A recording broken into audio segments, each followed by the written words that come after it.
Hello everyone, I'm Mr. Night Story, and welcome to tonight's journey toward peaceful sleep. If you're enjoying this content, I would be so grateful if you could take a moment to like this video. I'd also love to hear from you. Please feel free to share in the comments where you're watching from and what time it is there. Your kind support truly helps me continue creating these relaxing experiences for you. Now, please make yourself comfortable as we gently begin tonight's journey to restful sleep. Before I joined the National Park Service, I spent 3 years working as a wilderness trail guide for Summit Adventures, a small outfit operating out of Groveland near the eastern entrance to Yosemite. The work was extraordinary. Most days I woke up feeling like the luckiest person alive, leading groups through some of the most breathtaking terrain on Earth. The memories from those years are almost entirely filled with sunlight, laughter, and the kind of bone-deep satisfaction that comes from helping people connect with nature. Almost entirely. There's one trip that stands apart from all the others. One job that I remember for reasons that have nothing to do with scenic vistas or satisfied clients.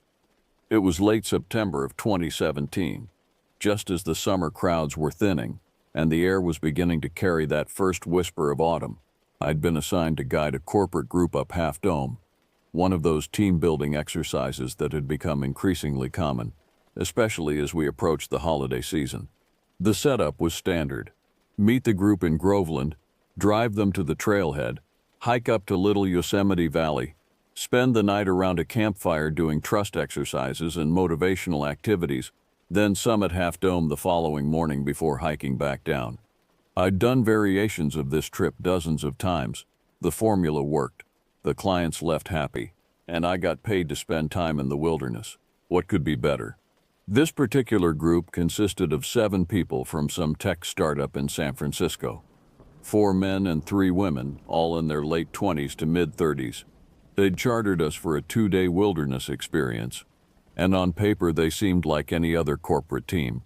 The company had paid extra for the premium package, which meant better camping equipment and more one-on-one attention from me as their guide.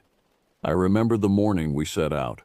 The sky was that particular shade of crystalline blue that only exists in the Sierra Nevada, and the air smelled of pine and granite. As we gathered at the trailhead, I went through my usual safety briefing, checking everyone's boots, water supplies, and general fitness levels. Some of them looked more comfortable in the outdoors than others. One of the women had clearly hiked before, her gear worn but well-maintained, while a couple of the men kept fidgeting with their new backpacks, trying to adjust straps that would probably chafe by mile 3. But nothing about them screamed trouble. They seemed like a normal group of office workers trying to bond outside their usual environment of conference rooms and coffee machines. I had no way of knowing that within 24 hours I would be standing over a broken body at the bottom of a cliff, my hands slick with someone else's blood, while a murderer stood beside me pretending to be concerned. As we began our ascent toward Little Yosemite Valley, I fell into the familiar rhythm of my job, keeping the pace manageable, pointing out interesting flora and fauna, making sure everyone was drinking enough water and taking breaks before they needed them. The trail from the valley floor gains elevation gradually at first, winding through mixed conifer forest where shafts of sunlight pierce the canopy like golden spears. I always watch my groups carefully during those first few miles. You learn a lot about people from how they handle themselves on a trail. Some push too hard, too fast, trying to prove something. Others lag behind, either from lack of fitness or from being too absorbed in the scenery. The best hikers find a sustainable pace and stick to it, conserving energy for the long haul. 2 of the men quickly established themselves at the front of the group. One was tall, maybe 6'3", with sandy hair and the kind of lean build that suggested he ran marathons or did triathlons. He introduced himself as Byron. The other was shorter but stockier, with dark hair and a ready smile. His name was Trevor. From the way they interacted, it was clear they were the leaders of this little corporate pack. The others deferred to them, laughed at their jokes a beat too quickly, arranged themselves in the hiking order based on some invisible office hierarchy. The 3 women stuck together in the middle of the group. Their names were Helen, Donna, and Grace. Helen seemed to be the most senior. her interactions with the men suggesting she held some kind of management position. Donna was quieter, spending more time photographing the scenery than talking. Grace was nervous. You could see it in the way she gripped her hiking poles, the way her eyes darted to the drop-offs beside the trail. The fourth man, Lawrence, brought up the rear with me. He was heavy-set and clearly struggling with the elevation gain, but he had a good attitude about it, making self-deprecating jokes about his gym membership going to waste. I liked him immediately. We reached Little Yosemite Valley by mid-afternoon, the granite walls opening up to reveal the flat, forested expanse where we'd make camp. I helped them set up their tents in a designated site near the river, the sound of rushing water providing a constant backdrop. As I went through the process of getting the camp organized, demonstrating how to properly store food away from bears, setting up the camp stove, arranging rocks for the fire circle, I noticed Byron and Trevor having an intense conversation off to one side. There was nothing obviously wrong about it. Colleagues talk, friends talk, but something about their body language bothered me. Byron was doing most of the talking, his hand gestures sharp and emphatic. Trevor's arms were crossed, his jaw set. At one point, Byron poked Trevor in the chest with his index finger, and Trevor knocked his hand away. Then they both noticed me watching, and their demeanors changed instantly. Smiles appeared. Byron clapped Trevor on the shoulder. They walked back toward the group as if nothing had happened, but I'd seen what I'd seen. After dinner, freeze-dried meals rehydrated over the camp stove, which everyone claimed was delicious with the enthusiasm of people who'd never been truly hungry. I led the group through some team-building exercises around the fire, trust falls, group problem-solving scenarios, sharing personal stories about overcoming challenges, the usual corporate bonding stuff. Everyone participated with varying degrees of genuine engagement. Helen took it seriously, clearly viewing this as an investment in her team's cohesion. Donna seemed more interested in the stars beginning to appear overhead. Grace was still nervous, jumping slightly every time a branch cracked in the darkness beyond our circle of firelight. Lawrence made everyone laugh with his stories, and Byron and Trevor, well, they performed their parts adequately, but there was a tension between them that had nothing to do with trust falls. Around 9 o'clock, as the fire was burning down to coals, Byron stood up and stretched. "Trevor and I need to discuss something about the merger," he announced casually.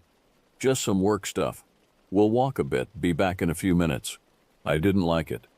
The rule on my trips was simple: nobody wanders off alone after dark. The wilderness at night is a different animal than during the day. Sounds carry strangely. Landmarks become invisible. Even experienced outdoorsmen can get disoriented. And we were miles from the nearest road, in country where black bears were common and mountain lions, though rare, were not unheard of. "Stay within earshot," I told them firmly. "And take a flashlight. Back in 10 minutes maximum." Byron gave me a dismissive wave that immediately annoyed me. Trevor grabbed a flashlight but didn't meet my eyes as they walked off into the darkness. The rest of us stayed by the fire, but the mood had shifted. Whatever corporate team spirit we'd been building felt fragile now, threatened by the unspoken tension between those two men.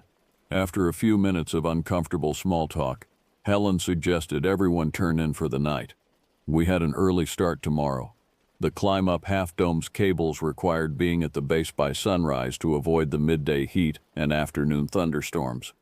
But I couldn't turn in.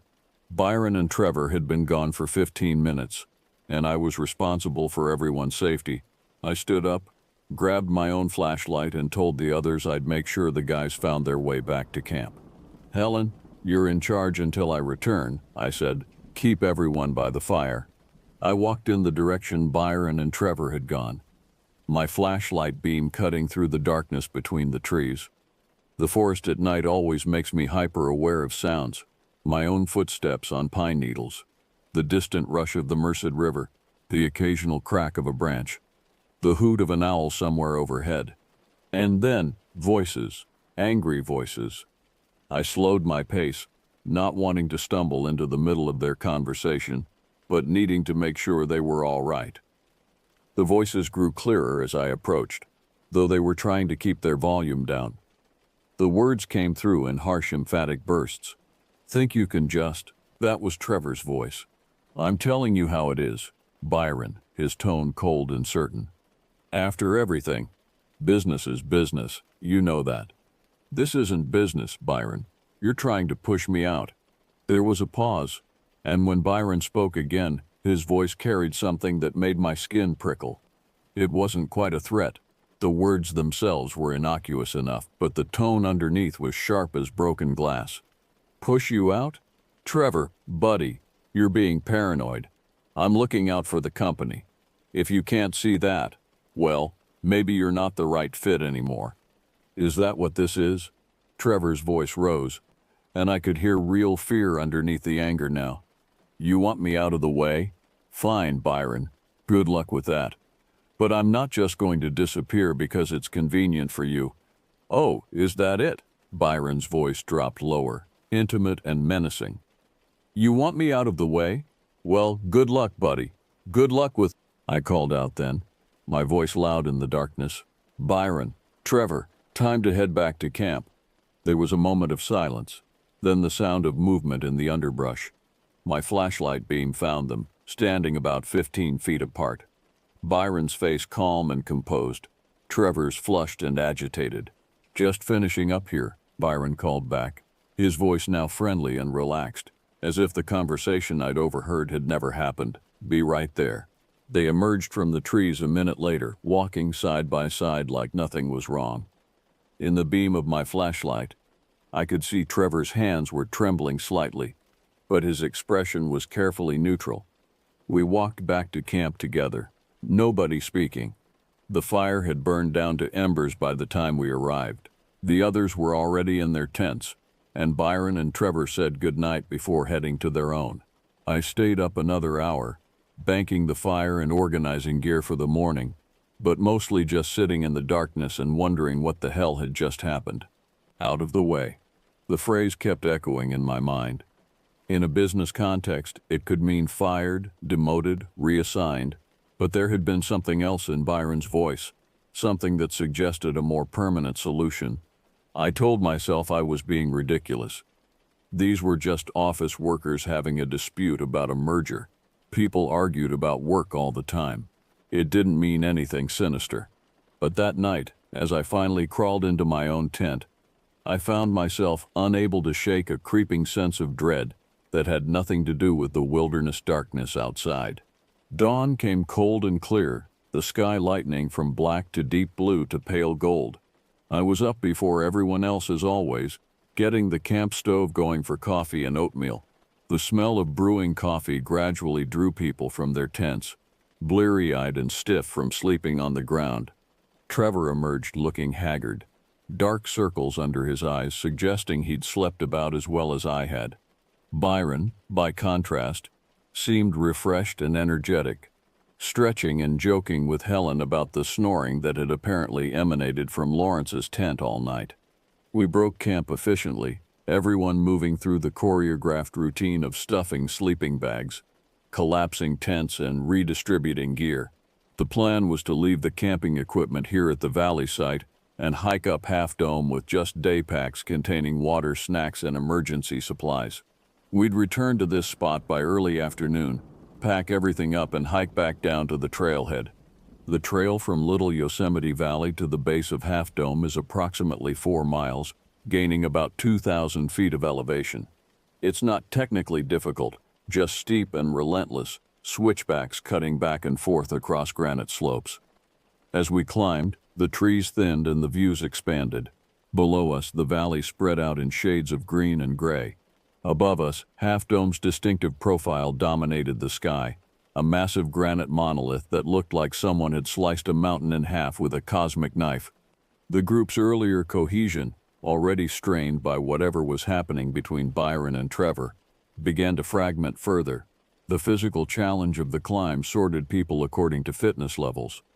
Helen and Byron pulled ahead, maintaining a strong, steady pace. Donna and Grace stuck together in the middle ground. Lawrence fell behind again, though he was still gamely pushing forward.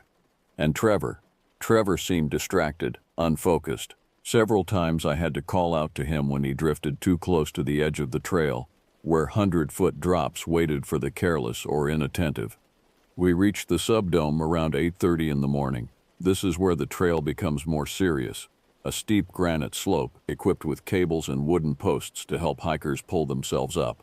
It's strenuous but manageable for most people with a reasonable fitness level and no fear of heights. Grace took one look at the cables and went pale. "I can't do this," she said, her voice shaking. I thought I could, but I can't. I'd seen this before. The difference between imagining a challenge and facing it in reality. "That's completely fine," I assured her. "Helen, can you wait here with Grace? Lawrence, you want to take a break too?" Lawrence nodded gratefully, already breathing hard from the climb. The three of them settled on some rocks in a shaded area while the rest of us prepared to tackle the final ascent. Byron insisted on going first. "I've done this before," he announced, though I hadn't heard him mention any previous Half Dome climbs. "Last time I was here was 2015. It's easier than it looks." He attacked the cables with aggressive confidence, pulling himself up hand over hand. Barely pausing between the wooden posts, Donna went next, moving more carefully but competently. Then Trevor, who seemed to regain some focus as he concentrated on the physical task. I brought up the rear as always, making sure everyone was using the cables correctly and not taking unnecessary risks.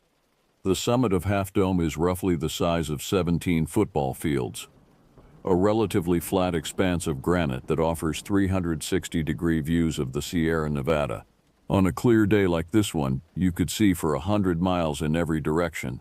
The sky was so blue it almost hurt to look at, and the air was thin enough to make you feel slightly dizzy, like you were standing on the roof of the world. We spent about 45 minutes at the summit. People took photos, ate snacks, marveled at the views. Byron stood at the far eastern edge, his arms spread wide like he was king of the mountain. Trevor stayed closer to the center, sitting on the granite and staring out toward Cloud's Rest in the distance. I kept an eye on my watch. The rule for Half Dome is to be off the summit by early afternoon. Thunderstorms can roll in quickly, and being on an exposed granite dome during a lightning storm is a recipe for disaster. We had plenty of time, but I wanted to get moving before too long. "All right, everyone," I called out. "Take your last photos. Use the bathroom if you need to. There's a very primitive toilet at the summit, and let's start heading down in 10 minutes. That's when Byron walked over to Trevor and said something I couldn't hear. Trevor stood up, and the two of them walked toward the northern edge of the summit, where the granite dropped away in a sheer cliff. Byron had his phone out, probably taking pictures, I thought. I should have followed them immediately. But Donna was asking me questions about the geology of the dome, and I got distracted explaining how glaciers had carved and polished the granite over millions of years. By the time I looked up again, Byron and Trevor had moved out of sight, somewhere beyond the curve of the summit. "I'm going to round everyone up," I announced. "Start heading toward the cables. I'll make sure Byron and Trevor are right behind you." I walked toward where I'd last seen them, my boots scuffing against the rough granite. The summit of Half Dome isn't entirely flat. It has gentle undulations, slight rises and falls that can hide someone from view if they're more than 50 feet away. I crested a low rise and saw them ahead, standing near the northern edge. Byron still had his phone out, but he wasn't taking pictures of the view. He was looking at his phone screen, scrolling through something, while Trevor stood closer to the edge, also looking at his own phone. "Gentlemen," I called out, "time to head down." Byron looked up and waved. "Just getting a few more shots. Be right there." I started to turn away, and then I heard it. A sharp, truncated yell. Not quite a scream, but a sound of sudden shock and fear. I spun back around and saw Trevor was gone. Byron stood alone at the edge, his hand outstretched toward nothing, his phone fallen on the granite. For a frozen second, I couldn't process what I was seeing. Then Byron started shouting, "Help! God, somebody help!" He fell. Trevor fell. I ran. My boots pounded across the granite as I covered the distance to where Byron stood, still staring down over the edge, his face a mask of shock.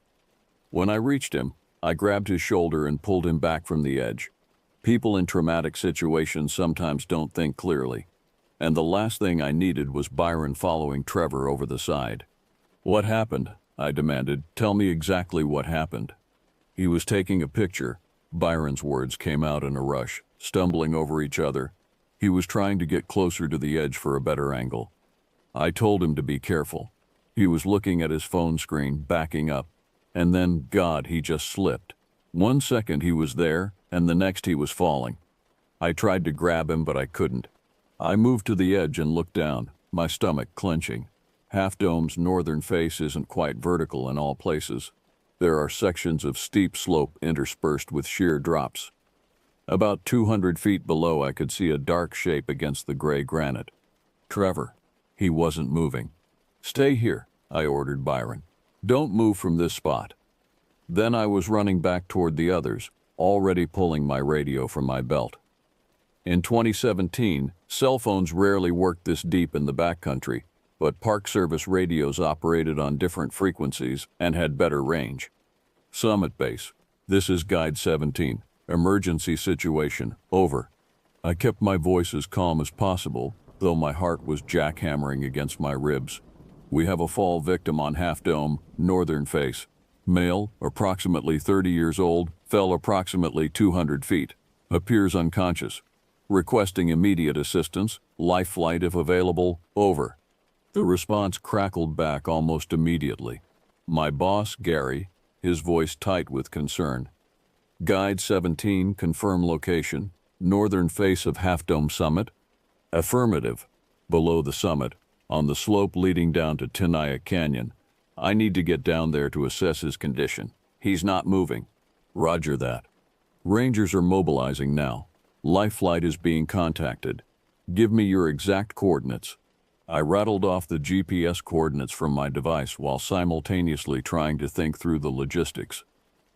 The slope Trevor had fallen down was too steep to descend directly from the summit.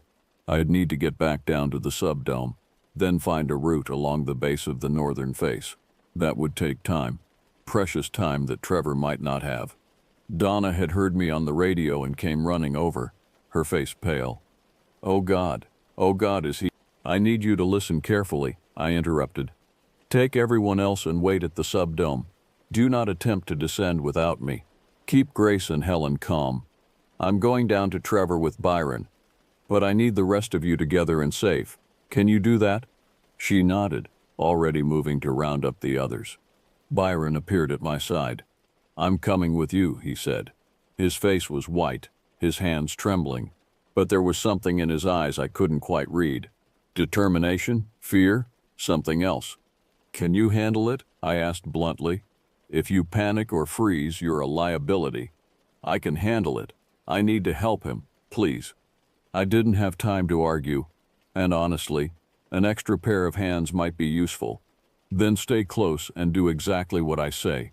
If you can't keep up, you wait and let me go ahead. Understood?" "Understood." We descended the cables faster than was safe, half climbing and half sliding, the leather gloves I always carried protecting our hands from the metal cable's bite. At the subdome, I told the others again to stay put, that Rangers were on their way, and that Byron and I would be back as soon as we could. Then we were off the main trail, scrambling over rough terrain, trying to find a path that would take us around to the northern face. The granite here was a maze of cracks, slabs, and boulders.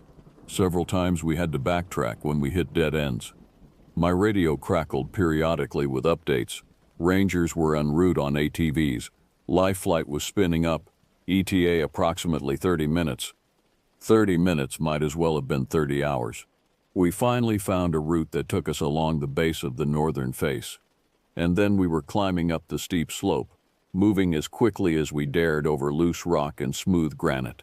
My breath came in harsh gasps, partly from exertion, partly from the adrenaline flooding my system.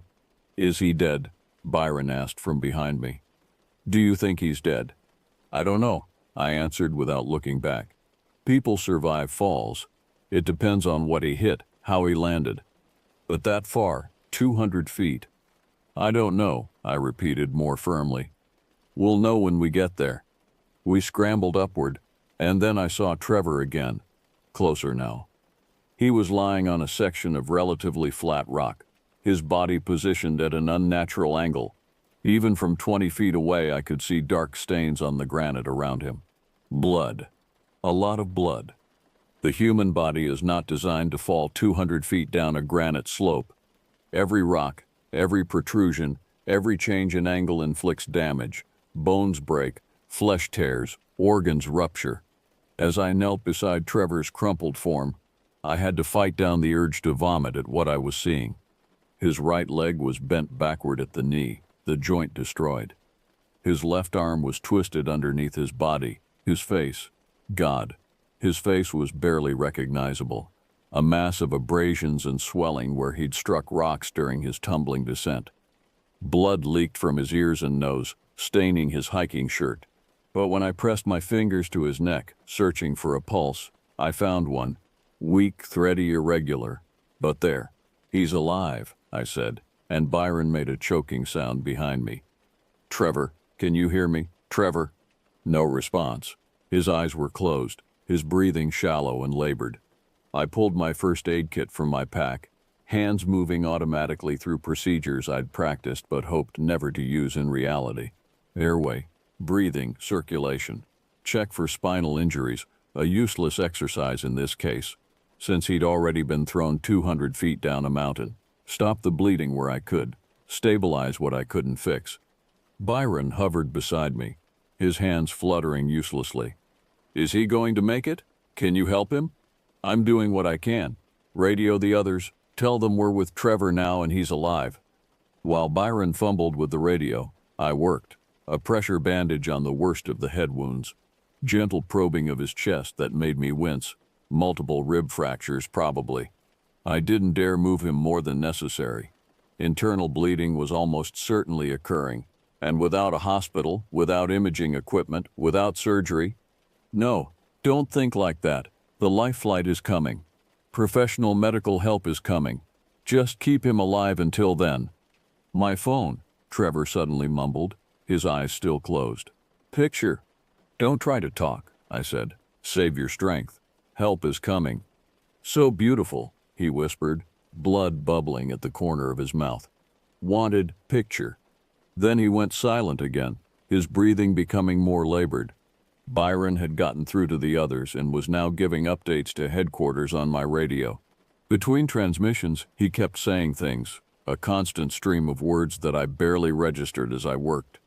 It was an accident. You saw it was an accident, right? He just slipped. 1 second he was fine and the next he was gone.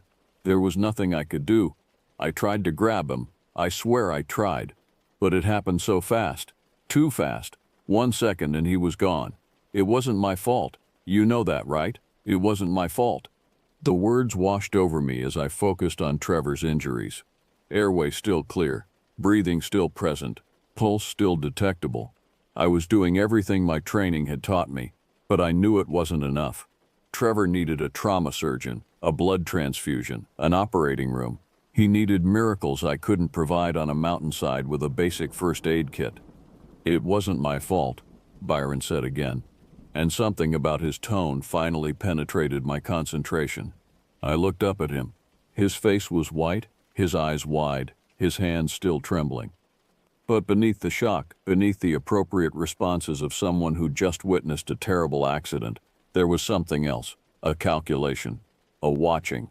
Of course it wasn't your fault, I said automatically, my attention already returning to Trevor. Accidents happen. Right, accidents happen. In the wilderness, people get hurt. They slip. They fall. Nobody's fault. Just the wilderness. I secured another bandage, my hands slick with blood. Byron's words kept coming, filling the air. I told him to be careful, I said. Trevor, watch your step. But he was so focused on getting that picture. He wanted it to be perfect. You know how he is, always trying to make everything perfect. Always pushing for more. And this time he pushed too far and it wasn't my fault. It was just bad luck. Just one of those things that happens when you're not paying attention. When you take that one step too many. When you don't listen to warnings. Byron, my voice cut through his monologue. I need you to focus. check his pulse again, tell me if you feel anything. It was partly to give him something useful to do, partly to shut him up so I could think. He knelt beside me and pressed his fingers to Trevor's wrist, his own hands shaking so badly I doubted he could feel anything. "It's there," he said after a moment. "Weak, but there." We fell into an uneasy silence, broken only by Trevor's labored breathing and the distant sound of ravens croaking from somewhere higher up the cliff face. I found myself listening for the sound of helicopter rotors, the growl of ATV engines. Anything that would signal help was near. And as I waited, my mind kept circling back to Byron's words. It wasn't my fault. He'd said it at least a dozen times in the past 10 minutes. Maybe that was normal. People in shock often repeated things. But there was something about the way he was framing it, the way he kept emphasizing his lack of responsibility, that felt wrong. In my years as a wilderness guide, I'd seen people respond to emergencies in various ways. Some froze, some panicked, some became hyper-focused and competent. But the one constant across all personality types and situations was this. When someone is badly injured, everyone's attention goes to that injured person, their needs, their survival, their suffering. That becomes the center of the universe for everyone present. Byron's attention kept drifting back to himself. It wasn't my fault. I tried to help. I told him to be careful. There was nothing I could do. Not how is he? Will he make it? What else can we do for him? But I'm not responsible. I did everything right. This isn't on me. I told myself I was reading too much into it. Shock manifests in strange ways. Byron was probably just processing the trauma of witnessing something horrible. And besides, I had more important things to worry about than the psychological state of someone who'd just seen his colleague fall off a cliff. But that overheard conversation from the previous night kept echoing in my head. "You want me out of the way," and Byron's response. Good luck with that. I pressed my fingers to Trevor's neck again, feeling that fragile pulse, and silently prayed for the helicopter to hurry. The sound of helicopter rotors is one of the most beautiful things I've ever heard. It came to us as a distant thumping, gradually growing louder, and when I looked up and saw that aircraft banking around the northern face of Half Dome, I felt tears sting my eyes. They'd made it, against all the odds, navigating difficult terrain and dangerous air currents. Those pilots had made it.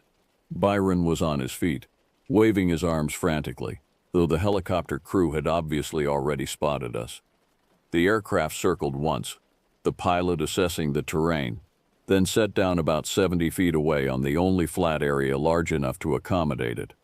The rotors never stopped spinning. This would be a hot landing and immediate takeoff. Time was critical. 2 paramedics jumped out while a third stayed with the helicopter. They were already pulling a stretcher from the aircraft as they ran toward us, their movements practiced and efficient. One was a woman in her 40s with short gray hair. The other was a younger man with a thick black beard. "What have we got?" the woman called out as she dropped to her knees beside Trevor. I gave them a rapid rundown: approximate time of fall, distance fallen, injuries observed, vital signs. They were already working as I spoke, pulling out equipment I'd only seen in hospitals, their hands moving with the kind of calm competence that comes from seeing the worst humanity has to offer and dealing with it anyway. Compound fracture right femur, multiple rib fractures, significant head trauma, possible internal bleeding. The woman rattled off to her partner. "Get the backboard. We need to move fast." They worked with incredible speed, stabilizing Trevor's neck, carefully rolling him onto the backboard, securing him with straps. An IV line appeared in his arm as if by magic, oxygen mask over his face. Every movement was purposeful, no wasted motion, no hesitation. "You did good work here," the bearded paramedic said to me as they prepared to move Trevor. "Quick response, proper first aid. Gave him a fighting chance." Byron stepped forward. "Is he going to make it? Please, you have to save him." The woman glanced up at him briefly. "We're going to do everything we can." "Were you with him when he fell?" "Yes, we were taking pictures, and he slipped. It happened so fast." "Any loss of consciousness before the fall? Dizziness, confusion?" No, nothing like that. He was fine, and then he just slipped. The paramedics lifted the stretcher, and Byron and I followed as they carried Trevor toward the helicopter. The downdraft from the rotors blasted us with wind and noise. The door opened, and they slid the stretcher inside with practiced efficiency. The bearded paramedic jumped in after it, already doing something with the IV bag. The woman turned to us. "You two need to stay here," she shouted over the rotor noise. "Rangers are coming up with ATVs. They'll get you back down." "Please save him," Byron called out.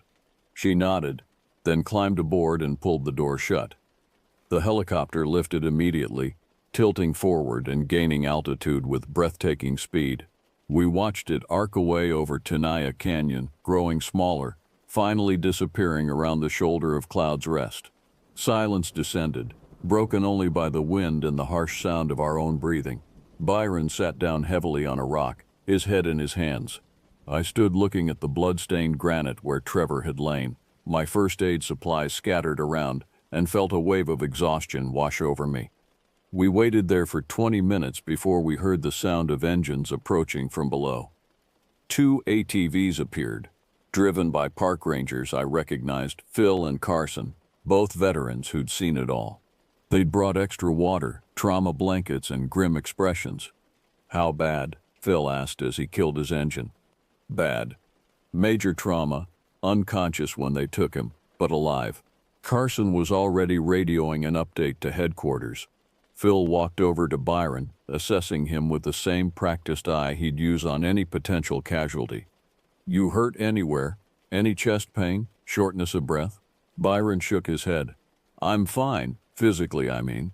But that was horrible." "Saw the whole thing, did you?" "He was standing right there."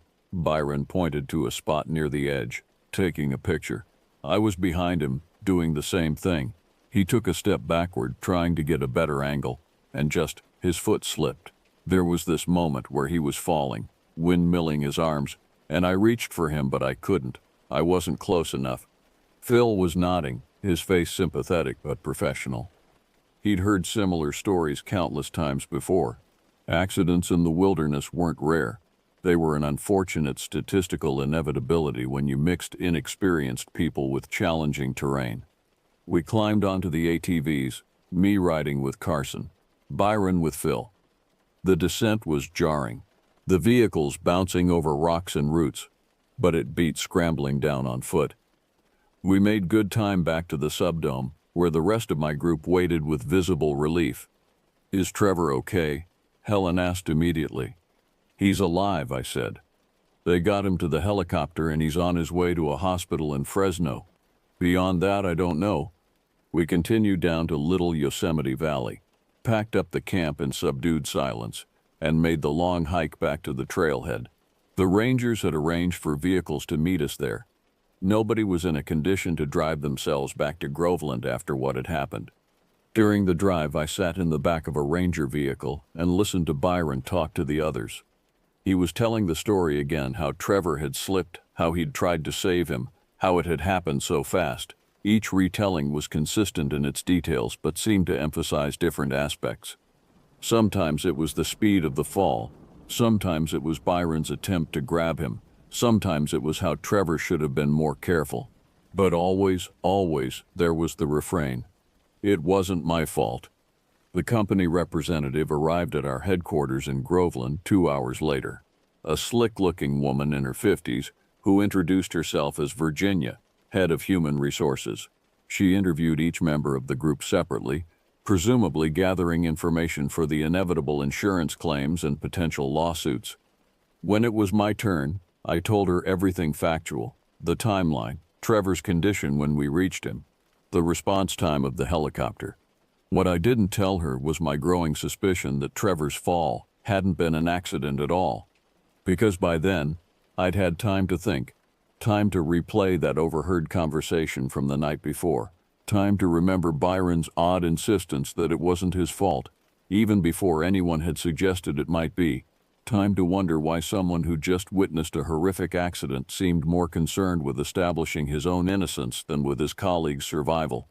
That evening, After everyone had left and I was back at my small apartment in Groveland, I called my boss, Gary. "Hell of a thing," he said when he answered. "You did good work today. Could have been a lot worse." "Gary, I need to tell you something, and you're probably going to think I'm crazy. Try me." So I told him. The argument.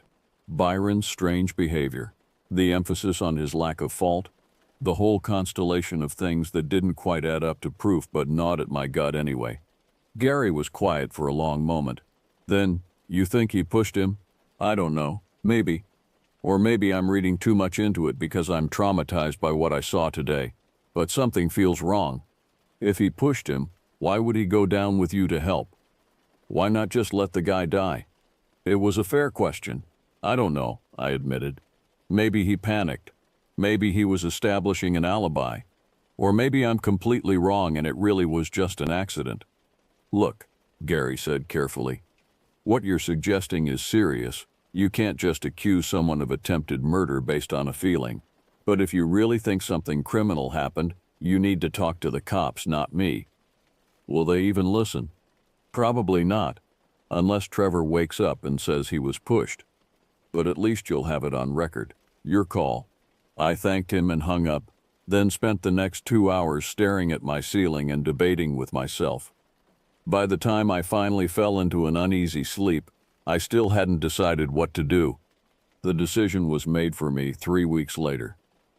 I was at headquarters, preparing for another corporate trip, when Gary called me into his office. His expression was serious. "Police want to talk to you.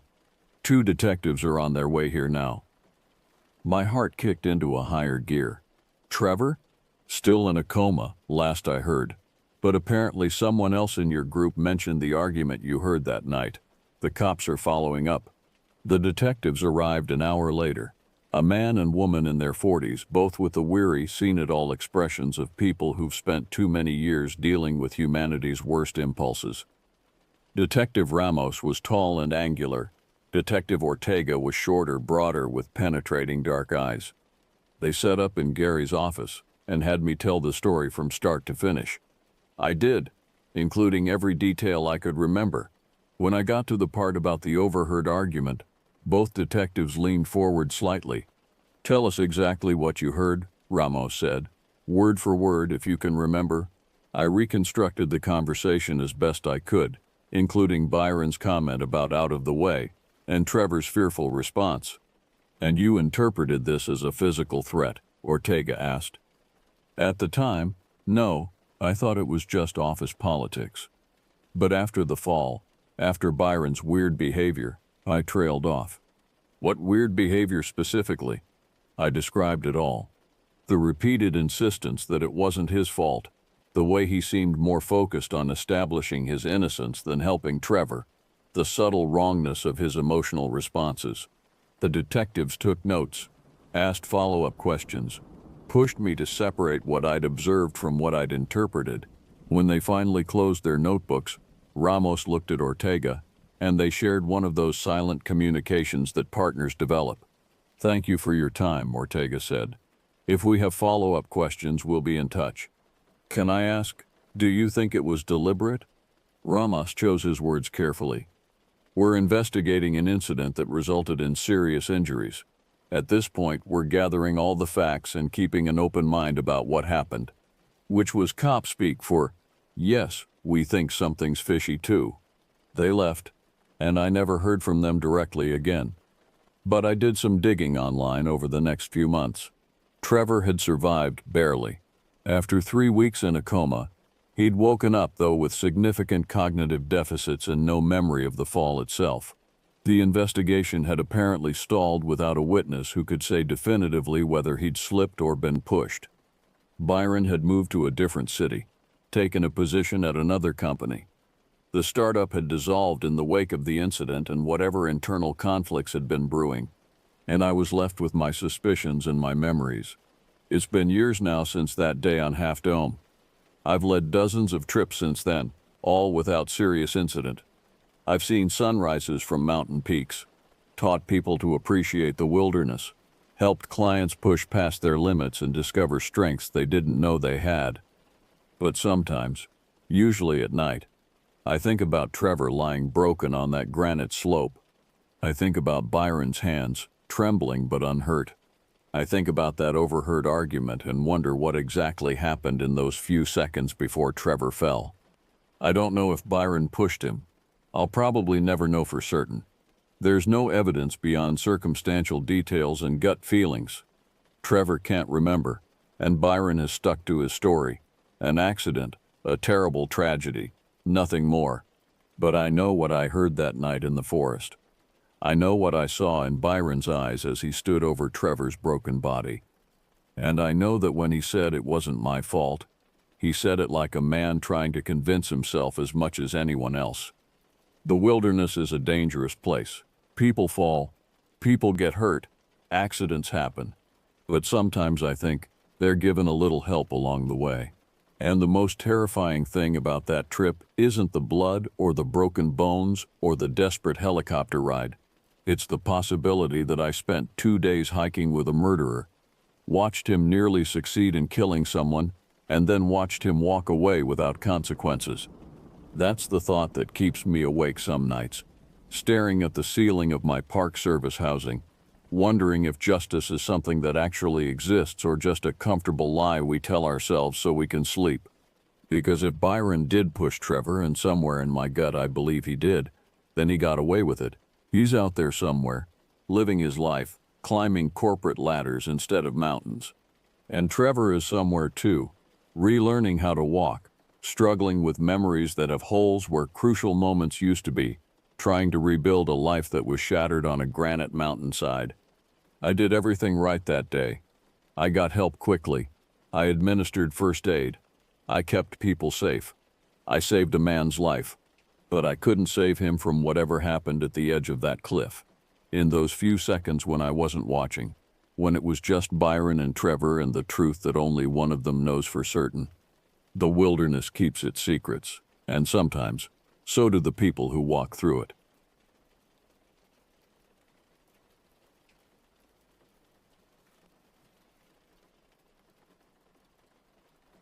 I grew up hiking the Smokies with my older brother, and by the time I turned 28, we'd covered enough ground to know the difference between getting lost and being in danger. We weren't experts, not the kind who summit peaks in winter or bushwhack through unmapped hollows, but we weren't weekend tourists either. We knew how fast the light drops under a hardwood canopy in late October, when the leaves are down but the branches still hold enough density to choke the dusk into something thick and early. We knew how sound carries strange along water, how a voice can skip across a creek bend and land behind you when the speaker stands ahead.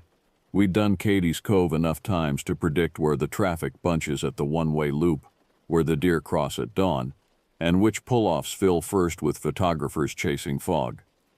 It was mid-November, and we'd rented a cabin outside Townsend for a long weekend. Nothing fancy, 2 bedrooms, a porch that creaked, a wood stove we didn't need because the nights hadn't turned bitter yet. We were both trying to unplug after a year that had ground us down in different ways. My brother had gone through a divorce that left him thin and quiet. I'd been stuck in a job that made my chest tight every Sunday night, the kind of tight that made me reach for my inhaler more than I should. We needed to remember what it felt like to move through a day without checking our phones every 5 minutes, without the little dopamine punch of notifications pulling our attention into 100 fractured pieces. So we left them behind. Mine sat on the nightstand at the cabin, face down, plugged into the wall. His went into the glove box of his truck, powered off, sealed away like we were making a pact.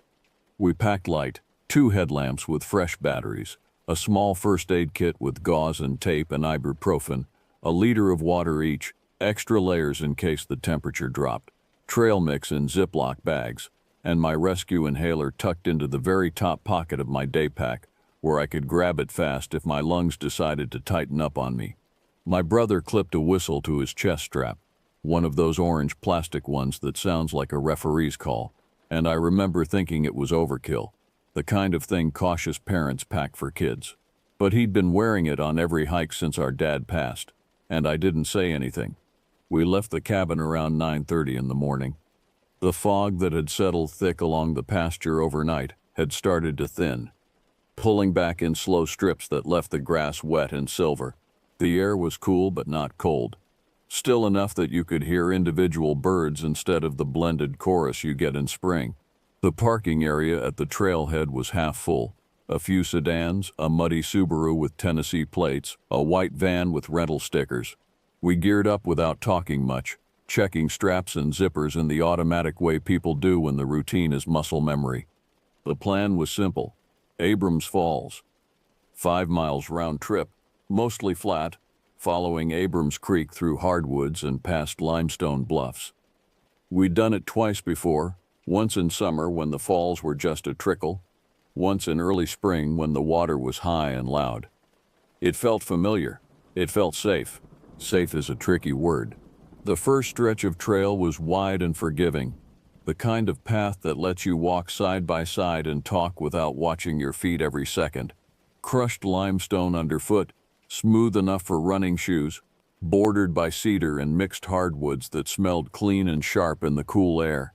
The bluff lines stacked up on our right, pale rock layered like old paper, and Abrams Creek ran steady on our left, clear enough in the shallows to see the pale rocks on the bottom and the dark shapes of trout holding in the deeper pockets. We swapped small talk, stuff about a family thing I'd been dodging, a cousin's wedding I didn't want to attend, the kind of low-stakes conversation that fills space without requiring much energy. My brother kept a pace that let us breathe through our noses, and I matched it, falling into the rhythm that makes long miles feel shorter. About 40 minutes in, we stopped to drink water on a flat section where the creek widened into a shallow pool. The sun had climbed high enough to cut through the canopy in bright, narrow shafts, and the temperature had ticked up just enough to make me unzip my jacket. My brother knelt by the water to splash his face, and I stepped over to a damp slab of rock near the bank to tighten the laces on my left boot. That's when I saw it. A boot print, right foot, pressed clean into a thin layer of silt on the flat stone, the kind of print that happens when someone steps down firm and the ground is just wet enough to hold the details. The lug pattern was crisp, deep on the outer edge where the weight had rolled, lighter on the arch. I'm not good at guessing sizes, but it looked like an 11, maybe a 12. The tread was wide and angular, the kind you see on mid-range hiking boots from outdoor chains. Nothing unusual about that. Plenty of people hike this trail, but 10 yards farther along the same type of rock, I found it again. Same lug pattern, same depth, same outer edge pressure that suggested the wearer rolled their foot slightly when they walked. But this time, it was a mirror image. Not a left boot, not a scuffed half print or a heel drag. The exact same right boot, perfectly flipped, pressed into the stone in reverse. I crouched down and looked close, tracing the grooves with my eyes, trying to make sense of it. My brain offered explanations. Maybe someone hopped on one foot. Maybe the print doubled back from moisture seeping under the rock, but none of them landed right. The spacing was wrong. The angle was wrong. I called my brother over. He knelt beside me, hands on his knees, and stared at it for a long 10 seconds without saying anything. Then he stood up, brushed his palms on his pants, and said, "Weird," in a voice that meant he didn't want to make it bigger than it was. I wanted to agree, to let it go, to keep walking and forget about it. But it sat in my head like a nail you step on and decide didn't break the skin. The kind of small wrong thing that itches at the back of your mind, even when you're trying to ignore it. We kept going. The trail curved away from the creek and climbed gently into a side hollow that opened up enough to let sunlight pool in the center. The ground was covered in a thick mat of wet leaves, oak and hickory, brown and slick. The kind that muffles footsteps and makes you feel like you're walking on something soft and unstable. In the middle of the clearing, someone had done something deliberate. A pile of wet leaves had been pressed down into an oval, maybe 2 feet long, smooth on top like hands had shaped it. Across the surface, 2 parallel grooves had been dragged through the leaves, thin and even, spaced about 4 inches apart like the tines of a garden tool. Next to the oval, 4 thin sticks had been laid in a row, evenly spaced, and then the pattern just stopped. No continuation, no message, no design that suggested art or intention beyond the act itself. It looked like someone had pressed something into the ground, held it there, and then taken it away. My brother circled it once, hands in his pockets, eyes tracing the grooves. I watched the tree line scanning for movement, for any sign that someone was nearby watching us look at their work. The hollow felt too quiet, not peaceful, empty. The kind of quiet that happens when animals stop moving because something else is there. "Let's go," my brother said, and his voice had dropped into the register he uses when he doesn't want to debate. We stepped back onto the main trail and kept moving upstream. We'd been walking maybe another 20 minutes when he stepped out. Not from the trail ahead or behind, from a cedar thicket on our right, maybe 30 feet off the path. Just standing there, like he'd been waiting for us to notice him. He wore a canvas jacket with the hood pulled up, even though the day had warmed enough that I'd tied mine around my waist. The cuffs were damp and dark, and his gray hiking pants were clean at the knees. No dirt, no mud, no sign that he'd been kneeling or sitting or doing anything that would leave a mark. That's the kind of detail you notice when your brain is hunting for something normal to grab onto, something that explains why your stomach just dropped. He nodded past us, back toward the meadows near the trailhead, and said, "You see the herd?" His voice was pleasant, conversational. The kind of tone you use with strangers at a scenic overlook when you're making small talk about wildlife. But his teeth, when he smiled, they were too square, too even, and they didn't quite meet when his mouth closed. Not a gap exactly, more like his jaw stopped a touch early, like the alignment was just slightly off in a way that made my eyes want to look away and then look back to confirm what I'd seen. My brother answered with the voice he uses for chatty people at trailheads, the friendly but dun tone that signals we're not stopping to talk. "Yeah, earlier," he said, and gave a polite chin lift.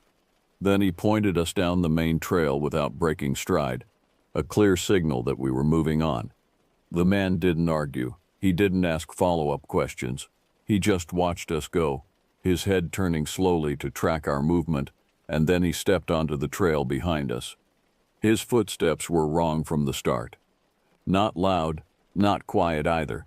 They came in clusters, 3 or 4 steps grouped together, and then nothing, then another cluster, then silence again. It wasn't the rhythm of someone walking at a steady pace. It was the rhythm of someone moving in bursts, stopping to listen, moving again. I turned my shoulders twice to look back, using the narrow width of the trail as an excuse to shift my body and glance behind me. Both times he was farther back than his footsteps had sounded. 20 yards, maybe 30. But each time I faced forward again and kept walking, the sound of his steps closed the distance in ways that didn't match the math of speed and space. My brother noticed too. I could tell by the way his shoulders tightened and his pace picked up just slightly. Not enough to look like running, but enough to put more ground between us and the man behind us. We kept Abrams Creek on our left and headed upstream. The trail narrowed, pressed between the water and a steep rise of rock and roots on the right. To check behind me now, I had to stop completely and turn my whole body. And every time I did, he was there, closer than he'd been the last time I looked, but somehow still in the wrong place for how his footsteps sounded. It was like watching someone walk in a video where the audio is delayed, where the sound of their shoes hitting the ground doesn't sync up with the movement of their legs. My brother knelt to fix a bootlace that didn't need fixing. I knew what he was doing, creating a reason to stop to see what the man would do, to force a reaction we could read. The man closed the distance until he was standing about 15 feet back, close enough that you'd speak instead of call out, and then he looked at me and said, in the same pleasant conversational voice, "Do you still keep your inhaler in the top of your pack?" The world tilted. Not metaphorically, literally, like the ground had shifted under my feet, and I had to lock my knees to stay upright. I do keep my inhaler in the top pocket of my pack. I always have. It's the first thing I check when I'm packing for a hike. The muscle memory of unzipping the pocket and feeling for the familiar plastic shape. But I hadn't used it today. I hadn't mentioned it. I hadn't pulled it out to check it or show it to anyone, and I'd never met this man before in my life. My hand moved by reflex to the zipper, fingertips brushing the pull tab, confirming it was still there, still closed, still holding the thing I might need if my lungs decided to seize up. My brother stood fast, fast enough that it wasn't casual, and put his palm flat on my shoulder, pushing me a half step behind him. His voice stayed calm, but it had lost the friendly edge. "We're turning back." The man tipped his head toward the right, toward the rock wall where no trail existed. "I'll show you a better loop," he said. We both looked. There was one trail. It was the one we were standing on. No spur, no side cut, no faint trace of a footpath winding up into the woods. We looked forward again. He was ahead of us. Not walking past, not running ahead while we were distracted, just standing there, 12 paces up the trail, already positioned at a narrow pinch point where the bluff pressed close to the water, and there was no way to pass without brushing shoulders. I don't know how he got there. Neither of us saw him move. I said one word to my brother. Low and clear, quiet enough that the man couldn't hear it, but loud enough that there'd be no pretending I'd said something else. "Skinwalker." I don't know why that word came out. We're not superstitious people. We didn't grow up with stories about shapeshifters or tricksters or spirits that wear skin like clothes. But something in my brain reached for the wrongest, oldest word it could find. The kind of word that carries weight even when you don't fully believe in it, and that's what came out. My brother's face went pale. Not in the slow way that happens when someone feels sick, fast, like all the blood had been pulled out of his face at once. He didn't tell me I was being ridiculous. He didn't laugh or ask what I meant. He just tapped the whistle clipped to his chest strap with one knuckle. A quick check to confirm it was still there, and then nodded once. We didn't run. Running would have burned us out in 100 yards, left us gasping and stumbling and vulnerable. We didn't try to act tough, didn't puff up or raise our voices or do anything that would turn this into a confrontation.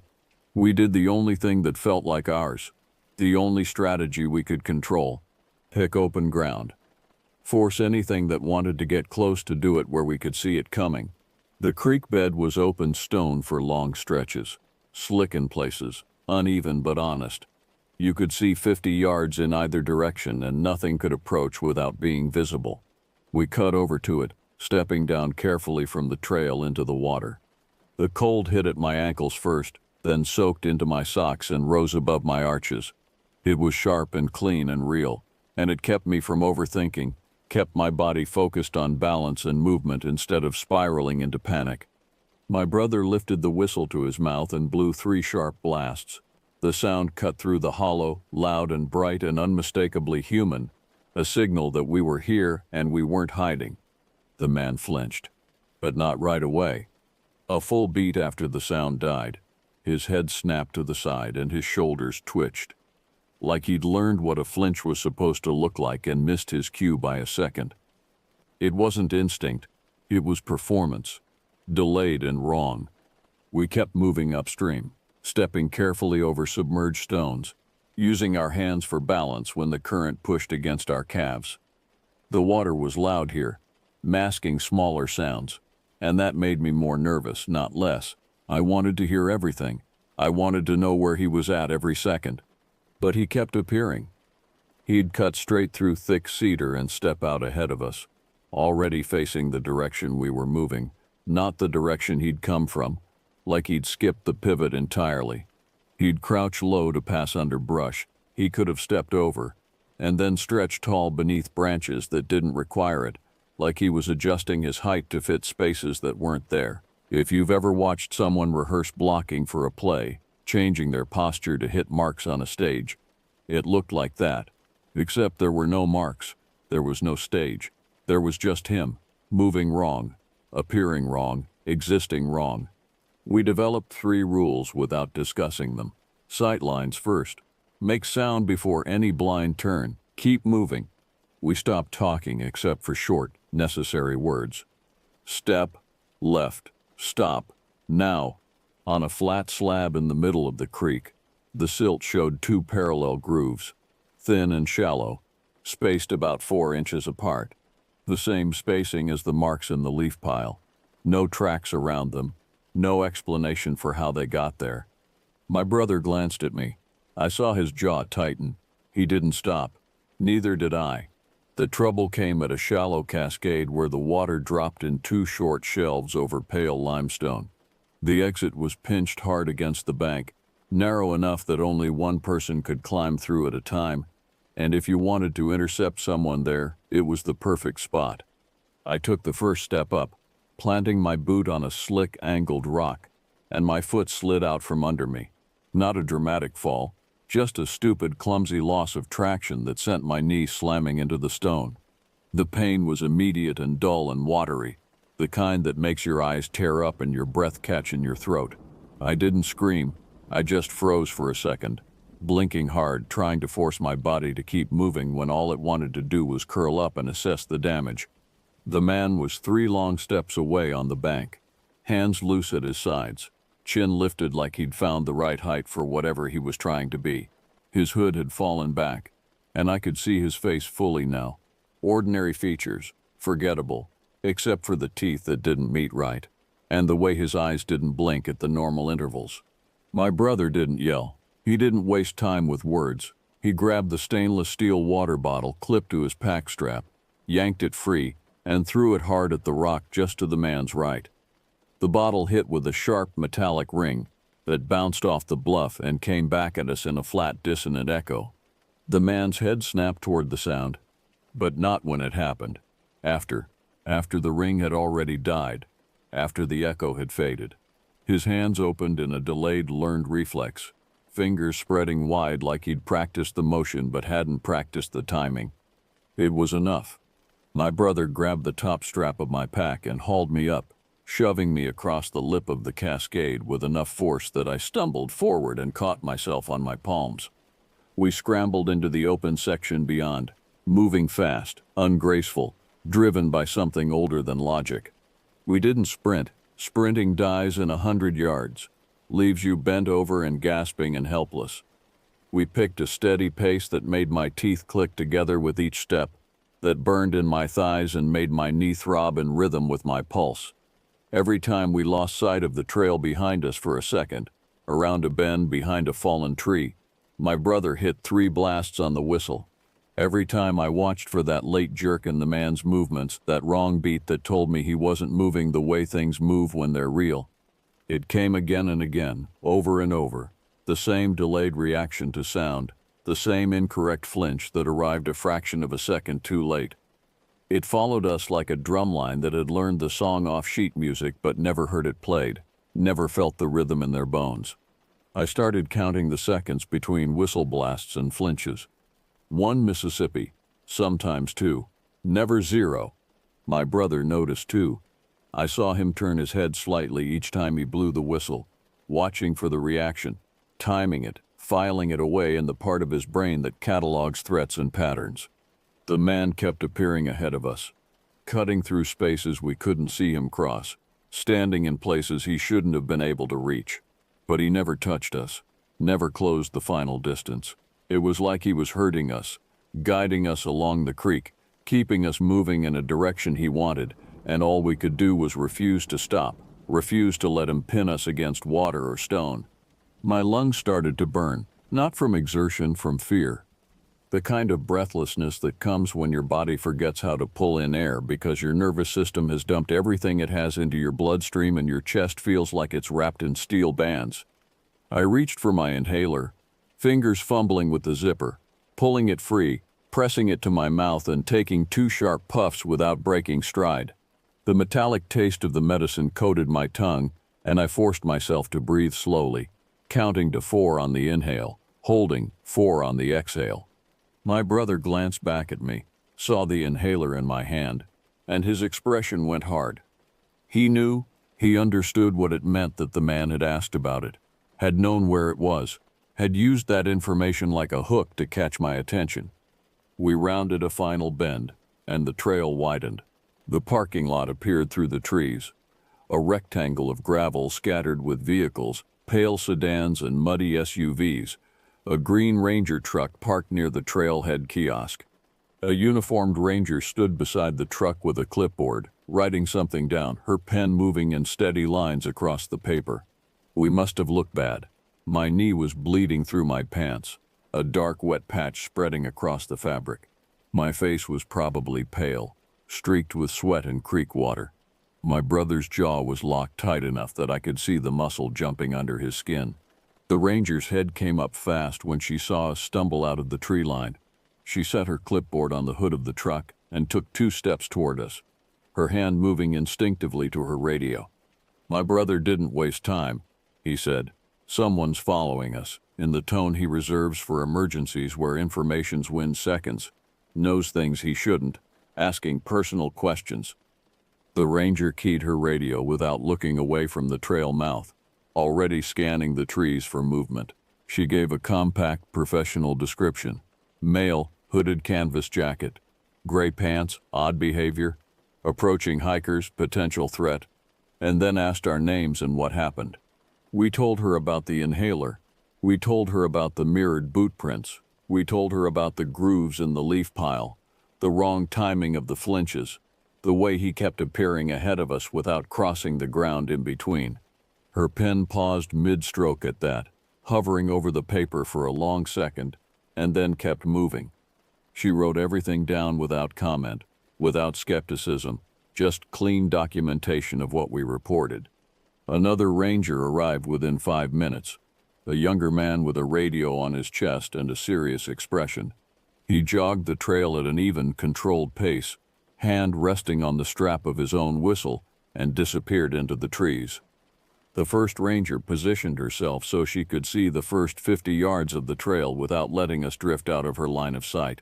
We stood by the truck, breathing hard, not talking, just waiting for the second ranger to come back with something.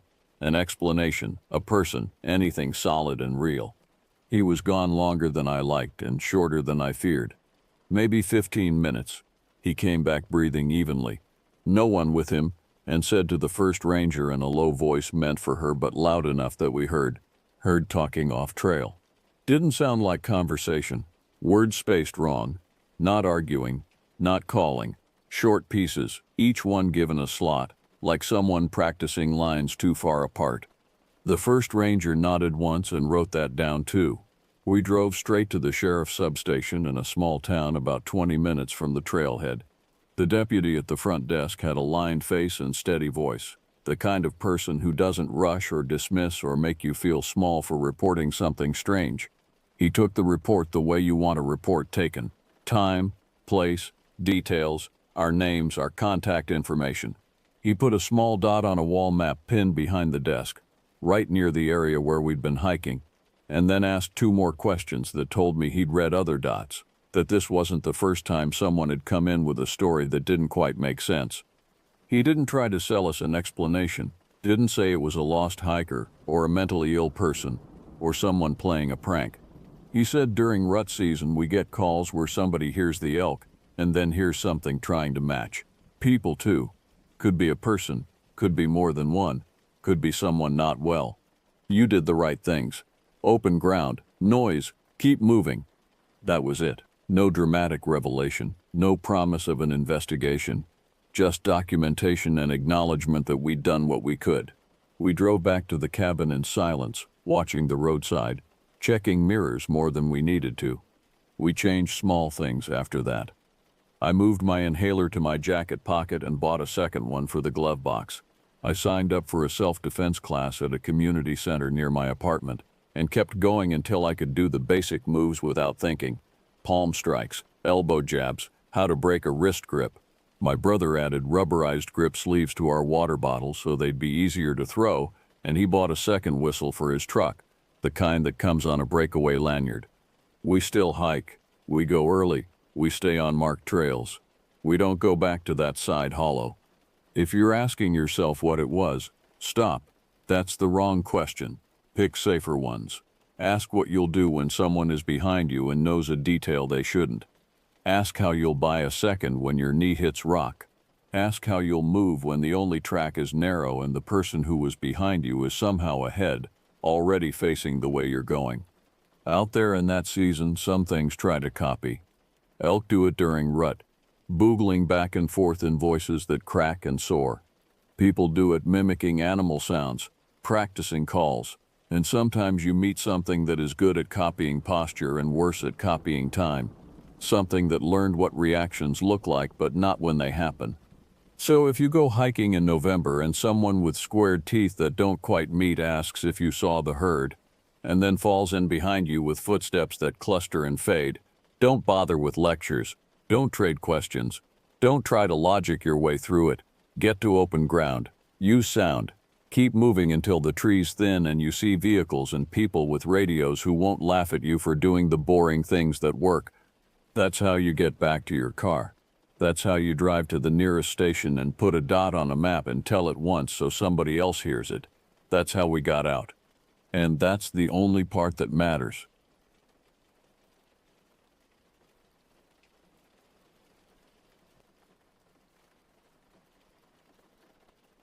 My name is Edward Taylor, and I am 63 years old. What I'm about to tell you happened in 2010, but the memories remain as vivid and haunting as if it were yesterday. I grew up in Cedar Rapids, Iowa, where life was pretty uneventful. I wasn't much of a thrill seeker, more of a guy who preferred a quiet weekend with friends, maybe a couple of beers and a football game. I worked as an IT specialist, which, as you can imagine, doesn't come with a lot of excitement. In my youth, I had dreams of adventure, of seeing the world beyond the cornfields and modest skyline of Cedar Rapids. But as the years passed, those dreams faded, replaced by the comfort of routine and the security of a steady paycheck. My world became a series of familiar patterns: the hum of computer servers, the glow of monitors, and the predictable rhythm of office small talk. I had two close friends who helped break the monotony, Ruff and Simon. We'd known each other since high school, and despite our different paths in life, we'd managed to maintain a solid friendship. Ruff was the practical one, always grounded in reality. He managed a local hardware store, and his approach to life was much like his approach to home repairs: methodical, careful, and always with the right tool for the job. Simon, on the other hand, was our wild card. A freelance graphic designer with an erratic schedule and an even more erratic personality, he was always the one pushing us out of our comfort zones. His creativity wasn't limited to his work. It spilled over into every aspect of his life, from his ever-changing hairstyles to his spontaneous road trip ideas. Our getaways were usually a strange blend of Rafe's meticulous planning and Simon's impromptu adventures. More often than not, we'd end up in some small-town bar, sharing stories with locals, or hiking trails that Simon swore would lead to something amazing. They rarely did, but the journey was always memorable. It was late on a Friday afternoon in early October when everything changed. I was hunched over my keyboard, eyes strained from staring at lines of code all day, when Simon burst into my office. His eyes were bright with excitement, a mischievous grin plastered across his face. "Ed, I've got our next adventure lined up," he announced, slapping a printout on my desk. I leaned back in my chair, rubbing my tired eyes. "Simon, I've told you 100 times I'm not going skydiving." He laughed, shaking his head. No, nothing like that. Look at this." I picked up the paper. It was a listing for a cabin rental in the Black Hills of South Dakota. The photo showed a quaint wooden structure nestled among tall pines, a small porch facing what looked like a serene forest view. "I found it online," Simon explained, his words tumbling out in a rush. "It's perfect, Ed. Isolated, quiet, just what we need to get away from all this." He gestured vaguely at my cluttered desk and the fluorescent-lit office beyond. I had to admit, it did look appealing. The thought of escaping the constant hum of electronics and the pressure of looming deadlines was tempting. "What does Rafe think?" I asked, knowing our practical friend would have reservations. "He's on board," Simon replied, surprising me. "I caught him at the hardware store earlier. He says it's just what we need to recharge our batteries." He mimicked Rafe's deeper voice, making me chuckle. I looked at the listing again. The cabin was indeed isolated, set deep in the forest, miles from the nearest town. It promised a quiet retreat, with basic amenities like electricity and running water, but no internet or cell service. A true escape from the modern world. "All right," I said finally, feeling a mix of excitement and apprehension. "Let's do it." Simon whooped, clapping me on the back. "That's the spirit, Ed. We leave tomorrow morning. I'll pick you up at 6 a.m. sharp. As he bounded out of my office, leaving behind a wake of curious stares from my coworkers, I couldn't help but smile. Despite my usual reservations about Simon's ideas, I felt a spark of excitement. Little did I know that this trip would change everything. The next morning dawned crisp and clear, the kind of fall day that makes you glad to be alive. I was up before my alarm, stuffing last-minute items into my duffel bag when I heard the honk of Rafe's SUV outside. I grabbed my gear and headed out, locking up my small house behind me. Rafe was behind the wheel, looking alert despite the early hour. Simon was sprawled in the back seat, nursing a large travel mug of coffee. "Morning, Ed," Rafe called out. "Ready for our big adventure?" I tossed my bag in the back and climbed into the passenger seat. "As ready as I'll ever be," I replied, accepting the thermos of coffee Rafe handed me. The drive to South Dakota was long but pleasant. We took turns at the wheel, stopping only for gas and quick meals at roadside diners. Simon regaled us with increasingly outlandish theories about what we might find in the Black Hills, each more unlikely than the last. "I'm telling you," he insisted as we crossed into South Dakota. "The place is crawling with cryptids. Bigfoot, skinwalkers, you name it." Rafe rolled his eyes. "The only creature we're likely to encounter is the infamous Black Hills squirrel, known for its ability to steal your sandwich when you're not looking." I chuckled at their banter, feeling more relaxed than I had in months. The further we got from Cedar Rapids, the more the weight of my daily responsibilities seemed to lift from my shoulders. As we drove deeper into the Black Hills, the scenery changed dramatically. The flat farmlands gave way to rolling hills covered in dense forest. Massive rock formations jutted out from the trees, their gray faces stark against the vibrant fall colors of the foliage. We arrived at the cabin just as the sun was beginning to set, casting long shadows across the small clearing where it stood. It was exactly as the photo had shown, a cozy wooden structure with a small porch, surrounded on all sides by towering pines. The air was crisp and filled with the scent of pine needles and wood smoke. "Home sweet home," Simon declared, bounding up the steps to the porch. He fiddled with the lockbox, retrieving the key, and swung the door open with a flourish. The interior of the cabin was rustic but comfortable. A large stone fireplace dominated one wall of the main room, with a well-worn couch and a couple of armchairs arranged around it. A small kitchen area occupied one corner, while two doors led off to what I assumed were bedrooms. We unpacked quickly, stowing our gear and the supplies we'd brought. Rafe took charge of the kitchen, whipping up a simple dinner of pasta and canned sauce. We ate around the rough-hewn wooden table, trading jokes and planning our activities for the next few days. As night fell, the forest around us came alive with sounds. The hoot of an owl, the rustling of small animals in the underbrush, the creaking of tree branches in the light breeze. It was both peaceful and slightly unnerving, so different from the constant background noise of the city. We ended the evening with a game of poker, Simon predictably losing most of his money to Rafe's careful play. I begged off early, feeling the fatigue of the long drive catching up with me. As I lay in the small, somewhat lumpy bed, listening to the unfamiliar sounds of the forest night, I felt a mix of contentment and a strange, inexplicable unease. Little did I know, it was just the beginning of the most terrifying experience of my life. The next morning, I awoke to the smell of coffee and the sound of quiet conversation. I stumbled out of the bedroom to find Rafe and Simon already up, huddled over mugs at the kitchen table. "Morning, sleepyhead," Simon grinned. "We were just planning our day. Rafe and I thought we'd try our luck fishing at that lake we passed on the way in. You want to join us?" I considered for a moment, but the thought of spending hours standing in cold water didn't appeal. "I think I'll pass," I said, pouring myself a cup of coffee. "You guys go ahead. I'll hang around here, maybe do some reading." Rafe nodded, understanding. He knew I wasn't much for outdoor activities. "All right, but don't get too comfortable. We'll drag you out exploring tomorrow."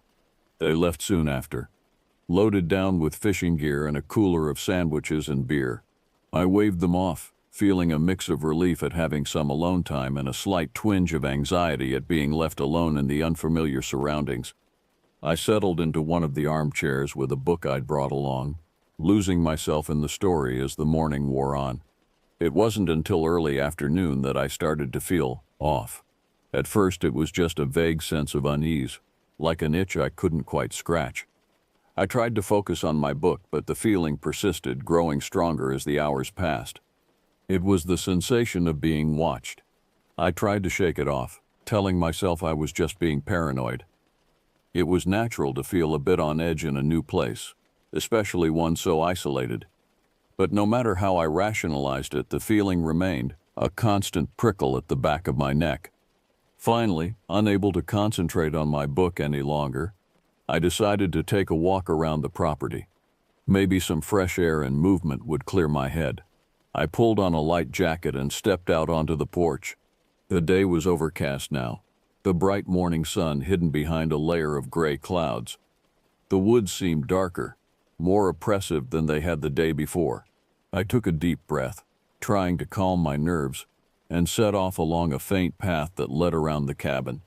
The underbrush was thick, brambles and low-hanging branches forcing me to watch my step carefully. I didn't venture far from the cabin, not wanting to risk getting lost in the unfamiliar terrain. As I walked, I tried to focus on the natural beauty around me, the intricate patterns of bark on the trees, the delicate structure of fallen leaves, the occasional flash of a bird or small animal darting through the undergrowth. But the feeling of being observed never left me. Several times, I spun around, certain I'd catch sight of whatever was causing this sensation, but there was never anything there, just the silent, watchful trees. After about an hour of this, I'd had enough. The walk, far from calming me, had only heightened my anxiety. I turned back towards the cabin, walking quickly, eager to be back within its walls. As I approached the clearing, I stopped short. Something was different.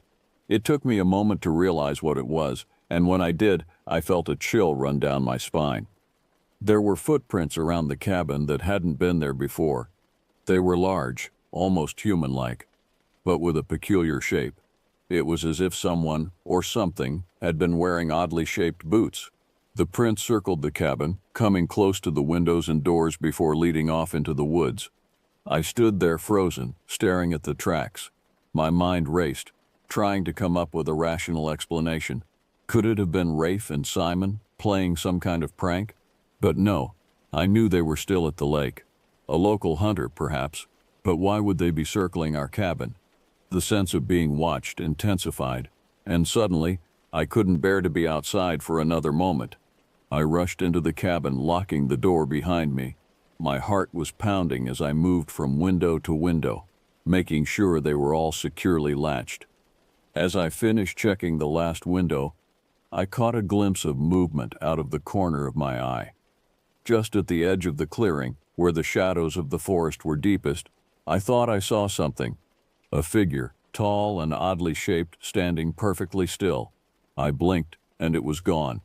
I spent the rest of the afternoon in a state of heightened alertness, jumping at every creak of the cabin's old timbers, every rustle of wind through the trees outside. I tried to tell myself I was overreacting, that my imagination was running wild in these unfamiliar surroundings. But deep down, I knew something wasn't right.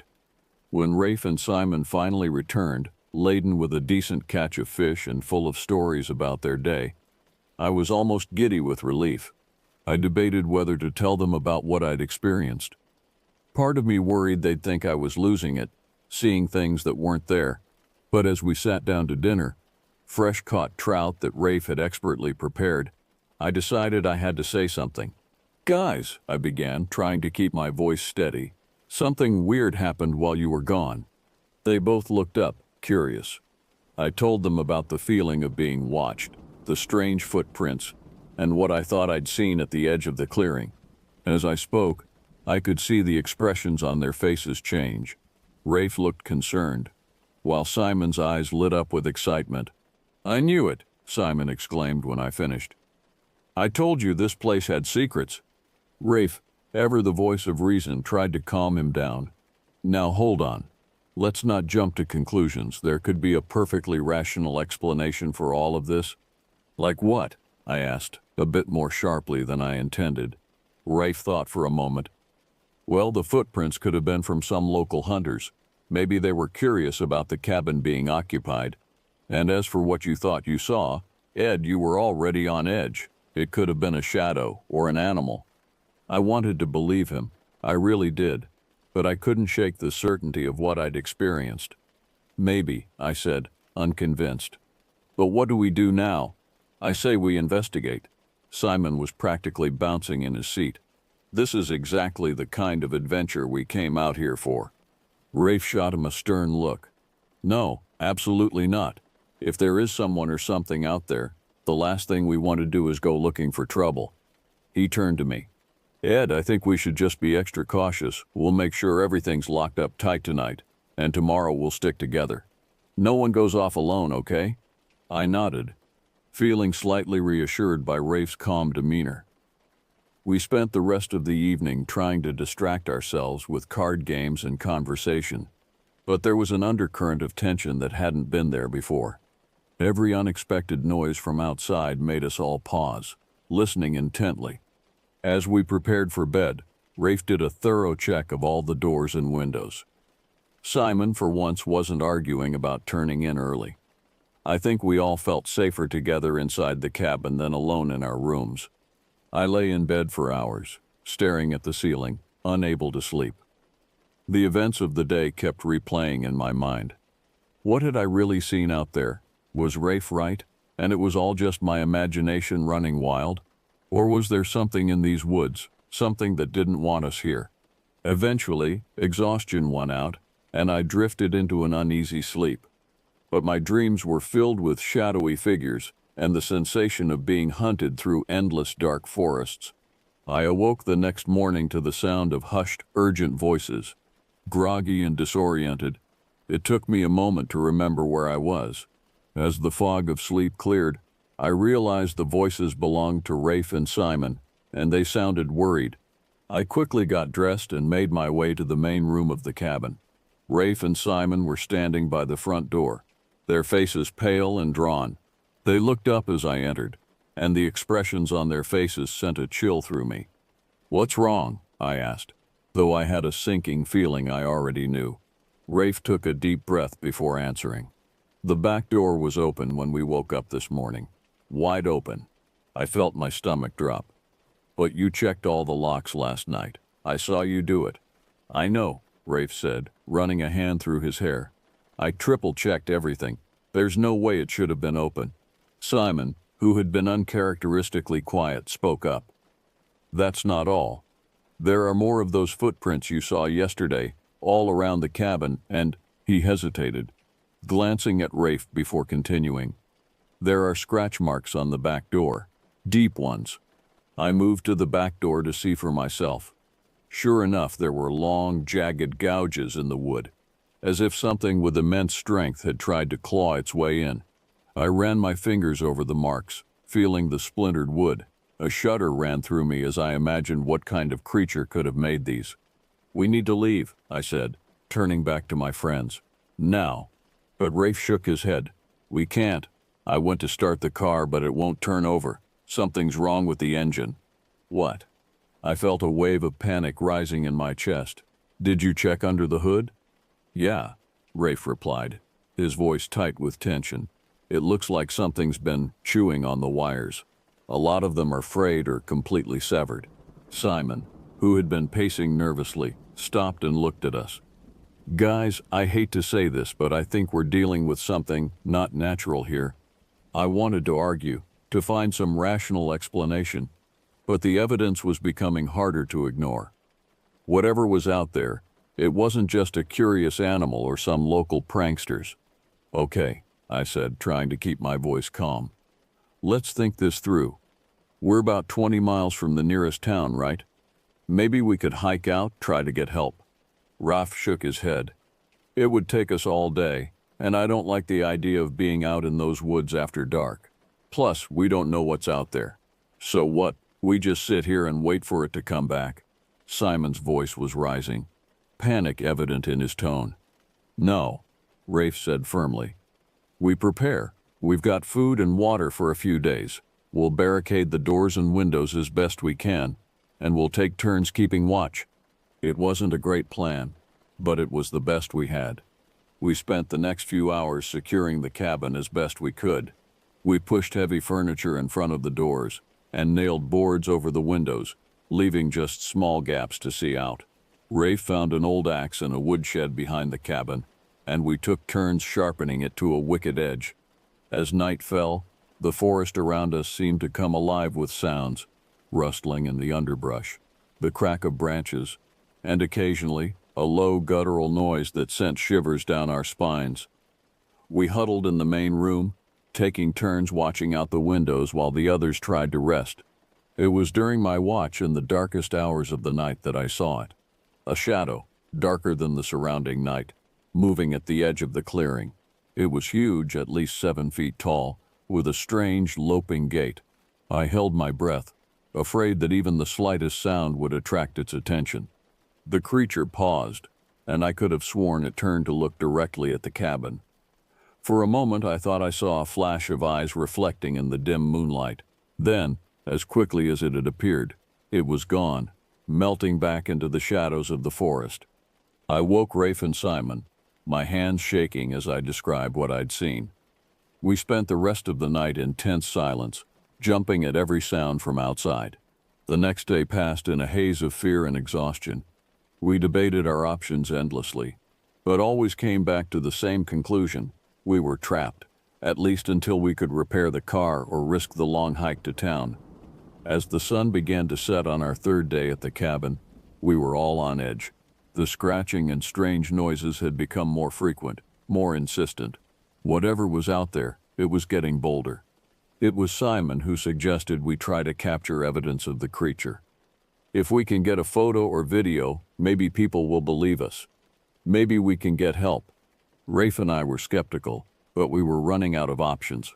We set up Simon's camera near one of the windows, ready to capture anything that might approach the cabin.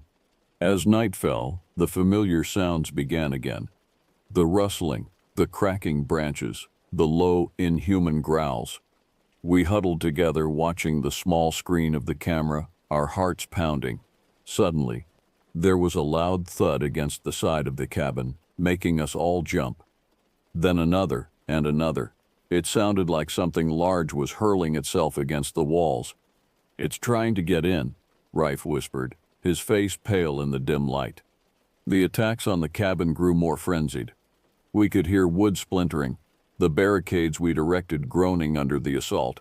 Simon clutched the camera, his knuckles white as he pointed it towards the sounds. Then, with a deafening crash, one of the boarded-up windows burst inward. In the chaos of flying splinters and broken glass, we caught our first clear glimpse of the creature. It was like nothing I'd ever seen before, huge and powerfully built, with long, shaggy fur covering its body. Its face was a nightmarish blend of bear and ape, with glowing yellow eyes and a mouth full of wickedly sharp teeth. Simon let out a strangled cry, the camera slipping from his grasp. The creature's head snapped towards us, its eyes locking onto our huddled forms. For a moment, time seemed to stand still. Then Rafe was moving, grabbing the axe we'd prepared. With a yell that was equal parts terror and defiance, he swung the weapon at the monster. The blade connected with a sickening thud, and the creature reeled back, letting out a bone-chilling roar of pain and rage. "Run," Rafe shouted, already backing towards the front door. "Get to the car." We didn't need to be told twice. We burst out of the cabin and into the night, the enraged howls of the creature spurring us on. I could hear it crashing through the cabin behind us, wood splintering as it forced its massive body through the door. We reached Rafe's SUV, piling in as he fumbled with the keys. The engine sputtered once, twice, and then roared to life. Just as the headlights illuminated the area in front of us, we saw the creature emerge from the cabin. It charged towards us, moving with impossible speed for something so large. Rafe slammed the car into reverse, tires spinning in the loose dirt as we backed away. The monster reached us just as we started to move. its claws raking across the hood of the car with a sound like nails on a chalkboard. Rafi shifted into drive and floored the accelerator. We shot forward, the sudden movement causing the creature to lose its grip. In the rearview mirror, I could see it growing smaller as we sped away, its furious roars fading into the night. We drove in silence for what felt like hours, each lost in our own thoughts, trying to process what we just experienced. It wasn't until we reached the outskirts of the nearest town that Rafe finally spoke. What do we do now?" he asked, his voice hoarse. Simon, still clutching his camera, looked up. "We have evidence now. We have to tell someone, warn them about what's out there." But as we sat there, the adrenaline fading and exhaustion setting in, I realized it wasn't that simple. Who would believe us? A tale of a monster in the woods, backed up by what was likely shaky, dark footage. We'd be laughed out of town, maybe even accused of causing the damage to the cabin ourselves. "No," I said finally. "We can't tell anyone. Not yet anyway. We need time to think, to figure out what to do with what we know." Rafe and Simon looked at me, then slowly nodded. We made a pact then and there, swearing to keep our experience a secret until we could make sense of it ourselves. We drove back to Cedar Rapids in silence, each lost in our own thoughts. Life gradually returned to normal, or at least a semblance of it. We went back to our jobs, our routines, but things were different now. We knew there were things out there, things that defied explanation. Months passed, and we rarely spoke of that weekend, but I know it weighed on all of us.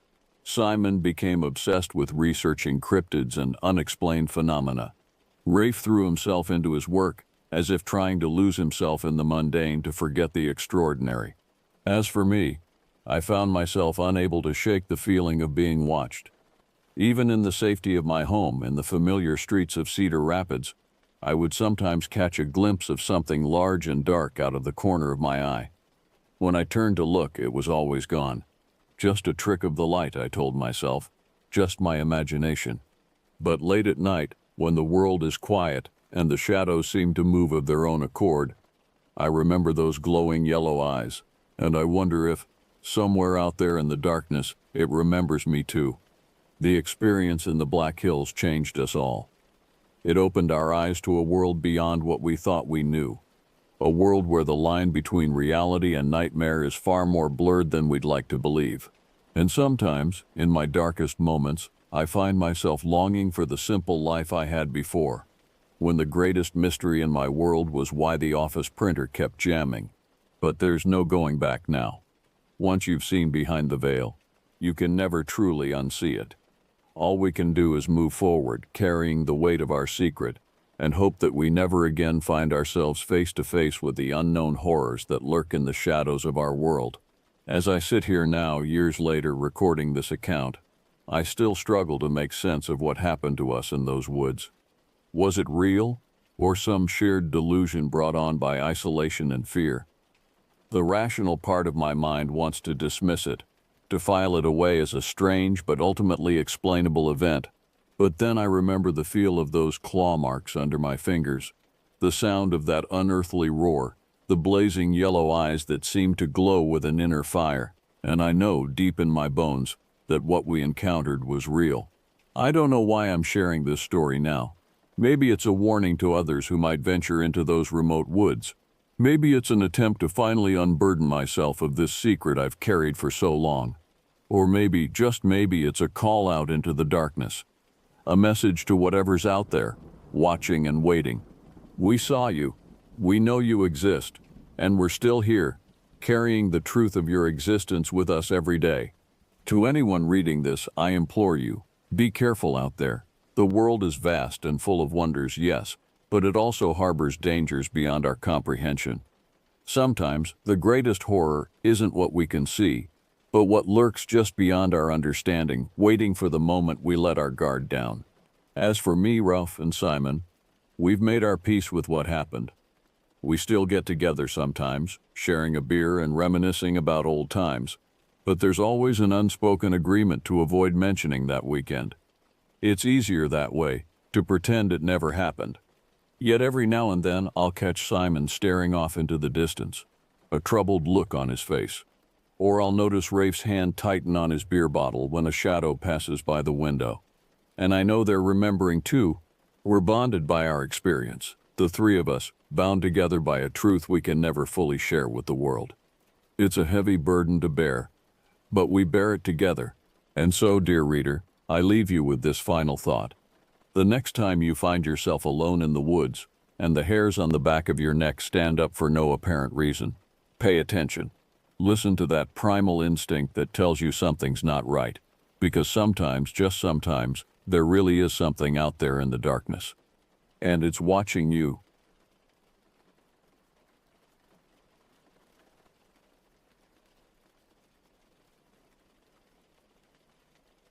It was the kind of night that made you question your sanity. Cold, dark, and silent in a way that wasn't peaceful but oppressive. I was sitting in the squad car, staring at the dashboard clock, watching the seconds tick by, each one louder than the last. The town of Cannon, Colorado wasn't known for much. A few hundred people, a diner, a gas station, and a police station where I spent most of my time. It was 1994, and I was the night shift cop. They called me Ed, short for Edward Jacobs. My wife used to joke that I had a face for radio, a voice that matched, and the patience of a saint. She left me 3 years ago, but I wasn't bitter much. She couldn't handle the long hours, the lonely nights, or the fact that I didn't mind either. "It's not normal," she'd say. "You're not normal." Maybe she was right. Cannon was the kind of town where everyone knew everyone else's business. It was nestled in a valley, surrounded by dense forests and rolling hills. The main street was lined with small businesses, Joe's Hardware, the Cannon Diner, and the Sunshine Motel, which hadn't seen much sunshine in years. The town had seen better days, but it was home. I'd been on the force for 15 years, watching the town slowly change. The sawmill that had been the lifeblood of Cannon closed down in '89, and things had been tough ever since. People left, looking for work in bigger cities. Those who stayed behind struggled to make ends meet. It made for a tense atmosphere, like a pot always on the verge of boiling over. Tonight, though, something felt off. It wasn't the usual quiet. It was a silence that seemed to press in on you, like the air was waiting for something. I'd been sitting in the car for hours, parked at the edge of the forest where Route 52 met the old logging road just outside town. The forest was thick here, dense with pine and aspen. The kind of place where the dark could swallow you whole if you weren't careful. It was a place with history, bad history. People went missing here, or worse. Old-timers talked about the forest in hushed tones, telling stories of strange lights and eerie sounds.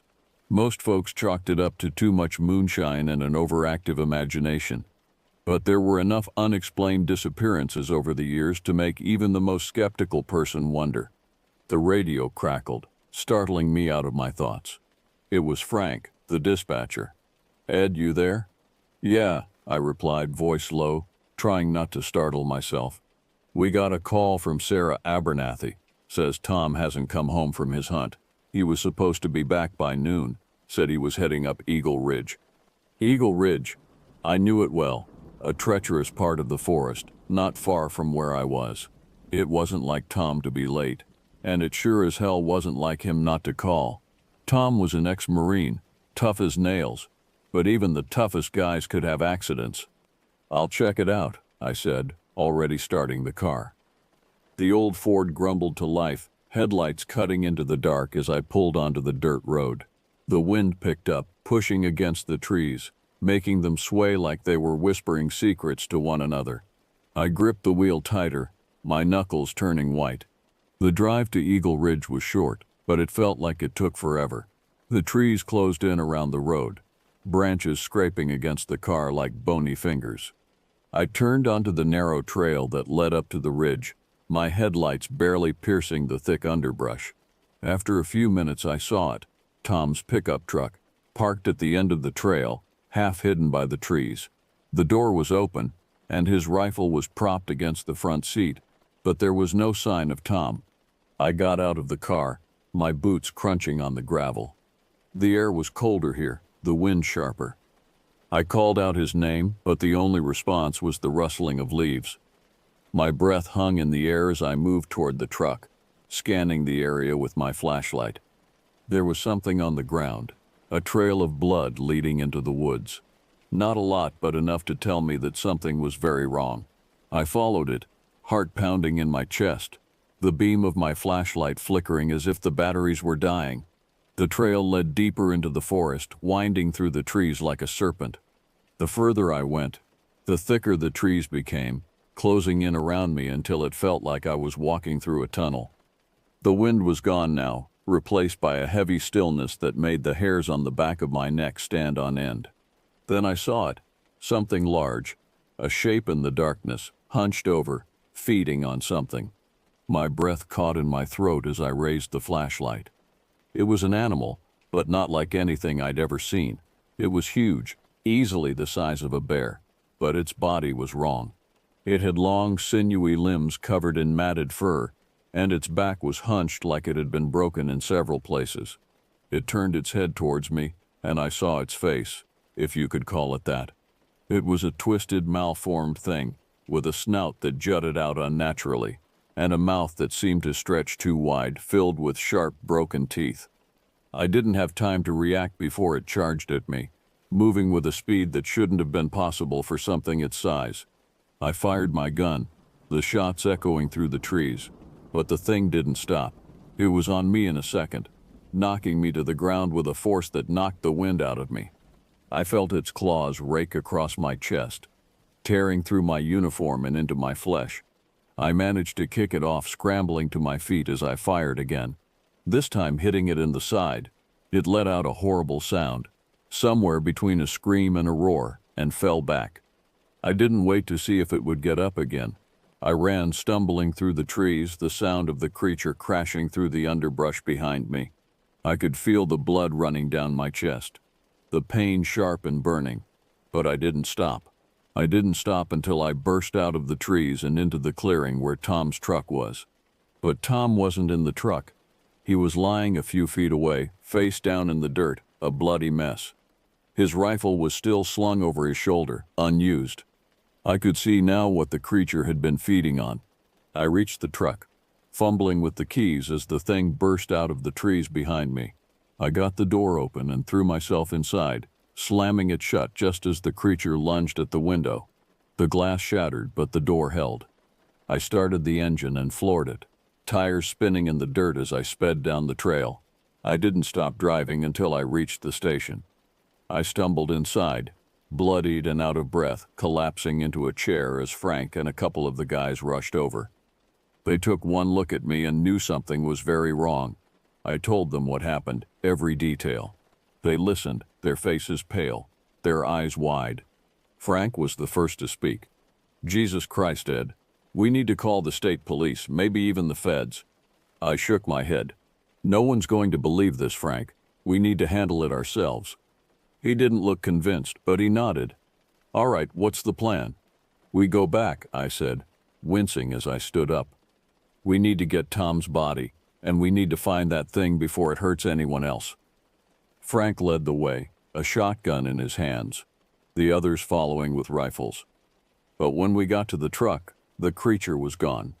The only thing left was Tom's body, torn apart, and the blood-stained earth where the creature had stood. We found tracks, deep gouges in the dirt where it had run, but nothing else. We searched the woods for hours, but there was no sign of it, not even a trace. They believed me, though. How could they not? The evidence was right there, staring them in the face. The next few days were a blur. We had to tell Sarah about Tom. It was the hardest thing I've ever had to do. She collapsed when we told her, her screams echoing through the small house. The official report said it was an animal attack, probably a bear, but we all knew the truth. The town was on edge.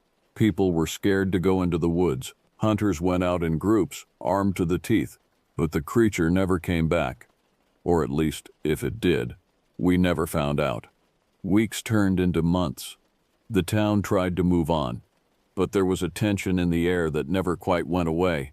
People looked at the forest differently now, with fear and suspicion, and they looked at me differently too. They knew I had seen something out there, something that didn't fit into their understanding of the world. I threw myself into work, spending long hours patrolling the town and the surrounding areas. I couldn't shake the feeling that I had missed something, that there was more to the story than what I had seen that night. It was about 6 months after that night when I started digging deeper. I couldn't let it go. The image of that creature, the sound of its roar, they haunted my dreams. I needed answers. I started with the town records, looking for any similar incidents in the past. It didn't take long to find something. In 1952, a logger named John Hawkins had gone missing in the same area. His body was never found, but his axe was discovered, covered in blood that wasn't human. Then there was the case of the Miller family in 1978. They had gone camping near Eagle Ridge and never returned. The official report said they probably got lost and died of exposure, but their campsite was found intact with no signs of a struggle. The more I dug, the more cases I found. Every few decades, something would happen. People would go missing or turn up dead in ways that didn't make sense, and always in the same area of the forest. I reached out to some contacts in other towns, asking if they had ever seen or heard of anything similar. Most of them laughed it off, but a few got quiet. They had stories of their own, whispered accounts of things seen in the dark that shouldn't exist. One night, about a year after the incident, I got a call from an old-timer named Bill Johnson. He said he had something to show me, something that might help explain what I had seen. I drove out to his cabin on the outskirts of town. Bill was in his 80s, a former logger who had lived in Cannon all his life. He led me into his cluttered living room and pulled out an old leather-bound book. "This belonged to my grandfather," he said, his hand shaking as he opened it. He was one of the first settlers in this area. He wrote about things he saw in the forest, things that weren't natural.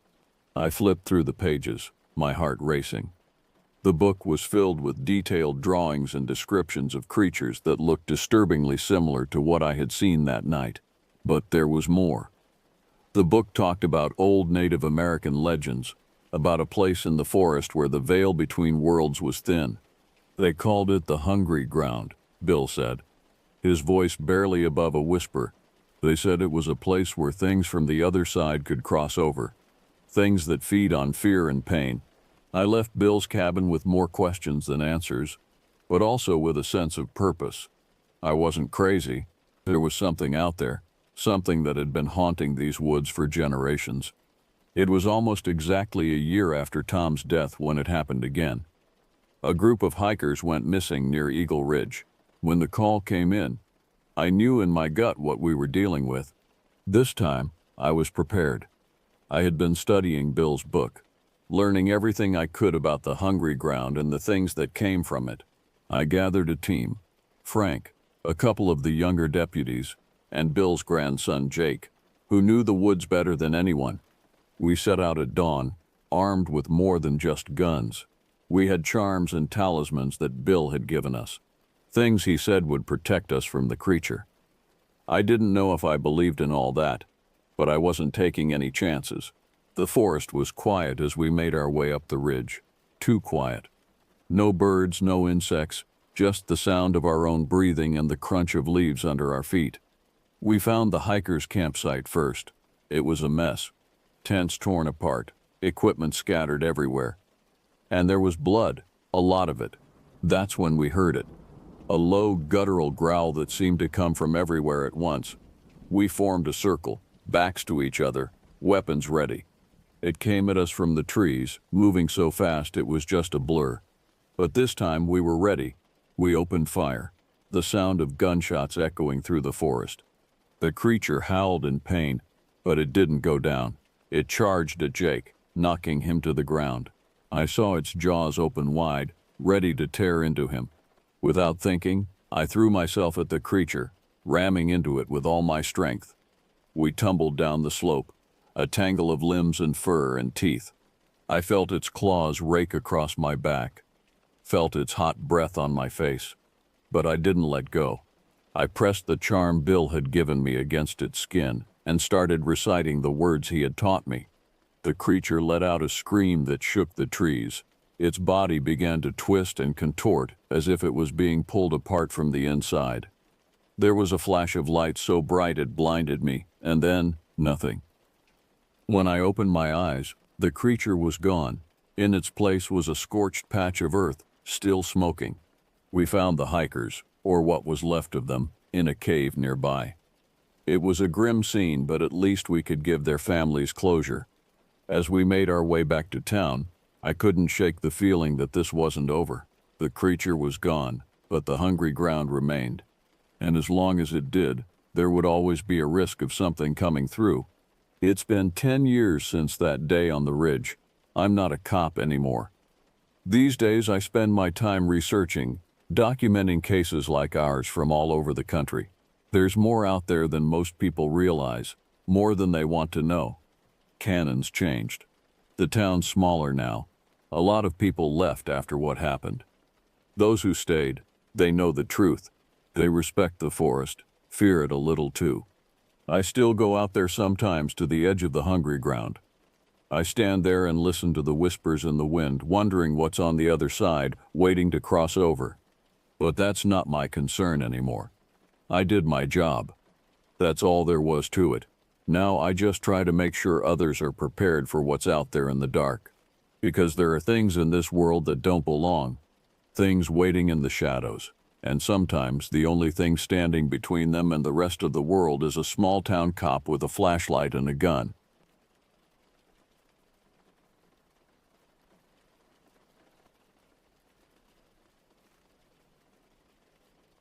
Late October of 1986 found me sprawled on my living room couch, eyes fixed on the television screen as Sunday night football highlights flickered in the dim light. The house was quiet except for the announcer's voice and the occasional creak of settling wood. I'd been a deputy U.S. Marshal for nearly 4 years by then, working out of the Eastern Washington District, and I'd learned to appreciate these rare peaceful evenings. When the phone rang at 10:47 p.m., I knew immediately that peace was over. Nobody called that late unless something serious was brewing. I reached across the armrest and lifted the receiver, my gut already tightening with anticipation. The voice on the other end belonged to my supervisory deputy, and his tone was all business. Federal Courthouse. Tomorrow morning, 8 a.m. sharp, task force briefing. No pleasantries, no explanation. Just the essential information delivered in that clipped, efficient manner that told me everything I needed to know. We had a major fugitive apprehension coming up, and it was going to be dangerous. "I'll be there," I said, but he'd already hung up. I sat there for a moment, receiver still pressed to my ear, listening to the dial tone. The football highlights continued playing, but I wasn't watching anymore. My mind had already shifted into work mode, running through possibilities.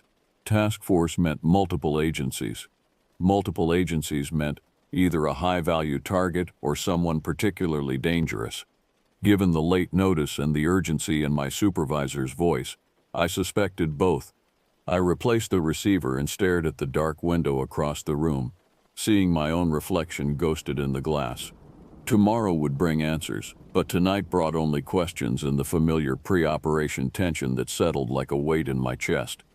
Sleep came late that night, and when it did, it was restless. Morning arrived cold and gray, typical for Spokane in late October.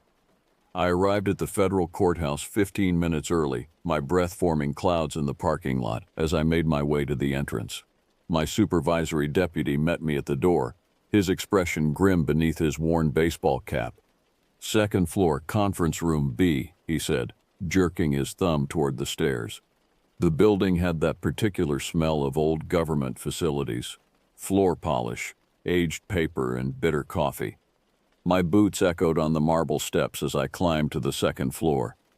The conference room door stood open and I could already hear the low murmur of voices inside. The room was filling up fast. I recognized several fellow marshals from our district, along with an FBI special agent I'd worked with on a previous case. As the minutes ticked by, more personnel filtered in. Additional marshals from the Seattle office, state troopers in their tan uniforms, and 2 detectives from the Spokane Police Department wearing rumpled suits and tired expressions. By 8 o'clock, we had roughly 20 men packed into that conference room. The air thick with coffee fumes and nervous energy. Conversations died instantly when the chief deputy marshal entered, accompanied by an assistant U.S. attorney carrying a leather briefcase. The chief deputy was a barrel-chested man in his mid-50s, with iron gray hair and a face weathered by decades of hard work. He set his coffee cup on the podium with deliberate care, consulted a folder, and began speaking without preamble. "Gentlemen, we have a high-priority fugitive apprehension. This individual is extremely dangerous, and I want everyone in this room to understand that going in." He paused, letting that sink in before continuing. "The target's name is Raymond Ridgway, 42 years old, stands 6'2", lean build, red hair, dark brown eyes. He's got burn scars on both palms and extensive tattoos on his hands and fingers. He's wanted on 4 counts of homicide, 2 in Idaho, 2 in Oregon. More critically, he's wanted for the murder of 2 FBI agents who were ambushed during an attempted apprehension last year." The temperature in the room seemed to drop. "Killing federal agents put you in a special category of dangerous," the chief continued, his voice hardening. "Ridgway will be armed. He has demonstrated zero hesitation in firing on law enforcement. But don't let his willingness to shoot fool you into thinking he's just another violent criminal. This man is intelligent, calculating, and methodical. He survived multiple manhunts, evaded federal custody twice, and has consistently stayed ahead of us for 18 months. He's dangerous because he's smart." The assistant U.S. attorney began distributing folders as the chief moved to an overhead projector. Someone dimmed the lights, and suddenly the wall behind him displayed a topographical map, all contour lines and elevation markers. "Our intelligence places Ridgway in the Patan Wilderness, approximately 15 miles south of the Canadian border. That's roughly 700,000 acres of forest, mountains, and absolute middle-of-nowhere terrain. However, we've managed to narrow the search area considerably." He pointed to a red circle on the map, highlighting a peak that rose sharply from the surrounding landscape.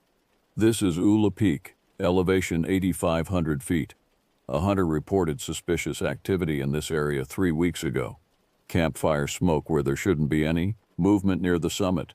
The FBI conducted an aerial reconnaissance flight, and their analysts believe Ridgway has established a shelter on this shelf, here." His pointer tapped a relatively flat area just below the peak's summit. "There are 3 caves in this location. We believe he's using the largest one as his primary shelter. The position is highly defensible, steep approaches from all sides, excellent sight lines, and multiple escape routes if he needs them. He's had time to prepare, to set up, to dig in. And gentlemen, the weather is turning. We've got snow starting, which means our window of opportunity is closing fast." The chief switched off the projector. When the lights came back up, I could see the tension in every face around me. "This is a joint operation," the chief continued. "U.S. Marshal Service is taking lead, but we've got FBI support for jurisdictional matters, state troopers providing regional backup, and Spokane PD detectives who've connected Ridgway to a safe house he used here last month. We're going in with full tactical gear, long guns, body armor, the works. We'll have helicopter support on standby for extraction or medical evacuation." He leaned forward, gripping the sides of the podium. "The warrant authorizes apprehension or neutralization. That means dead or alive. Raymond Ridgway has killed 6 people, including 2 federal agents. He will not escape this time. Am I understood?" A chorus of acknowledgments filled the room. The assistant U.S. attorney stepped forward, adjusting her glasses.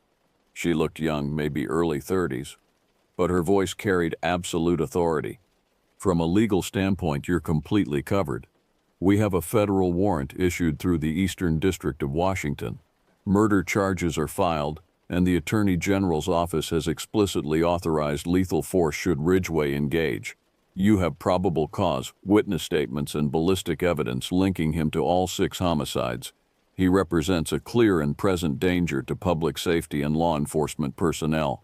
You are authorized to use whatever force is necessary to effect this apprehension. Just ensure your actions are justified and proportional to the threat." The chief deputy nodded and resumed control of the briefing. We stage out of Winthrop. That's the closest town to the wilderness boundary, about 40 miles from here. The terrain makes helicopter insertion impossible, so we're driving to the forest access point and then humping it on foot. It's a 10-mile approach to the base of Ula Peak. Once there, you'll divide into 3 teams. Alpha Team takes point for the summit approach. Bravo Team flanks east to cut off potential escape routes. Charlie Team holds the perimeter and provides support if needed. Weather is our clock, gentlemen. We move at first light tomorrow. Questions? A marshal from the Seattle office raised his hand. He was younger than most of us, maybe late 20s, with the eager intensity of someone who hadn't seen enough hard action yet. Sir, what exactly happened to those 2 FBI agents? The room went quiet. The chief deputy exchanged a glance with the assistant U.S. attorney, who gave him a slight nod. He cleared his throat. 2 agents tracked Ridgway to a remote cabin outside Boise. They called in to report they'd found a woman at the location, but she refused to leave with them.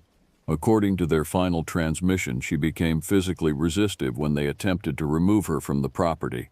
She was protecting him, someone asked. Unclear, the chief replied. What we know is that while the agents were dealing with the woman, Ridgway ambushed them. Both agents were shot multiple times from close range. The woman disappeared, and we've never located her. The weight of that information settled over us like a heavy blanket. 2 agents dead, a missing witness, and a fugitive who'd proven himself willing and able to kill federal law enforcement without hesitation. Any other questions? The chief asked. Silence. Good. Gear up, brief your individual teams, and get some rest tonight. I want everyone in Winthrop by dawn, ready to execute. Dismissed. We filed out of that conference room with the grim determination of men who understood the stakes. This wasn't going to be a routine apprehension. This was going to be a hunt.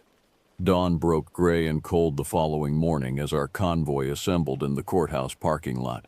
5 black SUVs and 2 state trooper trucks, engines rumbling in the pre-dawn darkness. I loaded my gear into the lead vehicle: tactical vest, rifle, spare magazines, medical kit, radio, water, and energy bars. Everything I'd need for a long day in rough terrain. We rolled out at 6:15 a.m., headlights cutting through the morning mist as we headed west on Highway 20. The road was wet from overnight rain, and the windshield wipers beat a steady rhythm as we drove. The North Cascade Mountains loomed ahead of us, dark shapes against a darker sky. Nobody talked much during the drive. Each man was lost in his own thoughts, running through procedures, checking equipment, preparing mentally for what lay ahead. I stared out the window, watching the landscape transition from civilization to wilderness. Houses became sparse, then disappeared entirely. Pavement gave way to gravel. 60 miles from Spokane, we turned onto a Forest Service road that climbed steadily upward through dense stands of pine and Douglas fir. The road deteriorated rapidly, rutted, muddy, barely wide enough for our vehicles. Branches scraped against the sides of the SUV as we pushed deeper into the forest. The radio crackled occasionally with position updates from the other vehicles, but otherwise the only sounds were the engines laboring and the crunch of tires on loose rock. At the 20-mile mark, the road simply ended at a trailhead, nothing more than a dirt clearing with a weathered wooden sign marking the entrance to the Petun Wilderness. We parked in a rough line and stepped out into the cold morning air. Ula Peak was visible now, rising sharply above the surrounding terrain, its upper slopes already dusted with fresh snow. Low clouds clung to the summit, obscuring the top third of the mountain. It looked forbidding, unwelcoming, like a place that didn't want visitors. The team leaders gathered for a final briefing while the rest of us checked our gear one last time. Weapons were loaded and safetied, radios were tested, maps were studied. Then we split into our assigned teams, and the march began. The trail started deceptively easy, a relatively flat path through a valley floor thick with undergrowth and scattered with fallen logs. Our boots squelched through mud and standing water left by the previous night's rain. The forest closed in around us, dense and claustrophobic, blocking out what little daylight filtered through the clouds above. After the first mile, the terrain began to climb. Gradually at first, then more steeply. The trail transformed into a series of switchbacks that carved their way up the mountainside. And with each turn the elevation increased and the air grew thinner and colder. 2 hours in, we stopped for our first break. My legs were burning, my back ached from the weight of my gear, and sweat ran down my temples despite the frigid temperature. Looking back down the trail, I could see we'd already climbed several hundred feet. Looking up, I saw nothing but more forest and the mountain looming above us. The radio crackled with check-ins from the other teams. Everyone was on schedule, making good progress despite the difficult terrain. We drank water, ate energy bars, and then continued climbing. By mid-morning, the forest began to thin as we approached the timberline. The trees became sparse and stunted, twisted by constant wind and harsh winters. The ground changed from soft soil to loose shale and frost-crusted grass. Snow appeared in patches at first, then became continuous, a thin white blanket that crunched beneath our boots. The temperature continued dropping. I could see my breath with every exhalation, great clouds of vapor that dissipated quickly in the wind. My fingers were numb despite my gloves, and my face felt raw from the cold. Hula Peak summit drew closer. A dark mass of rock and ice emerging from the clouds. The slopes grew steeper, more treacherous. We slowed our pace, taking care with each step, aware that a fall on this terrain could result in serious injury. It was just past noon when we reached the base of the peak's final approach, a steep, rocky face that rose sharply toward the summit. We gathered in a sheltered area behind an outcropping of boulders, checking equipment and preparing for the final push. That's when the first member of my team noticed something wrong. "Hey, look at this," Torres said, pointing down at something near his feet. I stepped closer and saw a bird lying motionless on the frozen ground. It was a small brown and white songbird, maybe a junco or a sparrow. It lay on its side, wings slightly spread, completely still. No obvious injuries, no blood, just dead. "Huh," I said, not thinking much of it initially. "Must have frozen." "There's another one over here," called another team member, pointing to a spot 15 feet away. Then I started seeing them everywhere. Birds scattered across the ground like fallen leaves. Not just one or two, but dozens of them. Different species, sparrows, thrushes, jays, all dead, all lying where they'd fallen, with no apparent cause of death. "What the hell?" Torres muttered, crouching down to examine one more closely. But it wasn't just birds. As we looked around, we began spotting other small animals among the rocks and snow.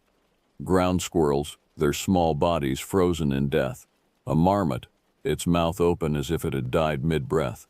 All scattered across the landscape in a rough perimeter around the base of Hula Peak. I pulled my radio from my tactical vest, pressing the transmit button. "Bravo, this is Alpha Lead. You seeing anything unusual at your position?" "Over." Static crackled for a moment before the response came through. "Alpha, Bravo Lead. Yeah, we've got dead wildlife all over the east flank. Birds, rodents, couple of marmots. No visible trauma on any of them. It's like they just dropped dead where they stood. You got the same thing? Over." I looked around at the carpet of small corpses surrounding our position. "Affirmative. Bravo. We've got dozens of them on the west slope. No signs of predation or injury. They all look recently deceased. No significant decomposition. Any theories?" Over. A longer pause this time. When the response came, the voice sounded uncertain. "Negative, Alpha. No idea what could cause this. We flagged it to Charlie Team, but orders from Command are to proceed with the mission. Target is still priority. You good to continue? Over." I stared at the nearest dead bird, a jay with brilliant blue feathers now dulled by death and frost.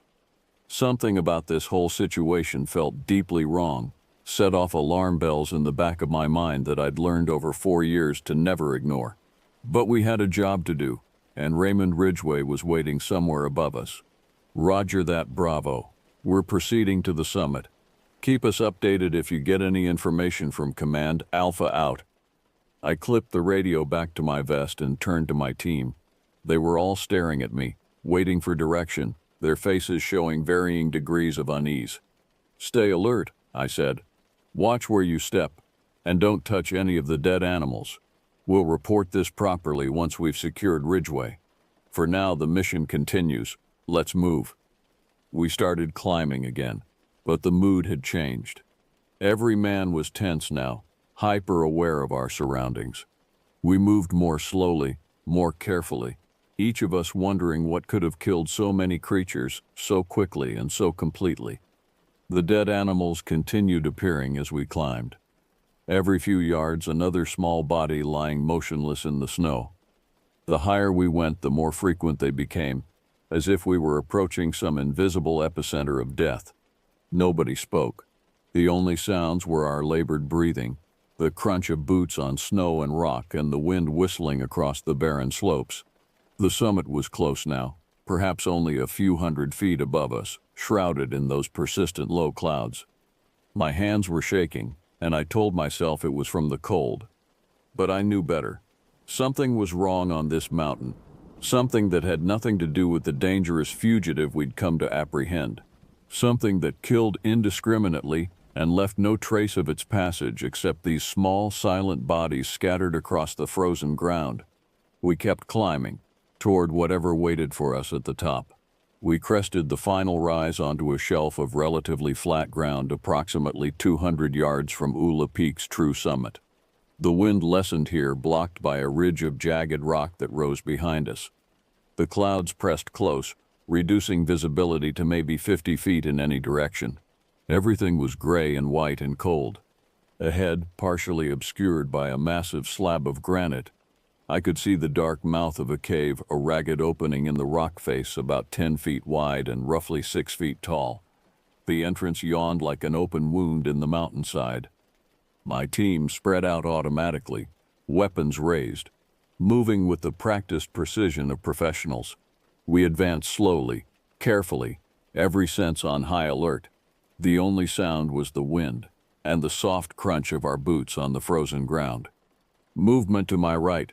Charlie team emerged from the murk, their rifles tracking across our field of fire. Their team leader caught my eye and gave me a slight nod. We were all in position. Bravo team would be circling around to cover the far side, cutting off any potential escape route. We had Ridgway boxed in, if he was indeed inside that cave. I signaled my team to halt about 20 feet from the entrance.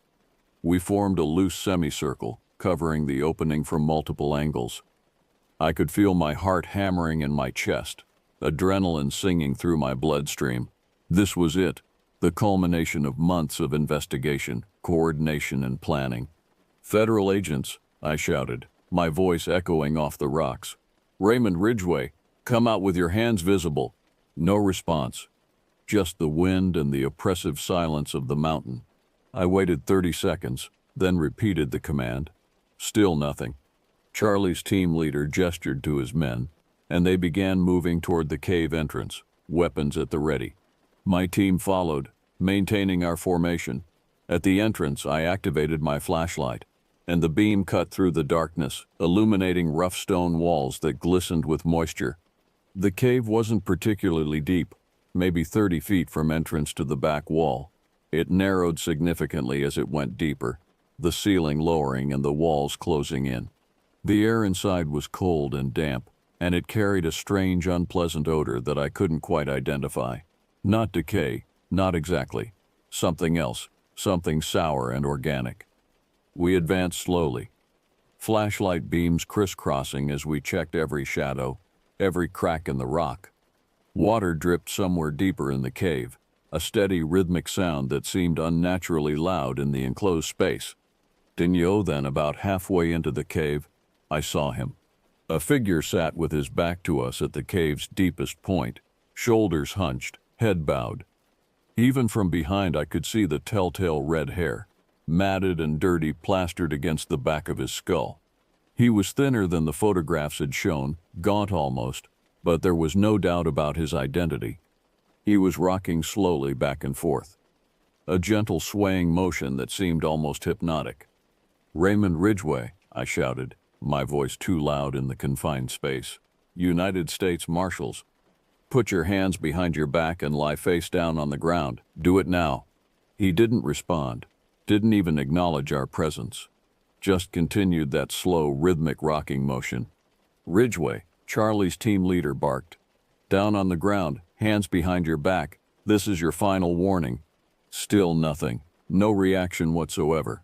It was as if he couldn't hear us, as if he existed in some private world that our words couldn't penetrate. I could see my team members exchanging nervous glances. This wasn't normal. Fugitives usually reacted when confronted. They either surrendered, tried to escape, or fought back. This complete lack of response was deeply unnerving. Torres, standing to my left, let his rifle hang from its sling and began moving forward slowly, carefully, one hand extended toward Ridgway's shoulder. "Come on," Torres said quietly, almost gently. "Let's not make this harder than it needs to be. Just lie down and—" Torres's hand made contact with Ridgway's shoulder. What happened next occurred so quickly that my brain struggled to process it. The instant Torres touched Ridgway, his entire body went rigid. Not a flinch, not a jerk. A complete, instantaneous lockup, as if every muscle in his body had simultaneously contracted.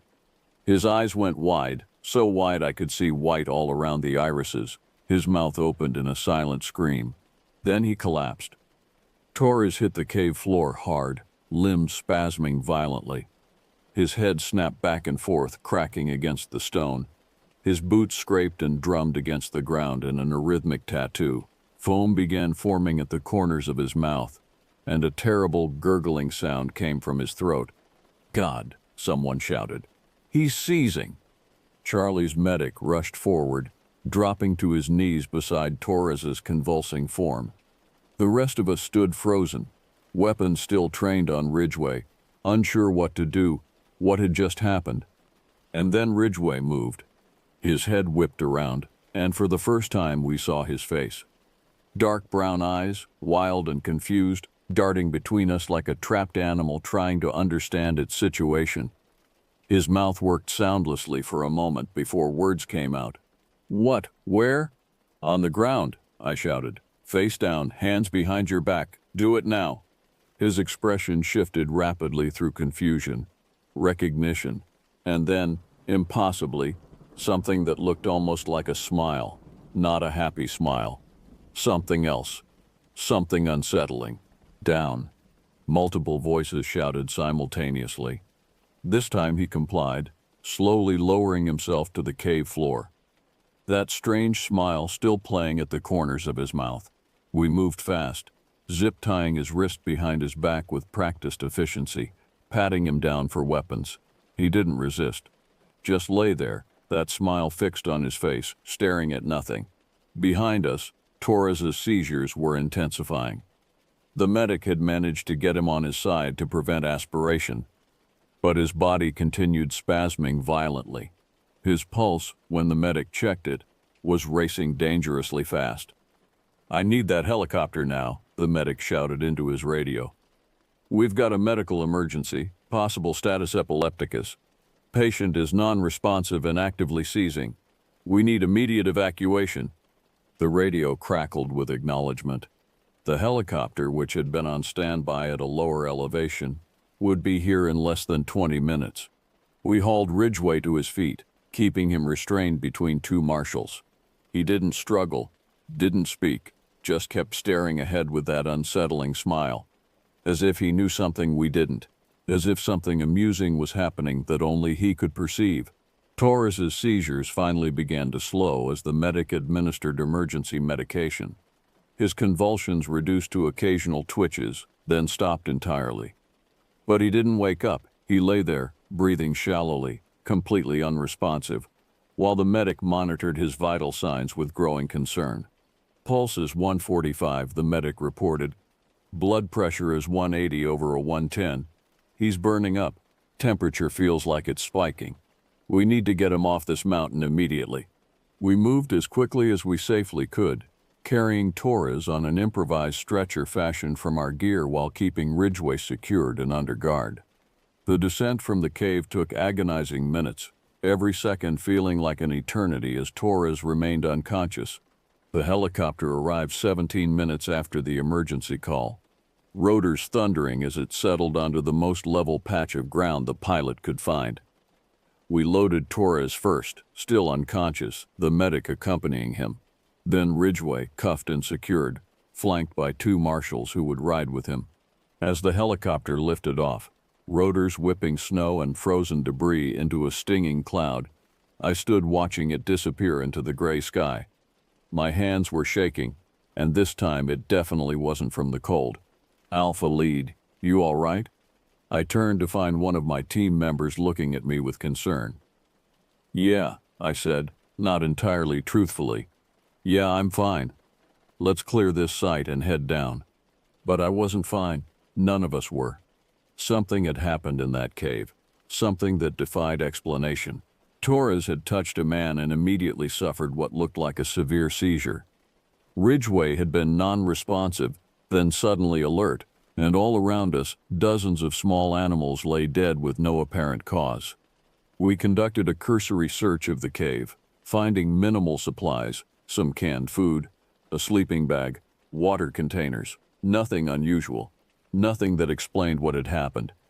As we began the long hike back down Ula Peak, I couldn't shake the feeling that we were leaving something important behind, something unanswered, something dangerous.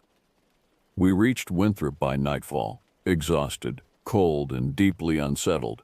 The debriefing happened in a meeting room at the local sheriff's office, cramped, overheated, smelling of stale coffee and old paperwork.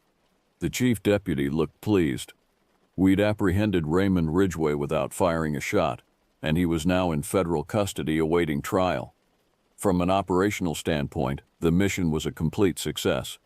But the questions hung over us like a storm cloud.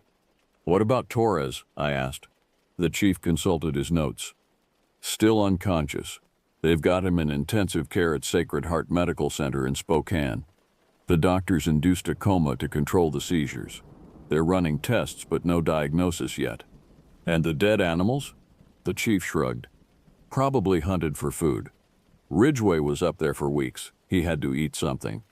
"Sir, those animals showed no signs of being killed. No trauma, no blood. They just looked dead."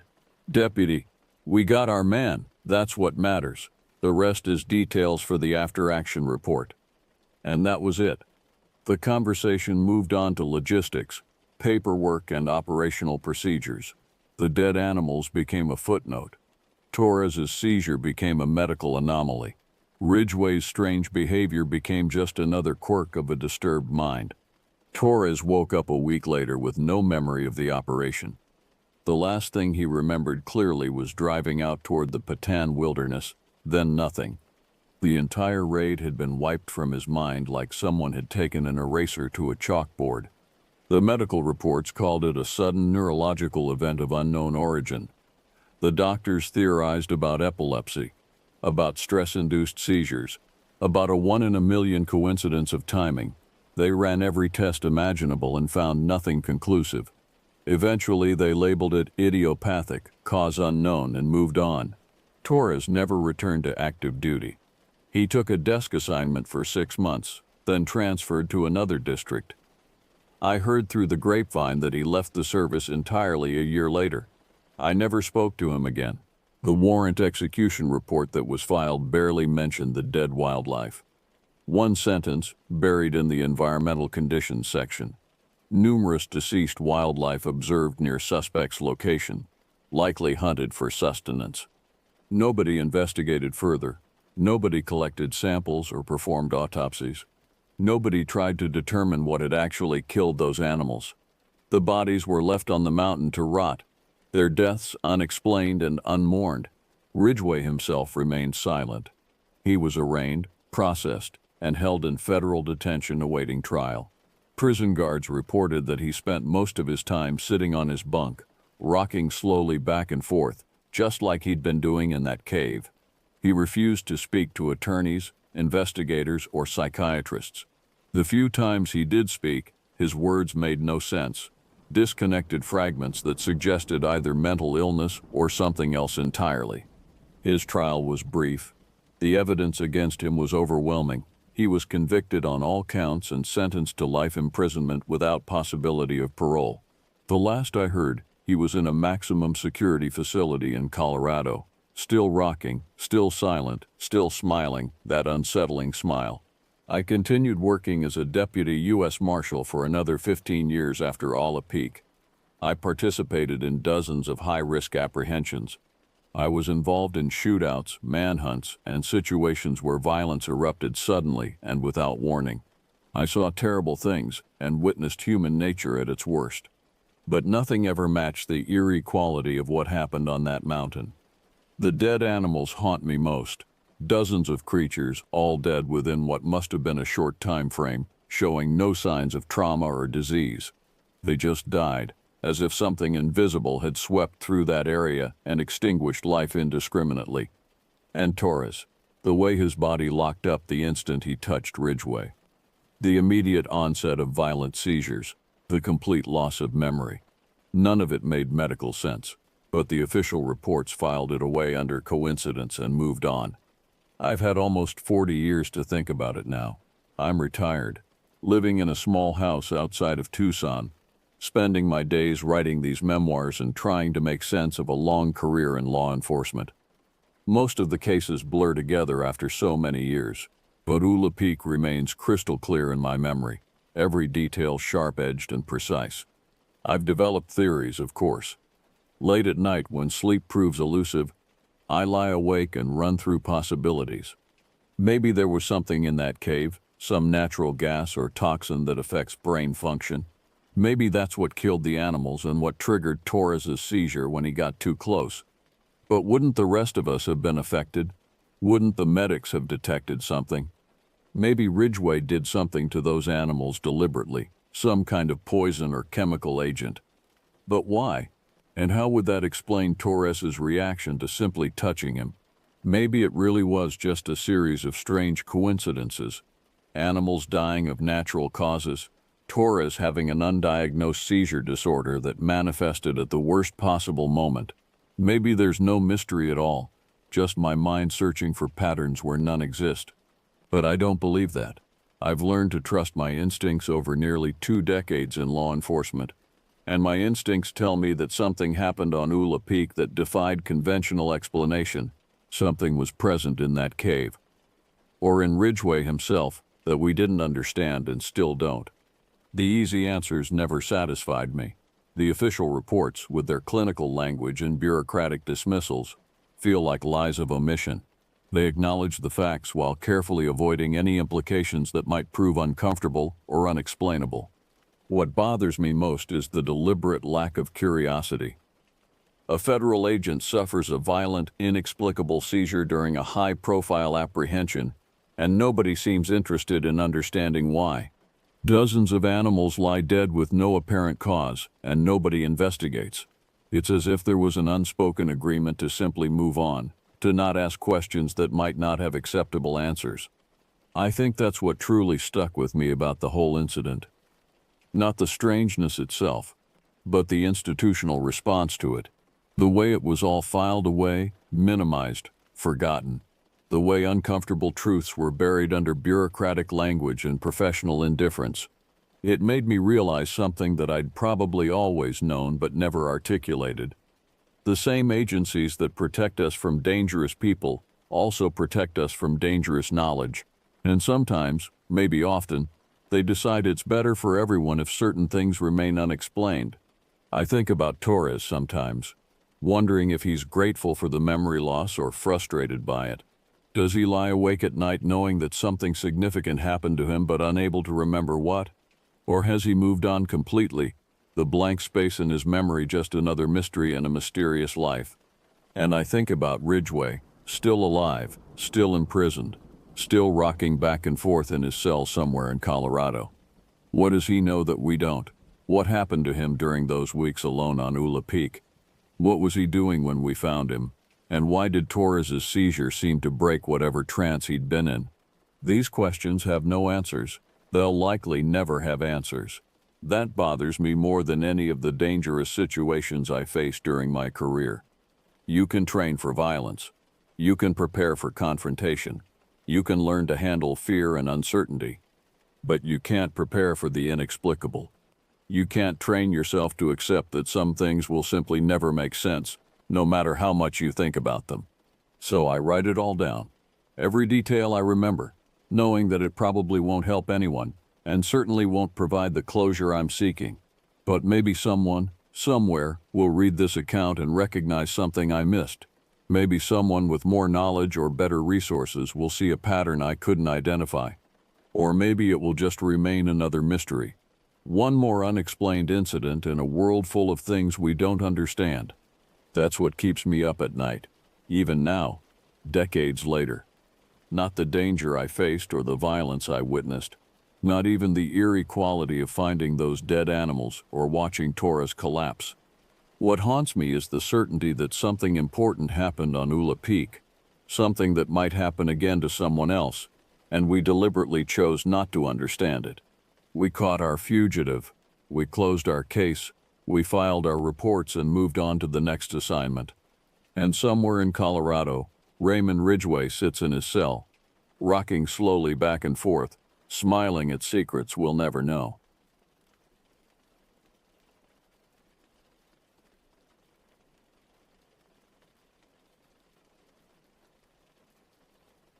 It was the summer of 2017, and I was 22 years old when everything changed. The five of us had been planning this camping trip for months, coordinating schedules, researching trails, and dreaming about disconnecting from our phones and the suffocating routines of city life. We'd been friends since our freshman year of high school. Amy, Tyler, Lindsay, Brandon, and myself, and in all those years together, we'd never done anything quite like this. A 3-day backcountry camping trip felt like the ultimate test of our friendship and our ability to survive without the comforts we'd grown accustomed to. The morning we left was perfect. Clear skies stretched endlessly above us as we loaded our packs into Tyler's SUV. Amy, who was 23 and the oldest among us, had done most of the planning. She'd mapped out our route, calculated our food needs, and even created a detailed itinerary that accounted for every meal and rest stop. Lindsay had handled the first aid supplies, packing what seemed like enough bandages and antiseptic to treat a small army. Brandon, ever the tech enthusiast, had reluctantly agreed to leave his gadgets behind but insisted on bringing a portable GPS device just in case. Tyler, who'd grown up hunting with his father, brought something that made the rest of us uneasy: a handgun, secured in a locked case at the bottom of his pack. "It's just a precaution," he'd said when we questioned him about it. "Bears may be aggressive animals. You never know." We'd accepted his reasoning, though part of me wondered what good a pistol would do against a charging bear. Still, there was something reassuring about having it there, locked away and forgotten, like insurance you hope you'll never need to use. The trailhead sat at the edge of a vast national forest, hours from the nearest town. As we shouldered our packs and set off, the weight of our supplies pressed into our shoulders and hips, but none of us complained. The air smelled clean, sharp with pine and the earthy scent of decomposing leaves. Sunlight filtered through the canopy in golden shafts, and birds called to each other in a language I'd never understand but somehow found comforting. For the first few hours, we moved steadily along the trail. The path wound through dense woods, occasionally opening to reveal stunning vistas of rolling hills covered in endless green. We crossed streams using fallen logs as bridges, our arms outstretched for balance while the others shouted encouragement. We shared granola bars and passed around a water bottle that tasted faintly of plastic but was ice cold and refreshing. Amy walked at the front, consulting her paper map every so often, even though the trail was well marked. Lindsay and I walked together, talking about everything and nothing: her recent breakup, my stressful job search, the movie we'd all watched the week before. Brandon and Tyler brought up the rear, arguing good-naturedly about sports teams and debating whether we'd see any wildlife. "I'm telling you, there are mountain lions out here," Brandon insisted, his voice carrying through the trees. "I read about it. They're reclusive, but they're here." "Mountain lions don't attack people," Tyler countered. "You're more likely to get struck by lightning." Their bickering made me smile. This was what I'd been craving. The simple pleasure of being with my friends, away from responsibilities and expectations, just existing in the moment. By mid-afternoon, we'd covered nearly 8 miles. The sun hung lower in the sky, casting longer shadows through the trees, and our pace had slowed. My legs ached pleasantly from the exertion, and sweat had soaked through the back of my shirt despite the moderate temperature. When Amy announced we'd stop for a break, relief washed through the group. The clearing we found was small but inviting, nestled in a natural dip between 2 gentle rises. Thick moss carpeted the ground, and a fallen log provided natural seating. We dropped our packs with collective groans of relief, the sudden absence of weight making me feel almost weightless. I stretched my arms overhead, feeling my spine crack and realign. "God, that feels good," Lindsay said, collapsing onto the moss. "How much farther to the campsite?" "About 3 more hours," Amy replied, pulling out her map again. "We're making good time. If we leave here in 20 minutes, we'll reach the site before sunset." We spread out in the clearing, each claiming our own space. I sat with my back against a tree trunk, closing my eyes and letting the sounds of the forest wash over me. The wind whispered through the leaves. Somewhere in the distance I could hear running water, probably the creek we'd crossed earlier. Tyler passed around a bag of trail mix, and we ate in comfortable silence, too tired and content to make conversation. Greg stood up first. He was the quietest of our group, a thoughtful guy who'd rather listen than talk. He brushed dirt and leaves from his jeans and glanced toward a cluster of trees about 30 yards from where we sat. "Nature calls," he announced matter-of-factly. "Be right back." None of us paid much attention. Lindsay was examining a blister forming on her heel. Brandon had his GPS device out, checking our coordinates against Amy's map. Tyler lay flat on his back, eyes closed, catching a quick rest. I was digging through my pack for my water bottle when it happened. The scream tore through the afternoon calm like a knife through fabric. It wasn't human, or rather it was too human, stripped of all the social conditioning that normally modulates our voices. It was pure animal terror and agony, raw and primal, and it turned my blood to water. Every muscle in my body locked up for a fraction of a second before instinct took over. We ran. There was no discussion, no hesitation. We crashed through the underbrush, branches whipping across our faces and arms, thorns snagging our clothes. The screaming continued, each cry somehow worse than the last, building in intensity until it felt like the sound itself might shatter something inside my chest. We found Greg writhing on the ground, and the sight stopped me in my tracks. My brain couldn't process what I was seeing at first. His right leg was caught in something that looked like it belonged in a museum, an ancient bear trap, its jaws locked around his ankle with mechanical precision. The metal was rust orange and brown, eaten away by years of weather and neglect, but still strong enough to do its terrible work. Greg's hands clawed at the trap, trying uselessly to pry it open. His fingers were already bloody from the effort. His face had gone chalk white, a stark contrast to the spreading crimson that pooled beneath his leg. The trap's teeth, there must have been a dozen of them, had punched through his boot and into the flesh beneath. I could see where they'd penetrated, small points of entry that wept blood in steady streams. Lindsay reached him first, dropping to her knees so hard I heard the impact. Her hands hovered over Greg, shaking violently as if she wanted to help but couldn't figure out where to begin. Tears streamed down her face and she kept saying, "No, no, no," over and over like a broken prayer. "Everyone stay calm," Amy said, but her voice cracked on the last word. She knelt beside Greg, her hands pressed to his shoulders as if she could somehow transfer strength to him through touch alone. "Greg, look at me. Look at me." His eyes found hers, wild and unfocused. He was going into shock. I could see it happening in real time.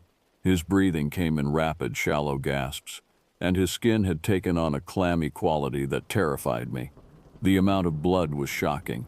It didn't just drip, it poured, soaking into the dirt and turning it into dark mud. Tyler ran back to our packs and returned with his pistol case and the first aid kit. Brandon circled the trap like a predator, studying it from every angle. His face was set in concentration, and I realized he was trying to master his own panic by focusing on the mechanical problem before us. "There has to be a release," he muttered. "These old traps, they all have releases. Otherwise, how would trappers get their catches out?" He knelt beside the trap, running his fingers along its edges. The metal was rough with rust and corrosion, and I watched him cut his finger on a sharp edge without seeming to notice. Greg's screams had subsided to a constant, keening moan that was somehow worse than the initial shrieking. It spoke of a deeper pain, something beyond the immediate physical trauma. I forced myself to look at the wound. The trap had closed around Greg's ankle at the narrowest point, just above where the foot begins to widen. The teeth had punched through the leather of his hiking boot as if it were paper, and I could see how some had caught on bone. White fragments were visible in the mangled flesh, and I felt bile rise in my throat. This wasn't just a surface wound. The trap had done serious structural damage. I thought about the tendons and ligaments that run through the ankle, all the delicate machinery that allows us to walk, and wondered how many had been severed. The chain attached to the trap stretched behind him, anchored to a stake that had been driven deep into the ground and hidden beneath layers of fallen leaves and forest debris. Someone had set this trap here deliberately and then abandoned it. The rust and weathering suggested it had been here for years, maybe decades, just waiting for someone's foot to trigger its ancient spring. "Got it," Brandon said suddenly. His fingers had found a lever mechanism on the side of the trap, hidden under layers of grime. "Hold him down. When I release this, he's going to move." Amy and I grabbed Greg's shoulders. Tyler took his left leg, keeping it still. Lindsay gripped his hand so tightly her knuckles went white, and she whispered to him urgently, trying to keep him present and conscious. "You're okay. You're going to be okay. We've got you. Just hold on." Brandon positioned both hands on the lever. "On 3. 1, 2. He didn't wait for 3. He threw his weight against the lever, and the trap's jaws sprang open with a sound like breaking branches. Greg's scream reached a pitch I didn't know human voices could achieve. His body arced up off the ground, every muscle contracting at once, and it took all our combined strength to keep him from thrashing and doing more damage to himself. The moment the jaws released, I could see the full extent of the injury. The trap had bitten down in a circle around his ankle, leaving a ring of puncture wounds that went deep into the tissue. In some places, the teeth had penetrated more than an inch. Blood flowed freely now, not just seeping, but actively pumping in rhythm with his heartbeat. The boot was destroyed, the leather torn and compressed, and underneath, his flesh looked less like a leg and more like ground meat. Lindsay immediately pressed gauze from the first aid kit against the wounds, but the blood soaked through in seconds. She added more layers, then more, wrapping them with medical tape that turned pink, then red, then dark crimson as the blood saturated everything. Greg had stopped screaming and now lay still, his breathing shallow and rapid, his eyes glazed and distant. We had to move him, but every slight shift caused fresh agony. Amy and Brandon positioned themselves on either side of Greg, hooking their arms under his shoulders. Tyler and I took his legs, me on the left, Tyler carefully supporting the injured right leg. Lindsay walked ahead, clearing branches and obstacles from our path. Each step was torture. Greg would cry out or whimper, and we'd freeze, guilty at causing him more pain but knowing we had no choice. The 30 yards back to the clearing felt like 30 miles.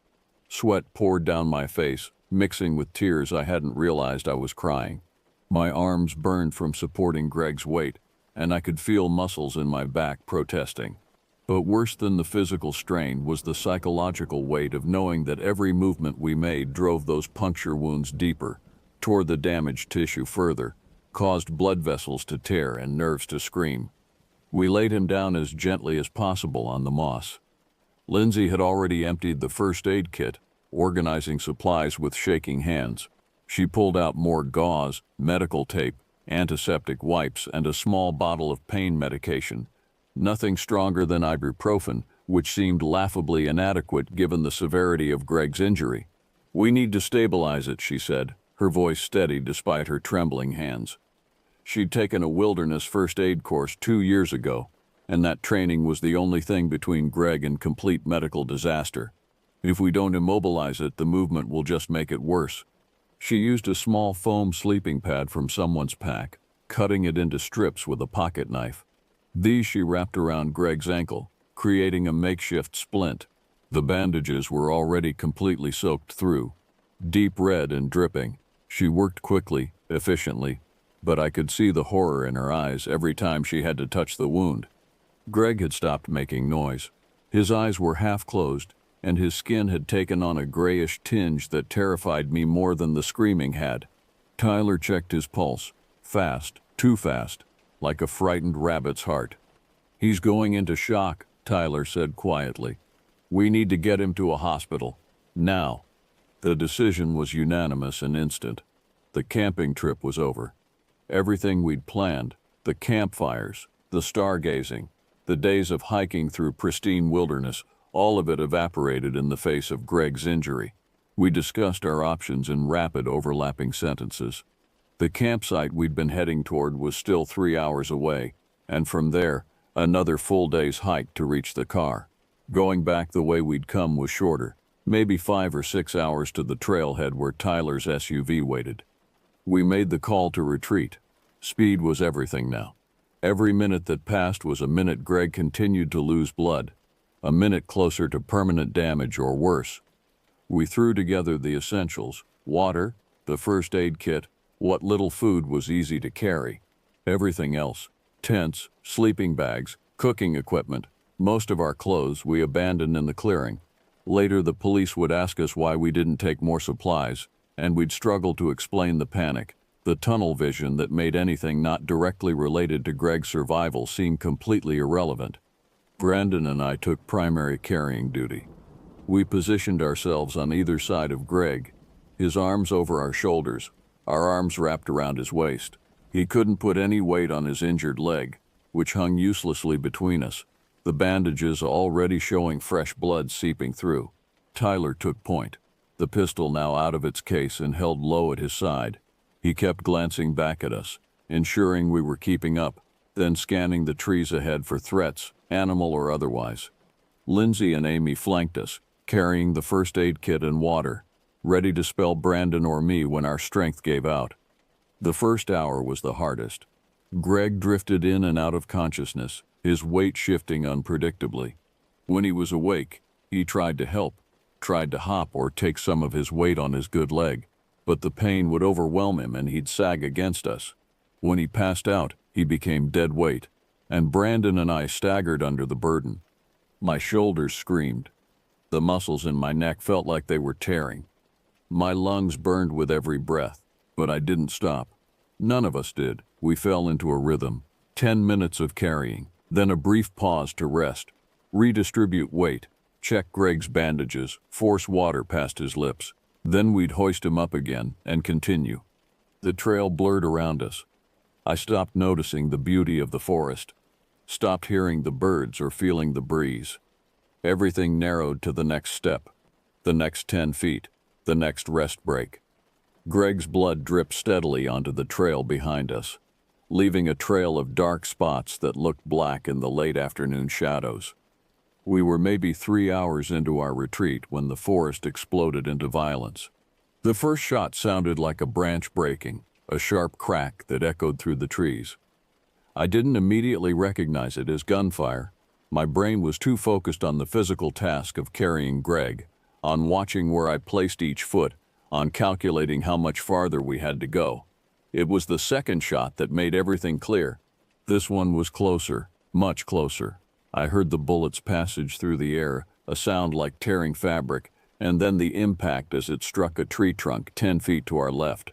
Bark exploded in a shower of splinters, and Tyler was shouting, get down, someone's shooting." The world went into slow motion and fast forward simultaneously. Brandon and I dropped with Greg, trying to lower him gently but mostly just falling in a tangle of limbs. Lindsay screamed, a high sharp sound that cut through my confusion. Amy threw herself flat, her arms over her head. Tyler crouched behind a thick tree trunk, his pistol up, trying to locate the shooter. Another shot. This one struck the ground near Lindsay. kicking up dirt and dead leaves. She scrambled backward, her face frozen in an expression of absolute incomprehension. We weren't supposed to be in danger. The trap had been the danger, the injury, the race against time. But this was something else entirely, something deliberate and human and infinitely more terrifying. "Where are they?" Brandon yelled. "Where's it coming from?" Tyler fired twice in the direction he thought the shots had originated from. The sound of his pistol sharp and flat compared to the deeper boom of what I now recognized as a rifle. The shots seemed to come from everywhere and nowhere, echoing off trees and hills until I couldn't pinpoint a direction. Greg lay on the ground between Brandon and me, his eyes wide and aware now, shock giving way to a different kind of terror. His hands clutched at his injured leg, and fresh blood poured from the bandages. The fall had torn something open again, and the white of bone gleamed through the red. "We have to move," Amy shouted. She was on her feet, crouched low, her hand reaching for Greg. "We can't stay here." Another shot, and another. They came rapidly now, a different rhythm. Someone was firing repeatedly, methodically, not caring about accuracy so much as keeping us pinned down and terrified. I heard a bullet strike stone somewhere nearby, the ricochet whining off into the forest. Tyler emptied his pistol's magazine in the direction of the shots, then dropped back behind the tree to reload with shaking hands. "Run!" he screamed at us. "Get him up and run. I'll cover you." Brandon and I hauled Greg to his feet, or rather his foot. He cried out but didn't resist. The pain of movement must have been excruciating, but the terror of staying still under fire was worse. We half carried, half dragged him forward, moving as fast as we could manage while trying to stay low and present a smaller target. The forest became a nightmare maze. Branches grabbed at us like clawed hands. Roots seemed to deliberately trip us up. Greg's weight felt like it had doubled, and my arms trembled with the effort of supporting him. Behind us, Tyler's pistol barked again and again, and each shot made me flinch, made my heart clench with the certainty that he'd been hit, that he was down, that we were leaving him behind. But then he was there, catching up to us, his face flushed and his eyes wild. "Keep moving, they're following." I risked a glance back and saw nothing, just trees and shadows and the empty trail behind us. But the shots continued, sometimes close, sometimes distant, creating the horrible impression that we were surrounded, that shooters waited behind every tree, that there was no escape. We ran until we couldn't run anymore, then walked until the pain forced us to rest, then staggered forward again. Greg's condition deteriorated with every passing minute. The bandages Lindsay had applied hours ago were now just wet rags, completely saturated. She tried to change them during one brief stop, but her hands were shaking so badly she could barely manage it. The new gauze soaked through almost immediately. Greg's face had gone beyond pale into a grayish-blue shade that looked like death itself. His eyes rolled back, showing whites, and his breathing came in shallow, rapid pants. I kept expecting him to stop breathing altogether, kept waiting for that moment when his weight would become truly dead weight and we'd have to accept that we'd failed. The shooting had stopped, or at least, we couldn't hear it anymore. Either the shooter had given up, or we'd put enough distance between us that the forest absorbed the sound. But the fear remained, electric and sharp. Every shadow held threat. Every bird call made us jump. Every breeze through the leaves sounded like footsteps approaching. Tyler kept the pistol ready, swinging it toward every sound, his finger off the trigger, but ready to respond instantly. His face was set in grim determination, but I could see the exhaustion in his eyes, the same fatigue that was turning my legs to rubber and making every breath feel insufficient. Amy consulted her map obsessively, counting landmarks, checking our progress. 2 more hours, she kept saying. Maybe 2.5. We can make it. We're going to make it. But even she didn't sound convinced. 2 hours might as well have been 2 days given our condition. Brandon's shoulder, the one supporting Greg, had begun to dislocate. I could see how it sat at a wrong angle, how his face contorted with pain every time Greg shifted weight onto it. My own body was failing. Muscles in my back spasmed. My knees felt like they might give out at any moment. Lindsay walked ahead of us now, clearing the path.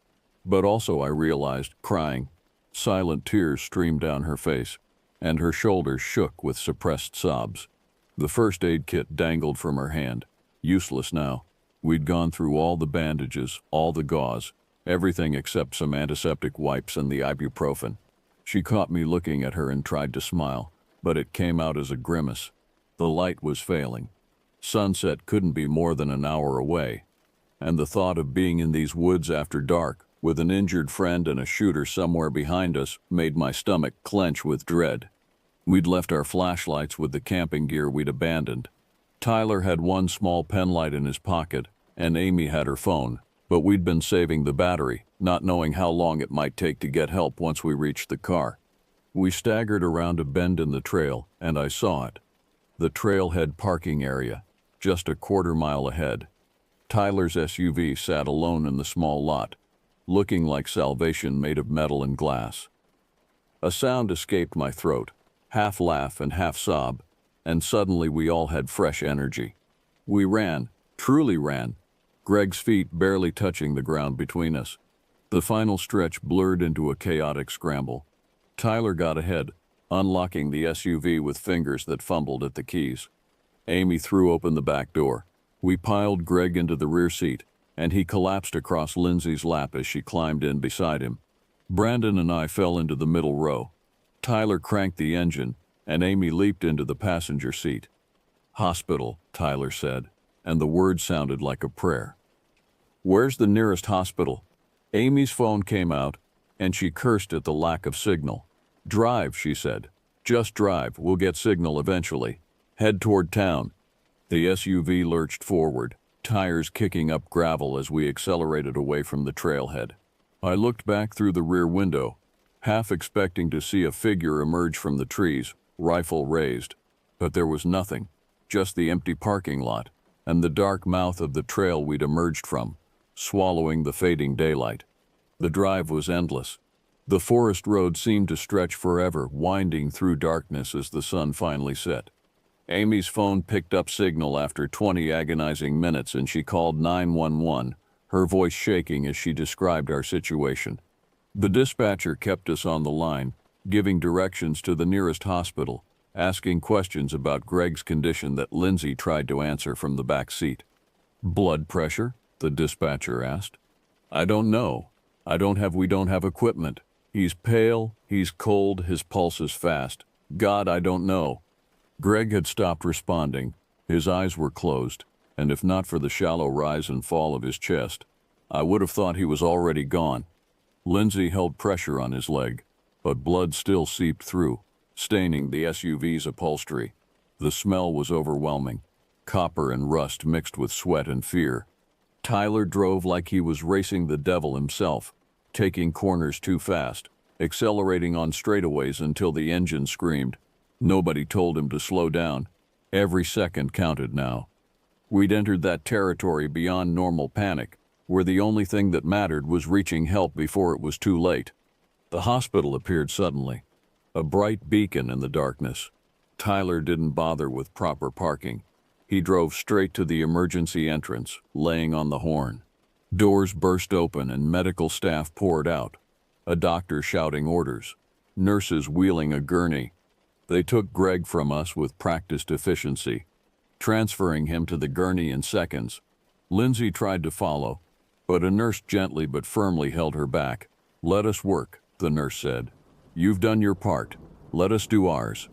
We watched them wheel Greg through the automatic doors, watched the organized chaos of the trauma team surround him, watched until the doors closed and cut off our view. Then we stood there in the harsh fluorescent light of the emergency entrance, covered in blood and dirt, shaking with exhaustion and the aftermath of adrenaline, and we broke down. Lindsay collapsed against Tyler, sobbing into his chest. Amy sank to the curb, her head in her hands. Brandon leaned against the SUV, staring at nothing. I found myself sitting on the ground, my back against the building's wall, unable to make my legs work anymore. We'd made it. We'd gotten him here alive. But the fear didn't leave. It just transformed into a new shape, a horrible waiting game where we had no control over the outcome. The police came while we were still in the waiting room. Two officers with notepads and grave expressions. We told them everything, our stories tumbling over each other in a confused rush. The trap, the shooting, the desperate escape. They asked careful questions, took detailed notes, requested exact locations and descriptions. "Did you see anyone?" the older officer asked. "Any vehicles in the parking lot besides your own? Anyone on the trail?" We hadn't. The shooter had remained invisible. A ghost that had tried to kill us for reasons we couldn't begin to understand. The officers exchanged glances that told me they found our story troubling, that this wasn't just going to be filed away as some hunting accident or case of mistaken identity. Hours passed. The waiting room's fluorescent lights hummed overhead, harsh and unforgiving. Nurses came and went, but none with news about Greg. We called our parents, tried to explain what had happened, broke down crying mid-sentence as the reality of how close we'd come to death finally penetrated our shock. Finally, a surgeon appeared, still in scrubs, a mask hanging around her neck. Her face was neutral, professional, but I thought I saw exhaustion in her eyes. "He's stable," she said, and the relief that washed through the room was almost physical. "The leg is badly damaged. We've done what we can for now, but he'll need multiple surgeries. There's significant tendon and ligament damage, some bone fragmentation. It's going to be a long recovery, and I need to be honest with you, he may never regain full function in that ankle." But he was alive. That was the only thing that mattered. He was alive, and he would stay that way. The rest we could deal with later. The police investigation went nowhere. They searched the area where the shooting occurred and found shell casings from a high-powered rifle, but no fingerprints, no DNA, nothing that led to a suspect. The bear trap was recovered, a rusted antique that could have been set decades ago by trappers who were long dead. Park officials admitted that there were likely other abandoned traps scattered throughout the forest, relics of a time before such practices were banned and regulated. As for the shooter, they had theories but no answers. A hunter who'd mistaken us for game, a property owner defending land they thought was theirs, someone mentally unstable living rough in the woods. None of the explanations felt adequate. None of them addressed the deliberate, sustained nature of the attack.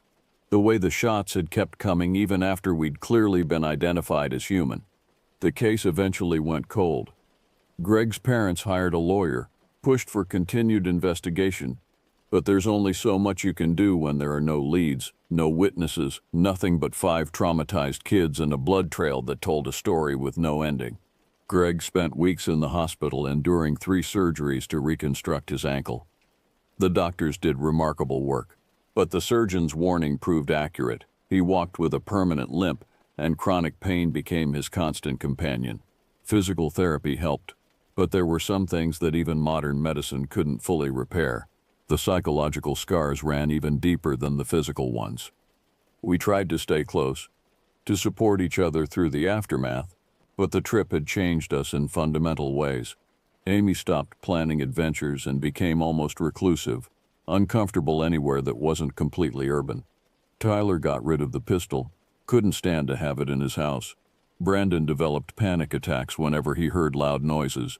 Lindsay went to therapy, worked through the trauma, but admitted she still had nightmares where she was back in those woods, running forever, never reaching safety. As for me, I stopped hiking, stopped camping, couldn't even walk through a city park without my heart rate spiking. The woods had transformed from a place of beauty and peace into something sinister, somewhere that hid traps and shooters and death. Every forest now felt like it was holding its breath, waiting for the next victim to stumble into its embrace. We tried to talk about it once, months later, gathered at Brandon's apartment with beer and false bravado. But the words wouldn't come. How do you process an experience like that? How do you make sense of random violence and near death, and the reality that someone had tried to kill you and gotten away with it? We couldn't, so we stopped trying. We made small talk, avoided the subject, and eventually stopped gathering altogether. The friendship that had survived high school and early adulthood couldn't survive the woods. Greg and I still talk sometimes. He's learned to live with his injury, has adapted his life around the limitations, But when I look at him, I see the trap, see the blood, hear the screams, and I know he sees the same thing when he looks at me.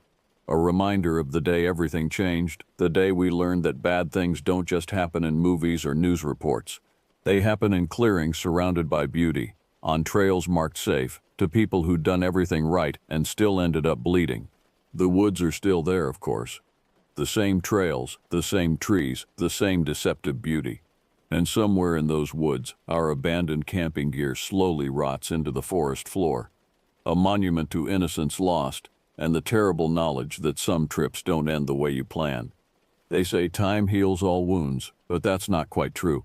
Time just teaches you to live with the scars, to function despite the pain, to keep moving forward even when part of you is still back there in those trees, running and never quite escaping. God knows we tried to escape. But the woods wouldn't let us go. Not completely. They held on to pieces of us. Pieces we'll never get back. And in return, we carry pieces of them. The fear, the trauma, the certainty that safety is an illusion and that horror can find you anywhere, even in paradise. That's what I remember when I think back to the summer of 2017. Not the planning or the anticipation or the promise of adventure. Just the blood and the screaming and the knowledge that we survived something we shouldn't have. And that survival came with a price we're still paying. We survived, but something broke that day in the woods, something that won't heal like Greg's leg eventually did. We're all still limping, still adjusting our stride to accommodate injuries that no surgeon can repair. And the woods are still out there, still beautiful, still waiting, but they're not for us anymore. They never will be again.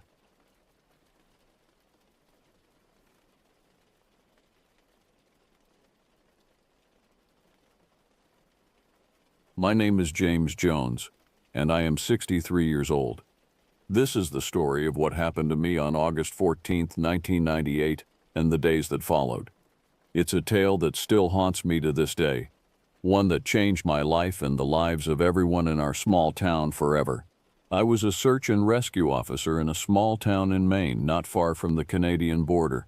Millbrook, as we called it, was the kind of place where everyone knew everyone, and nothing much happened. It was a town of barely 2,000 souls, nestled between dense forests and rugged mountains. The kind of place where you could leave your doors unlocked at night and not think twice about it. I'd lived in Millbrook all my life. Born and raised here, I'd seen the town change over the decades, but not by much. We got a new stoplight at the intersection of Main and Elm in '85, and the old Miller's General Store became a Walmart in '92, much to the chagrin of the older folks. But other than that, Millbrook remained largely untouched by time. I took to my job as a search and rescue officer with a dedication that some might call obsessive. In a town where the most exciting thing that happened was Mrs. Johnson's cat getting stuck up a tree, I suppose I needed something to pour my energy into. And let me tell you, nothing could have prepared me for that summer. August 14, 1998, started like any other day. I woke up at 5:30 a.m., just as the first rays of sunlight were beginning to peek over the mountains. My wife Sarah was still asleep. We'd been married for 35 years, and she was used to my early mornings by now. I kissed her softly on the forehead before heading downstairs. The house was quiet, save for the gentle hum of the refrigerator and the distant chirping of birds outside. I made myself a quick breakfast, 2 eggs over easy and a slice of toast, and washed it down with a cup of strong black coffee. As I ate, I glanced out the kitchen window at the forest that bordered our property. The trees stood tall and dark, their branches swaying gently in the morning breeze. Little did I know that those same trees would soon become the setting for a nightmare. I arrived at the station just before 7 a.m. Our team was small, just me and my buddy Tom, with a couple of volunteers we could call on if needed. Tom was already there, his feet propped up on the desk, a half-eaten donut in one hand and the morning paper in the other. "Morning, James," he said, not looking up from his paper. "Anything exciting happen on your way in? Maybe a squirrel crossed the road?" I chuckled, pouring myself another cup of coffee. This one was stale, having sat in the pot since yesterday afternoon, but I didn't mind. "Not today, Tom, but who knows? Maybe we'll get lucky and have to rescue old Mrs. Johnson's cat again." Tom laughed, finally putting down his paper. "God, I hope not. That beast nearly took my eye out last time." We settled into our usual routine, checking equipment, going over maps of the area, and discussing any potential trouble spots. The summer had been unusually dry, and we were worried about the risk of forest fires. Little did we know that fire would be the least of our worries. It was around 10 a.m. when the call came in. I remember it clearly because I was in the middle of telling Tom about the new fishing lure I'd bought, convinced it was going to help me finally catch that monster trout in Henderson Lake. The phone rang, its shrill tone cutting through our conversation. Tom answered it, his expression quickly changing from bored to concerned. "Slow down, ma'am," he said, reaching for a pen and paper. "What's your name?" "Okay, Mrs. Miller. Now tell me what happened." I watched as Tom jotted down notes, his brow furrowing deeper with each passing moment. When he hung up, he looked at me with a grim expression. "We've got a missing hiker," he said, pushing the paper towards me. "Claire Miller. Went out for a hike yesterday morning and hasn't returned. Her husband Hank is frantic." I felt a twinge of concern. In all my years as a search and rescue officer, we'd had our fair share of missing hikers. Most of the time, they'd simply gotten turned around or maybe twisted an ankle and needed help getting back. But something about Tom's expression told me this was different. "Did she leave a trail plan?" I asked, already knowing the answer. Most locals didn't bother with such formalities, believing they knew the area well enough. Tom shook his head. "Nope. Hank says she's done this hike a dozen times, knows the area like the back of her hand." I sighed, reaching for my gear. "All right, let's head out. We'll meet Hank at the trailhead and get more details." As we drove to the trailhead in our old Jeep Cherokee, I couldn't shake the feeling that something was off. Maybe it was the unusually still air, or the way the shadows seemed to linger beneath the trees. Whatever it was, it set my nerves on edge. We arrived at the Blackwater Trail parking lot about 20 minutes later. Hank Miller was already there, pacing back and forth next to his pickup truck. He was a wiry guy with a thick beard, and he looked like he hadn't slept in days. As soon as we pulled up, Hank rushed over, his eyes wild with worry. "You've got to find her," he said, his voice cracking. "Claire's never been gone this long. Something must have happened." I put a hand on his shoulder, trying to calm him down. "We'll find her, Hank. But first, we need you to tell us everything you can about when you last saw Claire and what she was wearing." Hank took a deep breath, running a hand through his beard. "She left yesterday morning, around 8 a.m. Said she was going to do the Blackwater Loop, like she's done 100 times before. She was wearing hiking boots, jeans, a blue t-shirt, and a red scarf. She had a small backpack with water and some snacks." Tom jotted down the details while I studied the trailhead map. The Blackwater Loop was a popular hiking trail, about 10 miles long. It led up through dense forest along the edge of a steep ridge, and then back down to the parking lot. Under normal circumstances, it would take an experienced hiker like Claire about 5 to 6 hours to complete. "When did you realize something was wrong?" I asked Hank. He shook his head, his eyes filling with tears. "She said she'd be back by dinner. When she wasn't home by 8 p.m., I started to worry. I drove out here, but her car was still in the lot. I hiked a bit of the trail, calling her name. But it was getting dark. I should have called you guys sooner. I thought maybe she'd just lost track of time, you know." I nodded, understanding his hesitation. In a small town like ours, people often tried to handle things on their own before calling for help. But now, Claire had been missing for over 24 hours, and every minute counted. "All right, Hank," I said, grabbing my pack from the Jeep. "Tom and I are going to head out now. We've called in a couple of volunteers to help with the search. I need you to stay here at the trailhead. If Claire makes it back on her own, I want you to be here to meet her. Can you do that?" Hank nodded, though I could see he wanted to come with us. "Yeah, I can do that. Just find her, okay?" I promised we would. But as Tom and I set out on the trail, I couldn't shake the feeling that this search was going to be anything but routine. The forest seemed to close in around us. the trees casting long shadows across the path. And somewhere in those woods, Claire Miller was waiting to be found. Little did I know that this was just the beginning of a nightmare that would change our town forever. The Blackwater Trail started innocently enough. The first mile or so was well maintained, with clear markers and even a few benches for hikers to rest. But as Tom and I pushed deeper into the forest, the trail became rougher, the undergrowth thicker. We called out Claire's name every few minutes, our voices echoing through the trees. But the only response was the occasional chirp of a bird or the rustle of leaves in the breeze. "You think she could have fallen off the ridge?" Tom asked as we paused to check our map. I shook my head. "Unlikely. Hank said she's done this hike many times. She'd know to be careful there." We pressed on, our eyes scanning the ground for any sign of disturbance. A broken twig, a scuff mark, anything that might indicate Claire had passed through. But the forest floor was frustratingly pristine.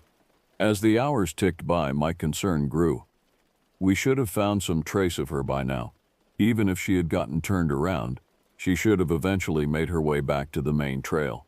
It was late afternoon when we reached the ridge. The view from up here was breathtaking. Miles of unbroken forest stretching out to the horizon, the mountains looming in the distance. On any other day, I might have paused to admire it. But today, all I could think about was Claire, lost somewhere in that vast expanse of wilderness. "James," Tom called out, his voice tight. "You need to see this." I hurried over to where he was crouched near the edge of the ridge. At first, I didn't see what had caught his attention, but then I noticed it. A small scrap of red fabric caught on a thorny bush. "You think it's from her scarf?" Tom asked as I carefully untangled the fabric. I nodded grimly. "Looks like it, but why would she have come this close to the edge?" We searched the area thoroughly, calling Claire's name with renewed urgency, but there was no response, no other sign of her passage. As the light began to fade, we were forced to make a difficult decision. It wasn't safe to continue searching in the dark, especially in such treacherous terrain. "We need to head back," I said, hating the words even as I spoke them. "We'll come back at first light with more people." Tom nodded, his face etched with worry. "I don't like leaving her out here, James." "Neither do I replied. "But we won't do her any good if we get lost or injured ourselves."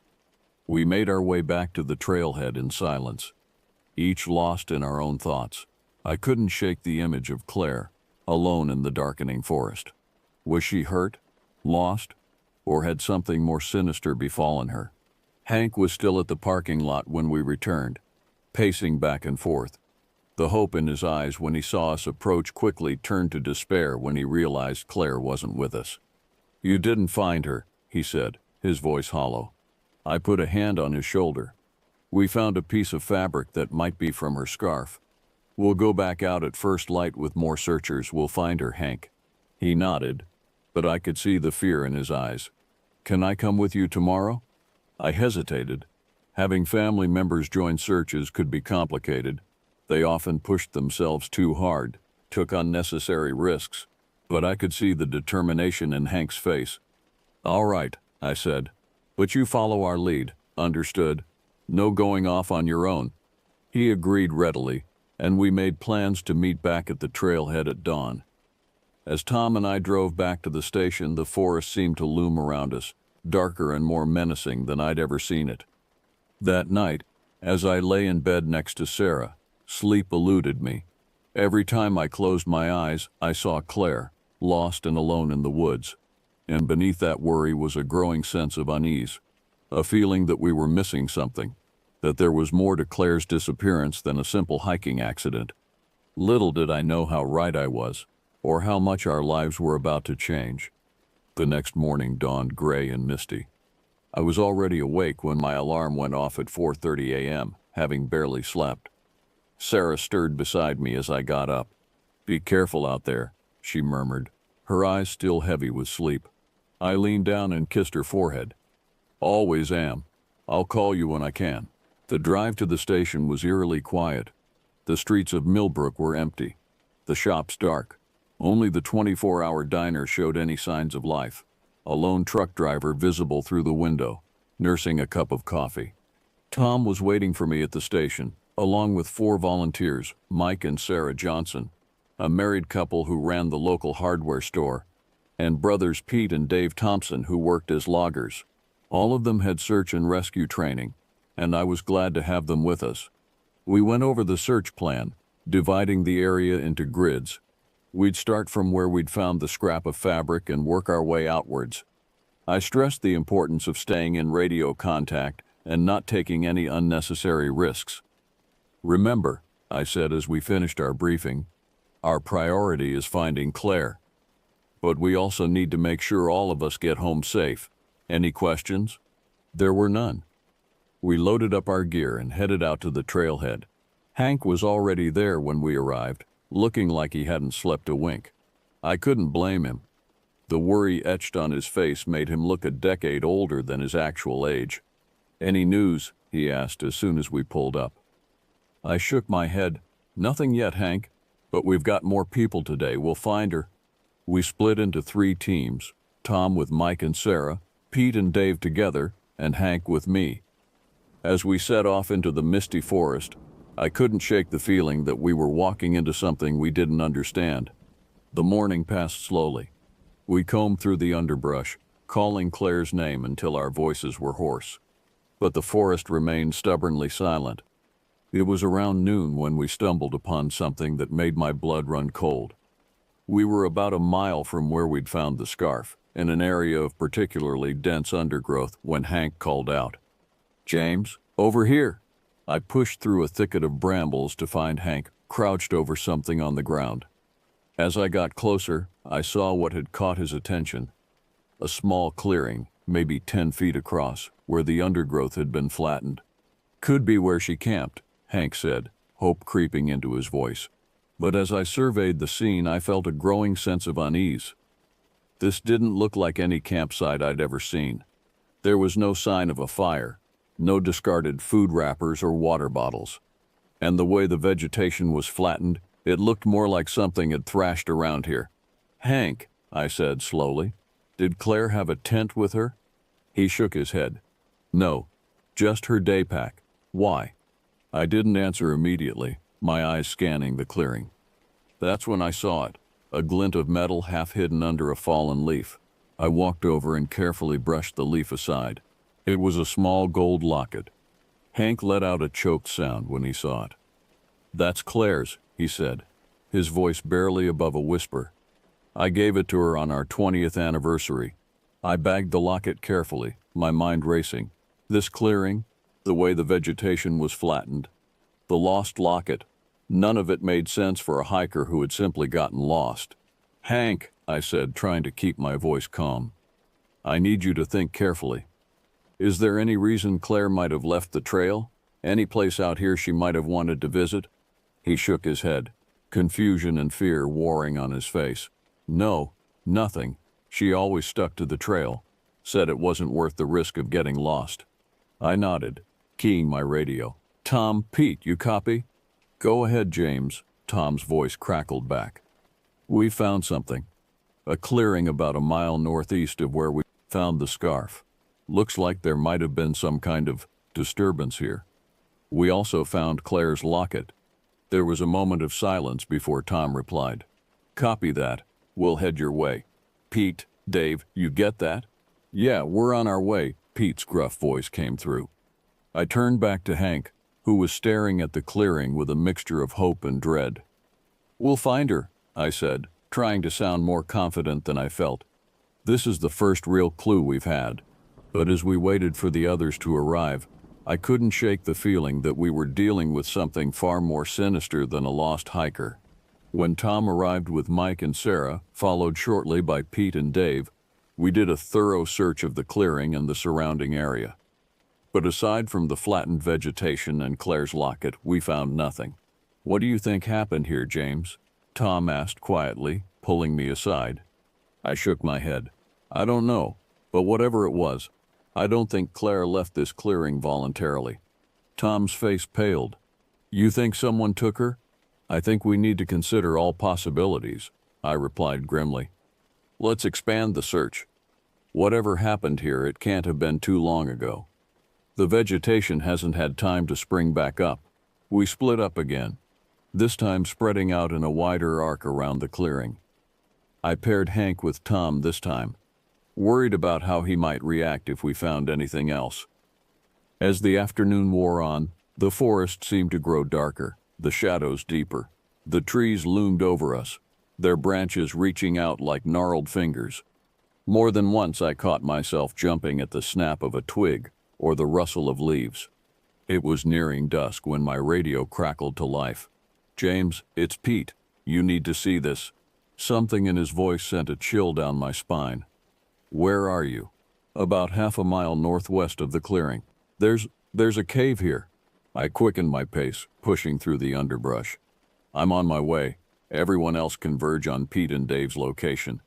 When I arrived, I found Pete and Dave standing at the mouth of a small cave, half hidden behind a curtain of vines. The entrance was narrow, barely wide enough for a person to squeeze through. "Did you go inside?" I asked, catching my breath. Pete shook his head. "No, we waited for you. But James, we found this." He held out his hand. In it was a torn piece of blue fabric, the same color as the t-shirt Claire had been wearing. By now, the others had arrived. Hank let out a strangled cry when he saw the fabric. "That's Claire's shirt," he said, his voice breaking. "We have to go in there." I held up a hand. "Hold on, Hank. We don't know what's in there. We need to be careful." I turned to the group. "Tom, you're with me. We'll go in first. The rest of you stay here. If you don't hear from us in 15 minutes, call for backup." Hank started to protest, but Tom cut him off. "James is right, Hank. Let us check it out first." I switched on my flashlight and squeezed through the cave entrance, Tom close behind me. The air inside was cool and damp, with a musty smell that made me wrinkle my nose. As we moved deeper into the cave, the beam of my flashlight revealed something that made my heart skip a beat. There, on the cave floor, were footprints. Lots of them. Some looked human, but others were like nothing I'd ever seen before. "Tom," I whispered, "are you seeing this?" He nodded, his face pale in the flashlight beam. "What the hell made those tracks, James?" Before I could answer, we heard something that made us both freeze. It was a low, guttural sound, somewhere between a growl and a moan, and it was coming from deeper in the cave. "Claire," I called out, my voice echoing off the cave walls. "Claire, are you in here?" The sound came again, louder this time, but it wasn't Claire's voice. It wasn't human at all. "James," Tom said, his voice tight with fear, "I think we should get out of here." I nodded, backing up slowly. "Yeah, I think you're right." But as we turned to leave, my flashlight beam caught something that made my blood run cold. There, scratched into the cave wall, were words, "Help me, it's still here." And below the words was a crude drawing of a creature that looked like something out of a nightmare. We scrambled out of the cave, our hearts pounding. The others were waiting anxiously, Hank practically vibrating with tension. "Did you find her?" he asked as soon as we emerged. "Did you find Claire?" I shook my head, trying to catch my breath. "No, but we found something. Something I can't explain." As I recounted what we'd seen in the cave, I could see the disbelief on their faces. But there was fear there too, a growing realization that we were dealing with something far beyond our understanding. "We need to call in help," I said finally. This is beyond us." But even as I said it, I knew that whatever was happening in these woods, whatever had taken Claire, it was something that no amount of outside help could prepare us for. As we made our way back to the trailhead in the gathering darkness, the forest seemed alive around us. Every shadow held a potential threat, every sound a hidden danger. And somewhere out there, Claire was still missing, along with something else, something that, until today, I would have said couldn't possibly exist. Little did I know, our nightmare was only just beginning. The next few days passed in a blur of activity. We called in state police, park rangers, even a team of spelunkers to explore the cave system. But despite all our efforts, we found no further sign of Claire. The cave yielded no more clues beyond what Tom and I had initially discovered. The strange footprints, the scratched message, even the unsettling drawing, all were documented, photographed, and analyzed. But no one could offer a satisfactory explanation for what we'd seen. Hank was a wreck. He barely ate or slept, spending every waking moment at the search base we'd set up near the trailhead. I tried to convince him to go home and rest, but he refused. "I can't leave," he said, his eyes red-rimmed and haunted. "What if she comes back and I'm not here?" I couldn't argue with him. If it were Sarah out there, wild horses couldn't have dragged me away. It was on the 5th day of the search that things took an even darker turn. I was at the base, poring over maps with Tom when my radio crackled to life. "James?" It was Mike Johnson's voice, tight with barely controlled panic. "James, we need help. Something's happened to Sarah." I was on my feet in an instant. "Mike, what's going on? Where are you?" "We're about 2 miles east of the cave," Mike replied, his voice shaking. "We were searching the area when, God, James, I don't know what happened. One minute she was right behind me, and the next—" "Hang tight, Mike," I said, already grabbing my gear. "We're on our way." Tom and I, along with a state trooper named Rodriguez, headed out immediately. As we crashed through the underbrush, my mind was racing. What could have happened to Sarah? She was an experienced hiker and search and rescue volunteer. She wouldn't have just wandered off. We found Mike about 20 minutes later. He was standing in a small clearing, his face ashen, his hands shaking as he clutched his radio. "Mike," I said, approaching him slowly. "What happened? Where's Sarah?" He turned to me, his eyes wide with fear. "She's gone, James. Just gone. We were walking, and I heard her scream. When I turned around, there was nothing, just this." He held out his hand. In it was Sarah's radio, smeared with what looked horribly like blood. "Jesus," Tom muttered, taking the radio and bagging it carefully. "Mike, did you see anything? Hear anything?" Mike shook his head. "Nothing, just Sarah's scream, and then silence." We searched the area thoroughly, but found no trace of Sarah. No footprints, no broken branches, nothing to indicate which way she might have gone or been taken. As we widened our search, the forest seemed to close in around us. The trees loomed overhead, their branches casting strange, shifting shadows. More than once I caught a flicker of movement out of the corner of my eye, only to turn and find nothing there. It was nearing dusk when Rodriguez called out, "Over here! I found something!" We hurried over to where he was standing, at the base of a large oak tree. There, carved into the trunk, were words that made my blood run cold. "It's hungry. Run." Below the words was the same crude drawing we'd seen in the cave. "What the hell is going on here?" Rodriguez asked, his hand instinctively moving to his holstered weapon. I shook my head, unable to find words.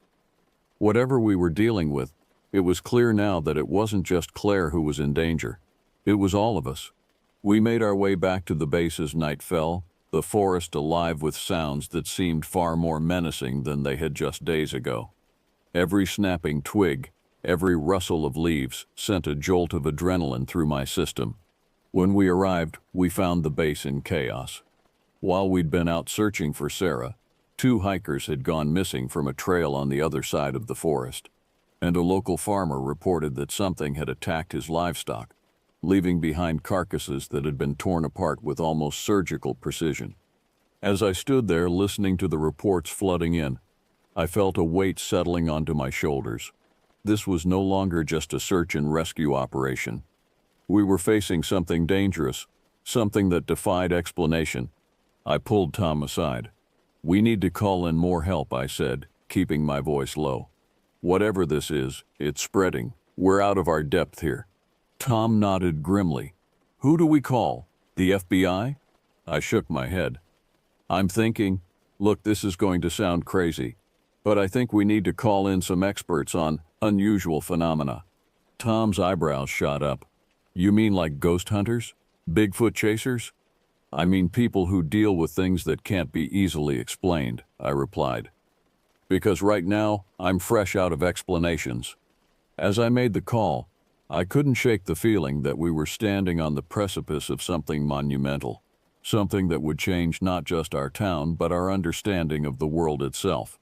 Little did I know just how right I was. The experts arrived 2 days later. Dr. Elena Vasquez was a cryptozoologist from the University of Washington, and her partner Dr. Marcus Chen specialized in folklore and urban legends. They pulled up to our makeshift command center in a battered Jeep loaded down with equipment I couldn't even begin to identify. "Mr. Jones," Dr. Vasquez said as she approached, her hand outstretched. "I'm Dr. Elena Vasquez, and this is my colleague, Dr. Marcus Chen. We came as soon as we got your call." I shook her hand, noting the firm grip and the keen intelligence in her eyes. "Thank you for coming. I know this all must sound pretty far-fetched." Dr. Chen interrupted with a wry smile. "Mr. Jones, we've heard far-fetched. This sounds fascinating." We spent the next few hours bringing them up to speed on everything that had happened. They listened intently, occasionally exchanging glances that I couldn't quite interpret. "And you're certain about the footprints in the cave?" Dr. Vasquez asked, her brow furrowed in concentration. "They were definitely not human or any known animal?" I nodded. "I've been tracking animals in these woods for over 30 years. I've never seen anything like these prints." Dr. Chen was leafing through the photos we'd taken. "And this drawing," he said, holding up the picture of the crude image from the cave. "You've seen it twice now." "3 times, Tom corrected. "We found another one carved into a tree where Sarah Johnson disappeared." The 2 scientists exchanged another one of those unreadable glances. "Mr. Jones," Dr. Vasquez said slowly, "I think we need to see this cave for ourselves." We set out early the next morning. In addition to the 2 scientists, I brought along Tom and Rodriguez. Hank had wanted to come, but I managed to convince him to stay behind. The poor man was running on fumes, and I was worried he might do something rash if we found anything in the cave. The forest seemed different now. The familiar trails felt alien, every shadow potentially hiding some unknown threat. Even the birdsong seemed muted, as if the wildlife could sense the wrongness that had invaded their home. As we approached the cave entrance, Dr. Vasquez pulled out a strange device that looked like a cross between a Geiger counter and a transistor radio. It emitted a soft, pulsing hum as she waved it around the cave mouth. "Interesting," she murmured. "Marcus, are you getting this?" Dr. Chen nodded, his eyes fixed on a tablet he was holding. "Definitely not baseline. It's not like anything we've seen before." "Care to share with the class?" Rodriguez asked, his hand resting uneasily on his holstered weapon. Dr. Vasquez looked up, seeming almost surprised to remember we were there. "Oh, of course. This device measures certain, let's call them anomalies in the local environment. Electromagnetic fluctuations, quantum irregularities, that sort of thing. And right now, it's indicating that this cave is practically humming with unusual energy." I exchanged a glance with Tom. This was starting to sound less like science and more like science fiction. We entered the cave cautiously, our flashlight beams cutting through the darkness. The air was cooler inside, with that same musty smell I remembered from before. But now there was something else. A faint metallic tang that made the hair on the back of my neck stand up. Dr. Vasquez's device was humming louder now, its display flashing with symbols I didn't understand. Dr. Chen was taking samples of the cave wall, carefully scraping tiny amounts into labeled vials. We reached the spot where Tom and I had seen the strange footprints and the scratched message, but to our shock, both were gone. The cave floor was smooth, undisturbed, and the wall where the message had been was blank. "This is impossible," I said, running my hand over the smooth stone. "It was right here. Tom, you saw it too, right?" Tom nodded, his face pale in the flashlight beam. "Yeah, it was definitely here. How could it just disappear?" Dr. Vasquez was waving her device over the area, her brow furrowed in concentration. "This is unprecedented," she murmured. "The energy readings here are off the charts." Suddenly, her device emitted a high-pitched whine. At the same moment, we all felt it. a deep subsonic rumble that seemed to come from everywhere and nowhere at once. "What the hell was that?" Rodriguez asked, his voice tight with tension. Before anyone could answer, we heard it, a sound that made my blood run cold. It was the same guttural, inhuman noise Tom and I had heard on our first visit to the cave.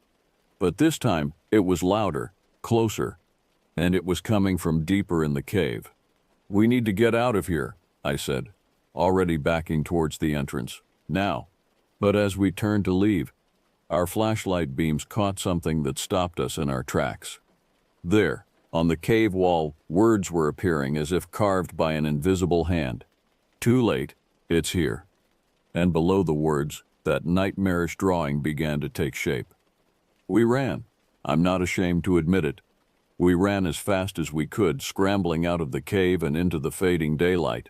But even as we emerged, gasping for breath, we all knew it. Whatever was in that cave, whatever had taken Claire and Sarah, and who knows how many others, it wasn't content to stay hidden anymore. It was coming for us all. The mood back at the command center was tense. News of what had happened in the cave had spread quickly, and I could see the fear in everyone's eyes. Even the usually unflappable Tom looked shaken.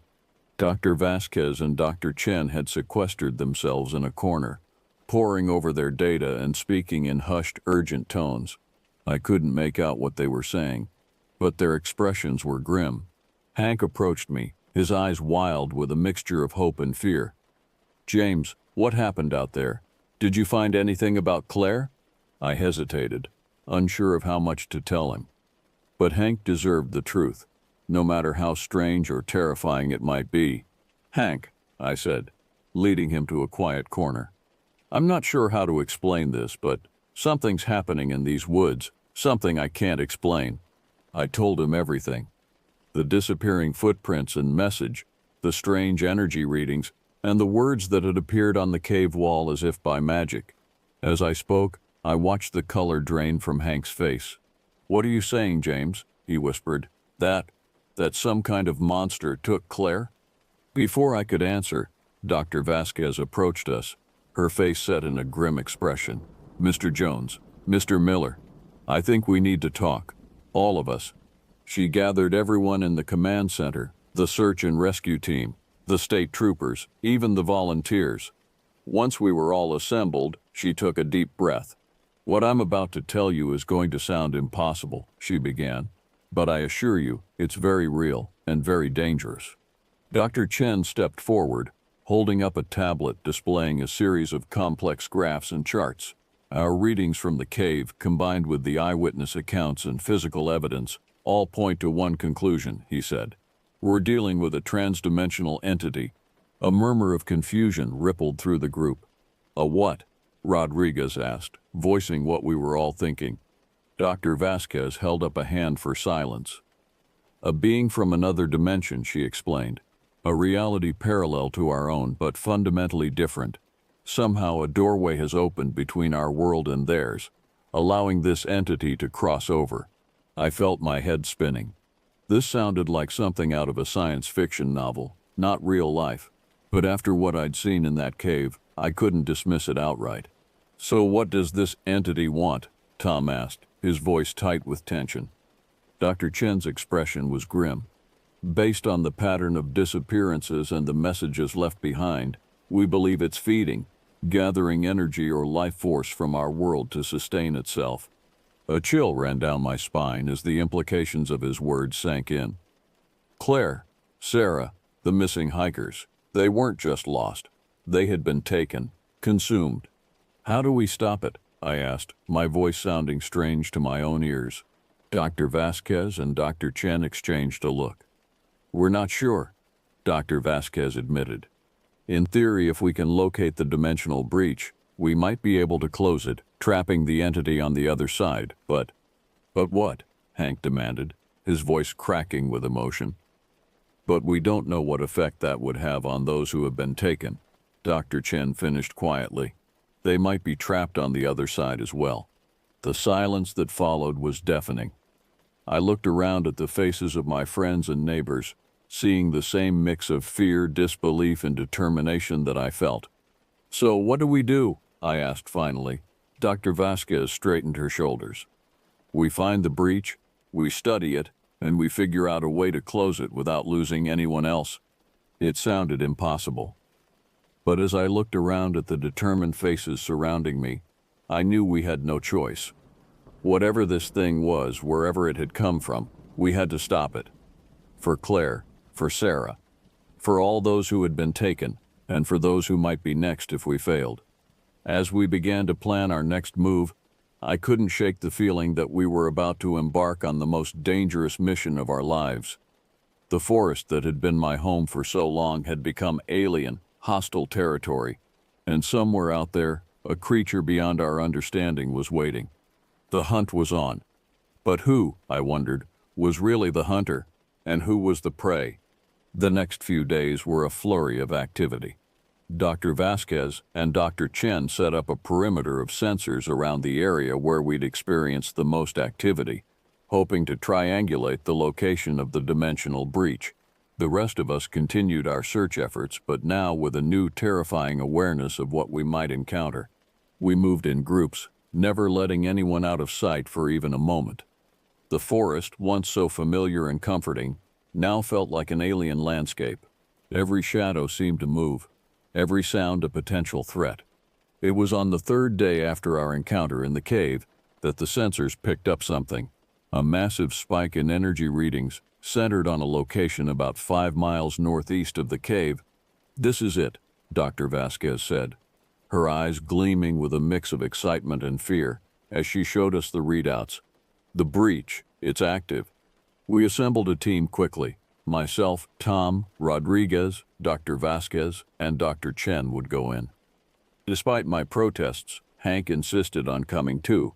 "That's my wife out there," he said, his jaw set with determination. "I'm going." As we prepared to head out, I pulled Sarah aside. My wife's face was etched with worry, but she managed a small smile. "You be careful out there, James," she said, her voice barely above a whisper. "Come back to me." I pulled her close, breathing in her familiar scent. "I will," I promised. "We'll end this, tonight." The hike to the location was tense. We moved as quietly as possible, our senses on high alert. As we got closer, I began to feel something. A sort of pressure in the air, like the feeling just before a thunderstorm breaks. "You feel that?" Tom muttered beside me. I nodded grimly. "Yeah, we're getting close." We crested a small hill, and there it was. In a small clearing ahead, the air seemed to shimmer and twist, like heat waves rising from hot asphalt. But this was no mirage. As we watched, the distortion grew, stretching and warping until it tore open like a wound in the fabric of reality itself. Through the tear, I caught glimpses of something. A landscape both alien and familiar, like our world reflected in a shattered mirror. And moving within that impossible space were shapes. Dark, writhing forms that hurt the eye to look at directly. "My God," Dr. Chen breathed. "It's beautiful." "Beautiful," Rodriguez hissed. "It's a nightmare." Dr. Vasquez was already setting up equipment, her hands shaking slightly as she worked. "We need to take readings," she said. "Figure out how to close it." But before we could do anything, a sound cut through the air, a scream, human and terrifyingly familiar. "Claire!" Hank yelled, starting forward. I grabbed his arm, holding him back. "Hank, wait, we don't know what's on the other side." But even as I said it, I knew it was useless. We could all see the figure now, visible through the tear in reality. Claire, or something that looked like her, stumbling towards us with arms outstretched. "Help me," her voice called, echoing strangely. "Please help me." Hank tore free from my grasp and ran towards the breach. "Claire!" he yelled. "I'm coming!" "Hank, no!" I shouted, but it was too late. As Hank reached the shimmering border of the breach, a dark shape emerged from behind Claire. It was the creature from the cave drawings, but 1,000 times more terrifying in its reality. A mass of writhing tentacles and too many eyes. It moved with a speed that belied its size. In an instant, it had Hank. He screamed, a sound of pure terror that cut off abruptly as the creature pulled him through the breach. No, I yelled, starting forward myself. But Tom and Rodriguez held me back. James, don't, Tom shouted. We'll lose you too. The creature turned its attention to us, a multitude of eyes focusing with alien intelligence. I felt my mind reeling, unable to comprehend what I was seeing. And then it spoke, not with words but directly into our minds. A voice that was ancient and hungry and utterly inhuman. More, it said. Need more. Dr. Vasquez was frantically working her equipment. The energy signatures are spiking, she yelled over the now howling wind. If we don't close it now, it'll tear this whole area apart. But Hank, I shouted. Claire, we can't just leave them. Dr. Chen grabbed my shoulder. James, listen to me. If we don't close this now, that thing will come through, and then no one will be safe. I looked back at the breach, at the writhing horror that waited on the other side, at the fading images of Hank and Claire, already being pulled deeper into that impossible space. With a heart full of lead, I nodded. Do it, I said. Close it. Dr. Vasquez activated her device. A high-pitched whine filled the air, and the breach began to shrink. The creature roared in our minds, a sound of fury and frustration. As the tier in reality closed, I caught one last glimpse of Hank and Claire. They were looking back at us, their eyes wide with terror and accusation, and then they were gone. The breach snapped shut with a thunderclap that knocked us all off our feet. For a moment, silence reigned. Then, slowly, the normal sounds of the forest began to return. Birds chirping, leaves rustling in the breeze. I got to my feet slowly, my whole body aching. The others were doing the same, all of us shell-shocked by what we'd just witnessed. Is it over? Rodriguez asked, his voice barely above a whisper. Dr. Vasquez checked her equipment. The readings are back to normal, she said. I think we did it. But as I looked around at the clearing, now peaceful and ordinary, I felt no sense of victory. We had stopped the creature, closed the breach. But at what cost? Hank was gone. Claire was gone. And who knew how many others, lost to a realm beyond our understanding. As we made our way back to town, I struggled with how to explain what had happened, how to tell Sarah and the others about Hank's fate, how to live with the knowledge of what lurked just beyond the veil of our reality. The forest was quiet now, but I knew I would never see it the same way again. And as the first lights of town came into view, I realized that our ordeal wasn't over. It was just beginning. It's been 5 years since that night in the forest. 5 years since we closed the breach and said goodbye to Hank, Claire, and all the others lost to that other world. Millbrook has changed. The events of that summer left scars on our town that may never fully heal. The forest, once a place of comfort and familiarity, is now viewed with suspicion and fear. Few venture deep into the woods anymore, and those who do always return with haunted eyes. Dr. Vasquez and Dr. Chen stayed for a while, studying the aftermath of the breach. They found lingering energy signatures, echoes of that other world, but gradually, even those faded away. They left eventually, moving on to study other phenomena, other mysteries. As for me, I retired from search and rescue. I couldn't bear the thought of entering those woods again, of facing the memories of what we'd lost. Sarah and I moved into town, away from the forest's edge. But even now, on quiet nights, I sometimes think I hear something, a whisper on the wind, a voice calling from just beyond the veil of reality. Tom stuck it out longer than I did, but even he eventually stepped down. It's not the same, he told me over beers one night. Every time I'm out there, I'm just waiting for something to happen, for that thing to come back. The official story is that Hank and Claire, along with the others who disappeared that summer, were victims of a tragic series of accidents, wild animal attacks, the reports say. Getting lost in unexplored cave systems. It's easier for people to believe that than the truth. But those of us who were there, who saw what really happened, we know better. We carry the weight of that knowledge every day. Sometimes, in my darkest moments, I wonder if we did the right thing. If we should have tried harder to save Hank and Claire, even at the risk of letting that creature into our world. But then I remember the hunger in its voice, the alien intelligence in its eyes, and I know we had no choice. The breach is closed, the entity is trapped on the other side. But sometimes when I look out at the forest that was once my home, I can't help but wonder, are we really safe? Or is it just biding its time, waiting for another chance to break through? And what will happen when it does? As I sit here, writing down this account of what happened that summer, I realize that it's not just a record of events, it's a warning. Because I know deep in my bones that what we experienced in Millbrook was just the beginning. There are more things in heaven and earth than we can possibly imagine, and some of them are hungry.